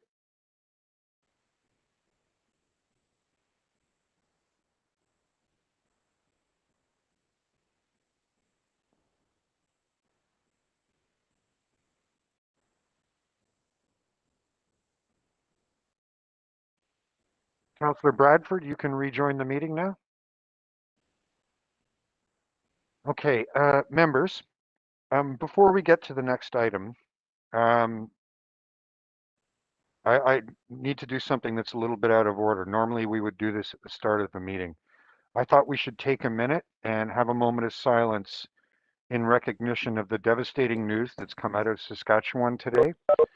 The Cowessess First Nation has announced that they have discovered a mass grave containing as many as 751 possibly children who were buried at a residential school in that community. And I thought we should take a moment as a committee and have a moment of silence. So if you'll join me in standing for a moment of silence.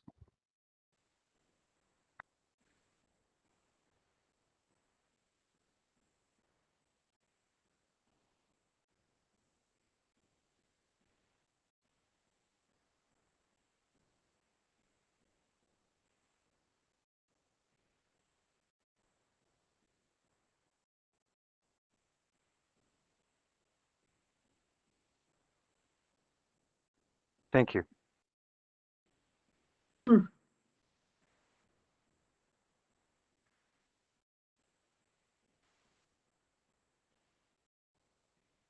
Okay.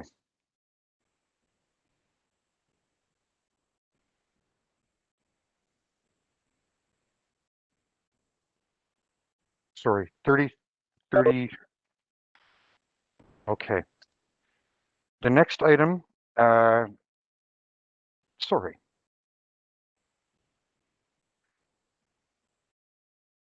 The next item is TE 26.34, 1432, 1437, Bloor Street West, and 278 Sterling Road, zoning bylaw amendment and rental housing demolition applications preliminary report. I have two deputants listed. First is Clea Fufat. Clea? Yes, hello. I'll be speaking on Clea's behalf, actually. Could you introduce yourself, please? Yes, my name is James Mayo. James, welcome to the Toronto East York Community Council. I'll be giving you 5 minutes to address the committee. Please begin as soon as you're ready. Great, thank you very much. I'm reading a letter that Clea wrote as she could not be here at the moment. So thanks for letting me speak today, councillors. This is again on Clea's behalf. I am a first-generation Canadian of mixed ethnic background. I'm a practicing artist, having recently completed a project commissioned by the Canadian Consulate in New York. To support my work in the arts, I've worked as a flight attendant for a Canadian airline for 11 years, and I am currently in graduate studies in the field of counseling psychology. My background paints a picture of an active, contributing member to the community. It also illustrates why I must live in low-income, affordable housing. The cost of my participation and investment in the community and the arts is juxtaposed with the harsh reality of the cost of living in Toronto.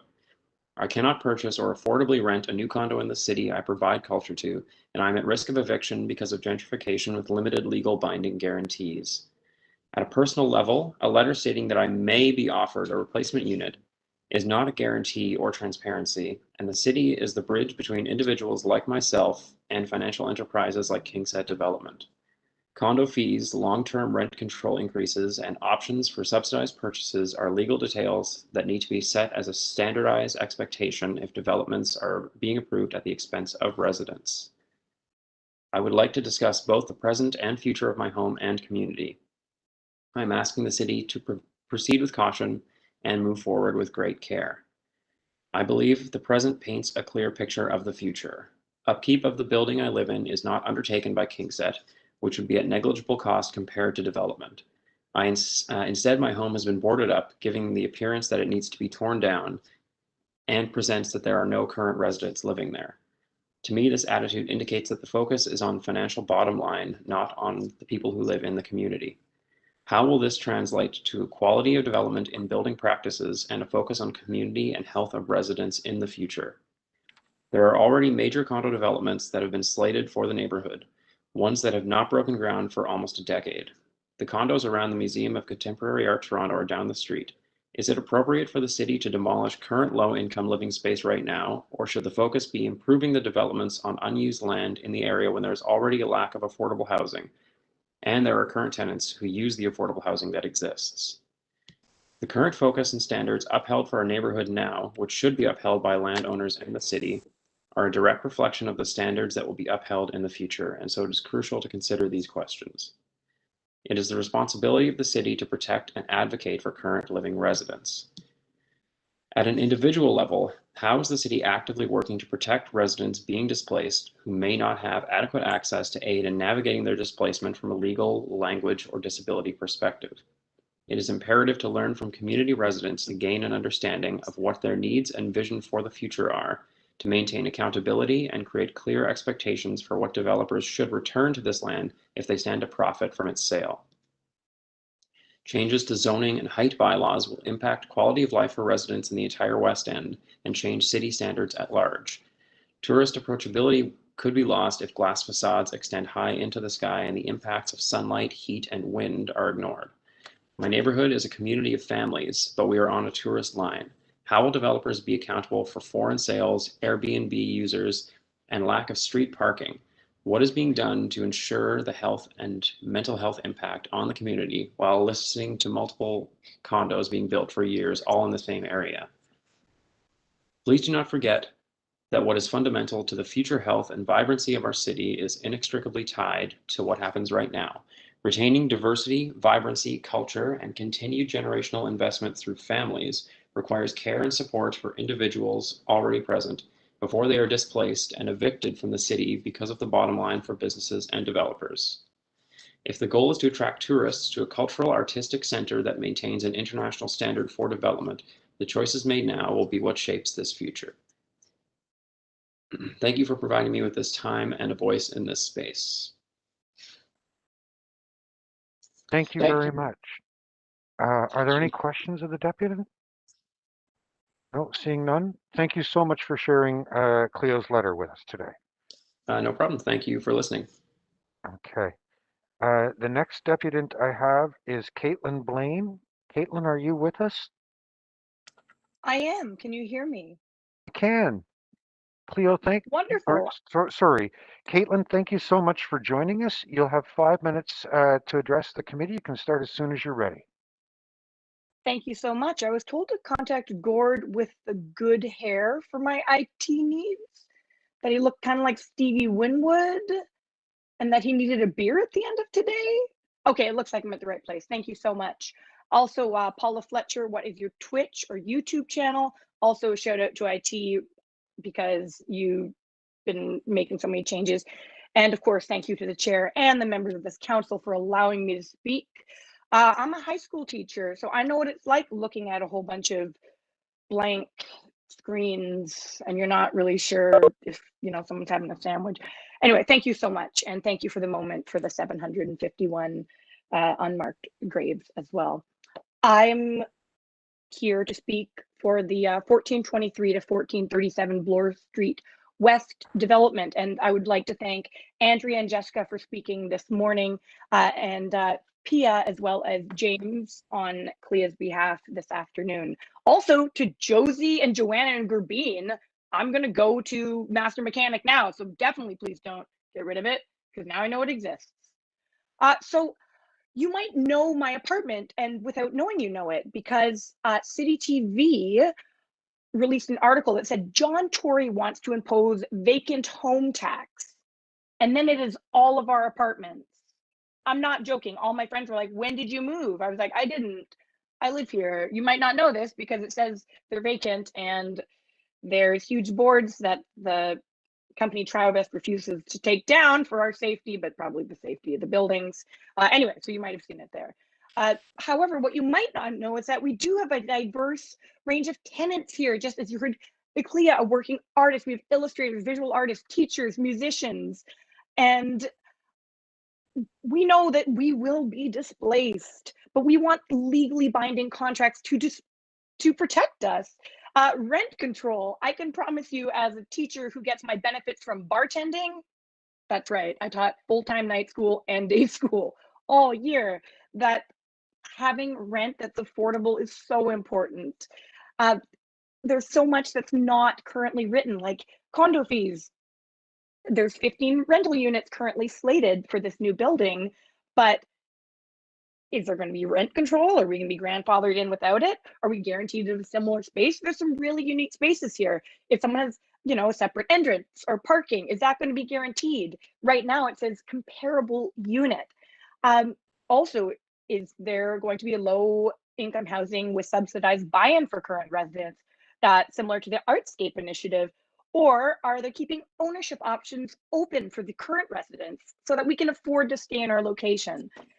Will we have the opportunity to purchase a unit instead of renting? So I would also want to know what's being done by the city to engage individually with each displaced tenant in order to provide us support for the citizens through their displacements, as was mentioned for the 221 Sterling. And I'm so glad that the consideration for culture was added in. So thank you, Anna, for taking the time to write that. Other questions, who are we supposed to connect with? I promise you, I'm down for it. I'm representing our whole block, really. I mean, those of us who are here. And like, we want to move forward in a positive way, but we also don't want to be afraid of never being able to come back. And growth, of course, can be so positive for community, but if it's eviction, appropriation, gentrification, not so much. But I do know that Toronto, a big selling point for when we're all safe again, is that the city, we're super diverse. And if we want to maintain that diversity and the culture that is at the root of who we are, and like the essence of a neighborhood, then I would hope that council would want to protect the citizens of this community. And we want to know how, we can engage as artists, as teachers, as so many unique individuals to ensure the new development will sustain the culture of this neighborhood and that it won't be internationally owned Airbnb rental units, because I can promise you that would be heartbreaking. But I also want to thank you so much. I know that a lot of work has been put in so far, and I know that it would really put all of us at ease if before we move forward that we have guarantees about either being rehoused with other king set properties that's somewhat similar. And I have 5 seconds left. Way to go. You're all superstars. Thank you. Everything. I would love any feedback.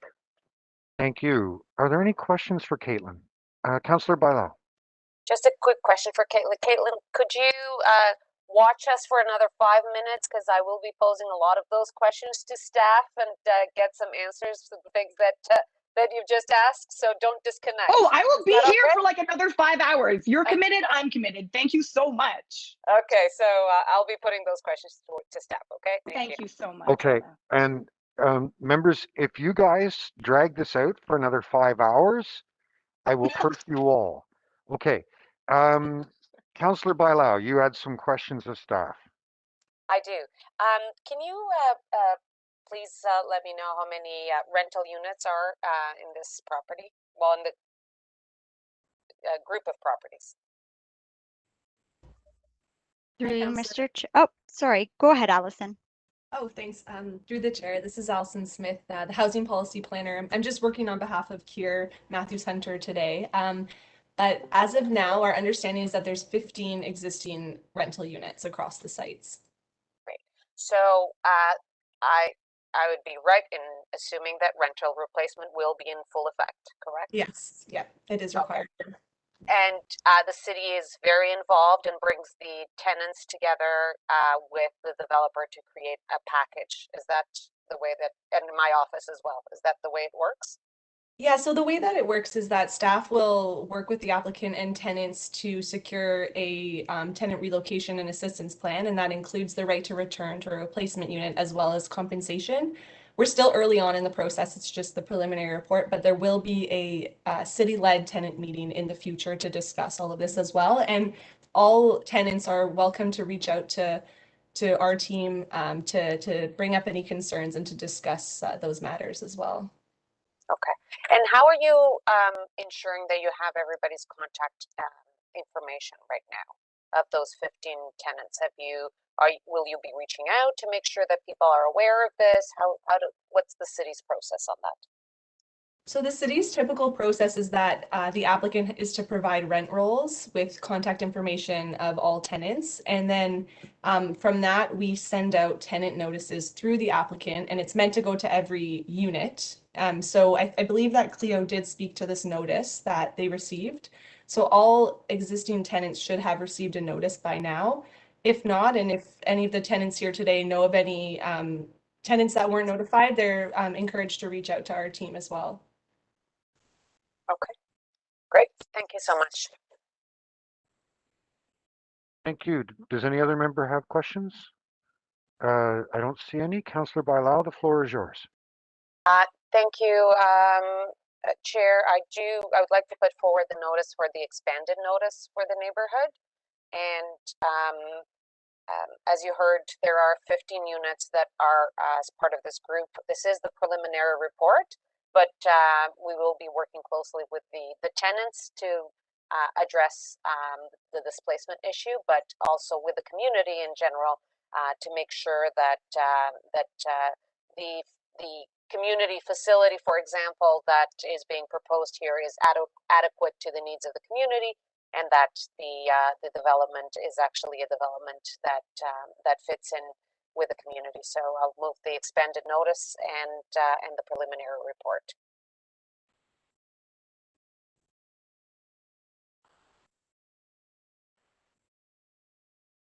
Thank you.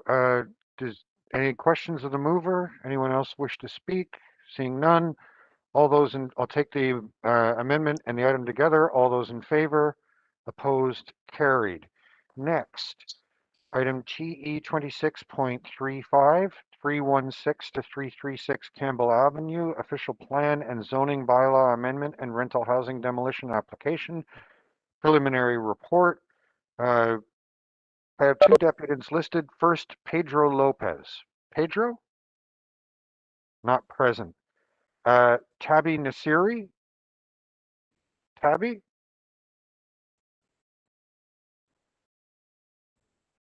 Tabby, can you hear me?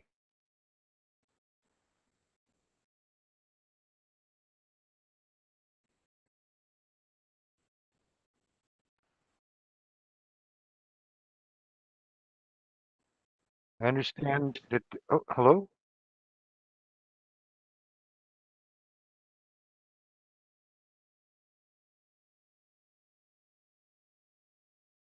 If members could just be patient for a moment while we try to resolve an issue.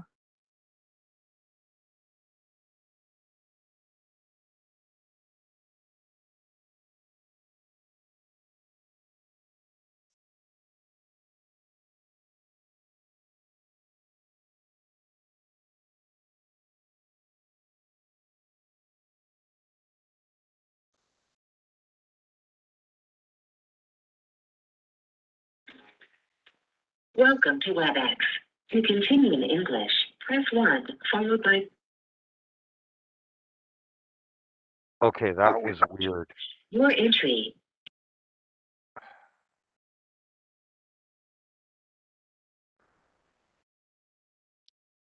Are any of you familiar with the theory of the singularity, which at a certain moment computers become self-aware and take over the universe? Isn't that a Space Odyssey, a bit of movie? Enter your attendee ID That's number. one example, yes. The Terminator is the one best known in popular culture. Oh.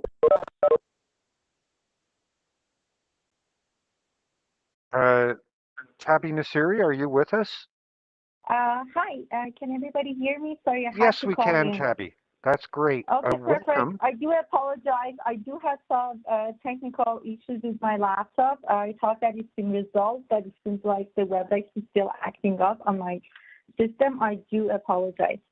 Oh, you don't have to apologize to us at all. We managed to crash the whole system earlier today. In any event, Tabby, welcome to Toronto East York Community Council. You have 5 minutes to address the committee. Start whenever you're ready. Thank you, Mr. Chair and members of the council. Good afternoon. My name is Tabby Nasiri, and I'm the development manager with Marlene Spring. And I'm representing Pedro Lopez. Unfortunately, he was not able to make this meeting. I would like to thank the staff for bringing the preliminary report and also holding a June 15 community consultation meeting.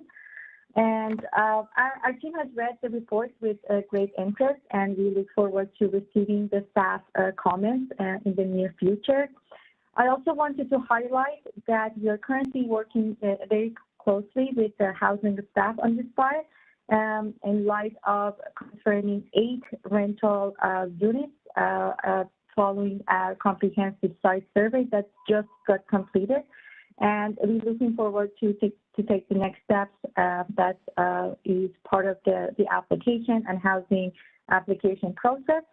And thank you so much for the moment to speak today, and I'd be glad to answer any questions that you may have. Thank you so much, and do apologize again for that technical issue. Thank you. Are there any questions? No, I don't see any. Tabby, thank you so much for joining us this afternoon. Members, that is all the deputants that I had registered on this item. Are there any questions of staff? Okay, I don't see any. Where am I? Councillor Bailao, the floor is yours. Thank you, Chair. I would like to have the expanded notice motion and move staff recommendations with it.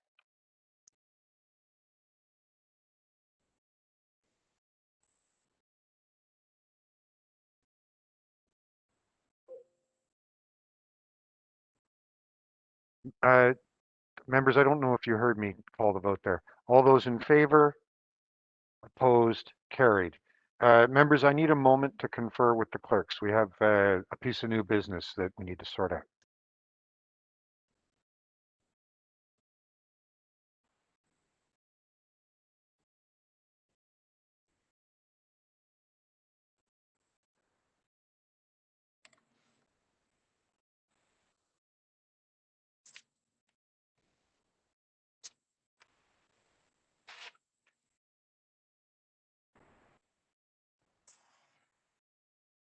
Members, we just need another minute or so. So just, if you need a glass of water, this would be a good moment.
Thank you very much. Members, I need a motion to introduce a piece of new business pertaining to protecting pedestrians at Riverdale Park East, item 91.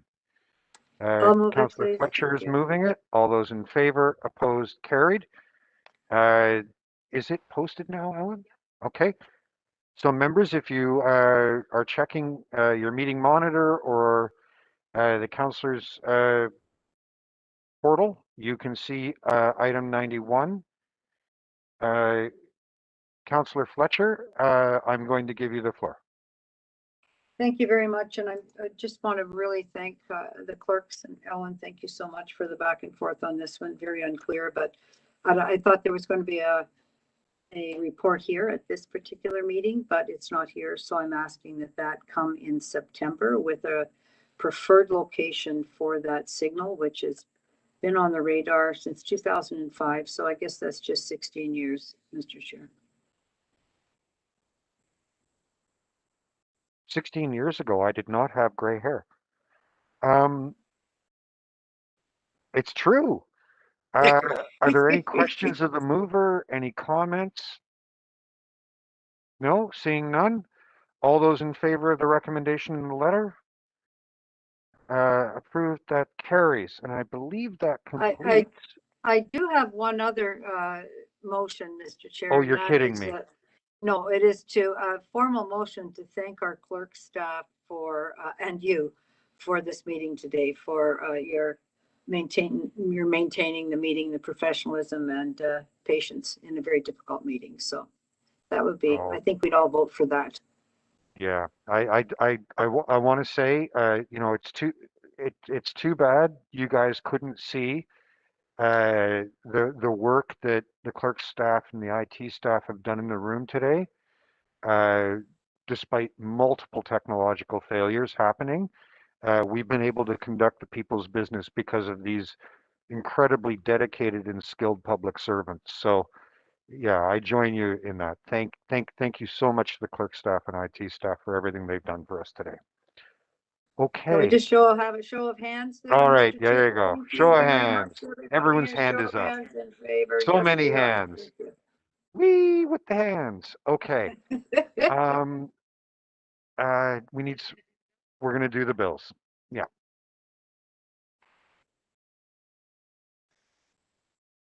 Okay. Just for ease, I'll move that Toronto and East York Community pass and declare as bylaws. You know what? I can't see the rest. Oh, there it is. Pass and declare as bylaws bills 508 to 524, 534 to 540, 544 to 556, prepared for the June 24th, 2021 meeting 26 of the Toronto East York Community Council. All those in favor?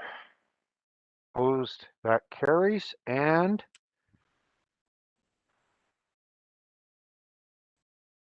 almost there. That the Toronto and East York Community Council pass and declare as a bylaw a confirmatory bill to confirm the legislative proceedings of the Toronto East York Community Council acting under delegated authority at meeting 26 on June 24, 2021. All those in favor? Opposed? That carries. And that completes our business today. Thank you so much for your patience and your hard work. Ellen and everybody, we'll see you in the fall. But the rest of you have to come to the city council meeting. Okay. All right. Thank you, Chair. Bye now. Thanks.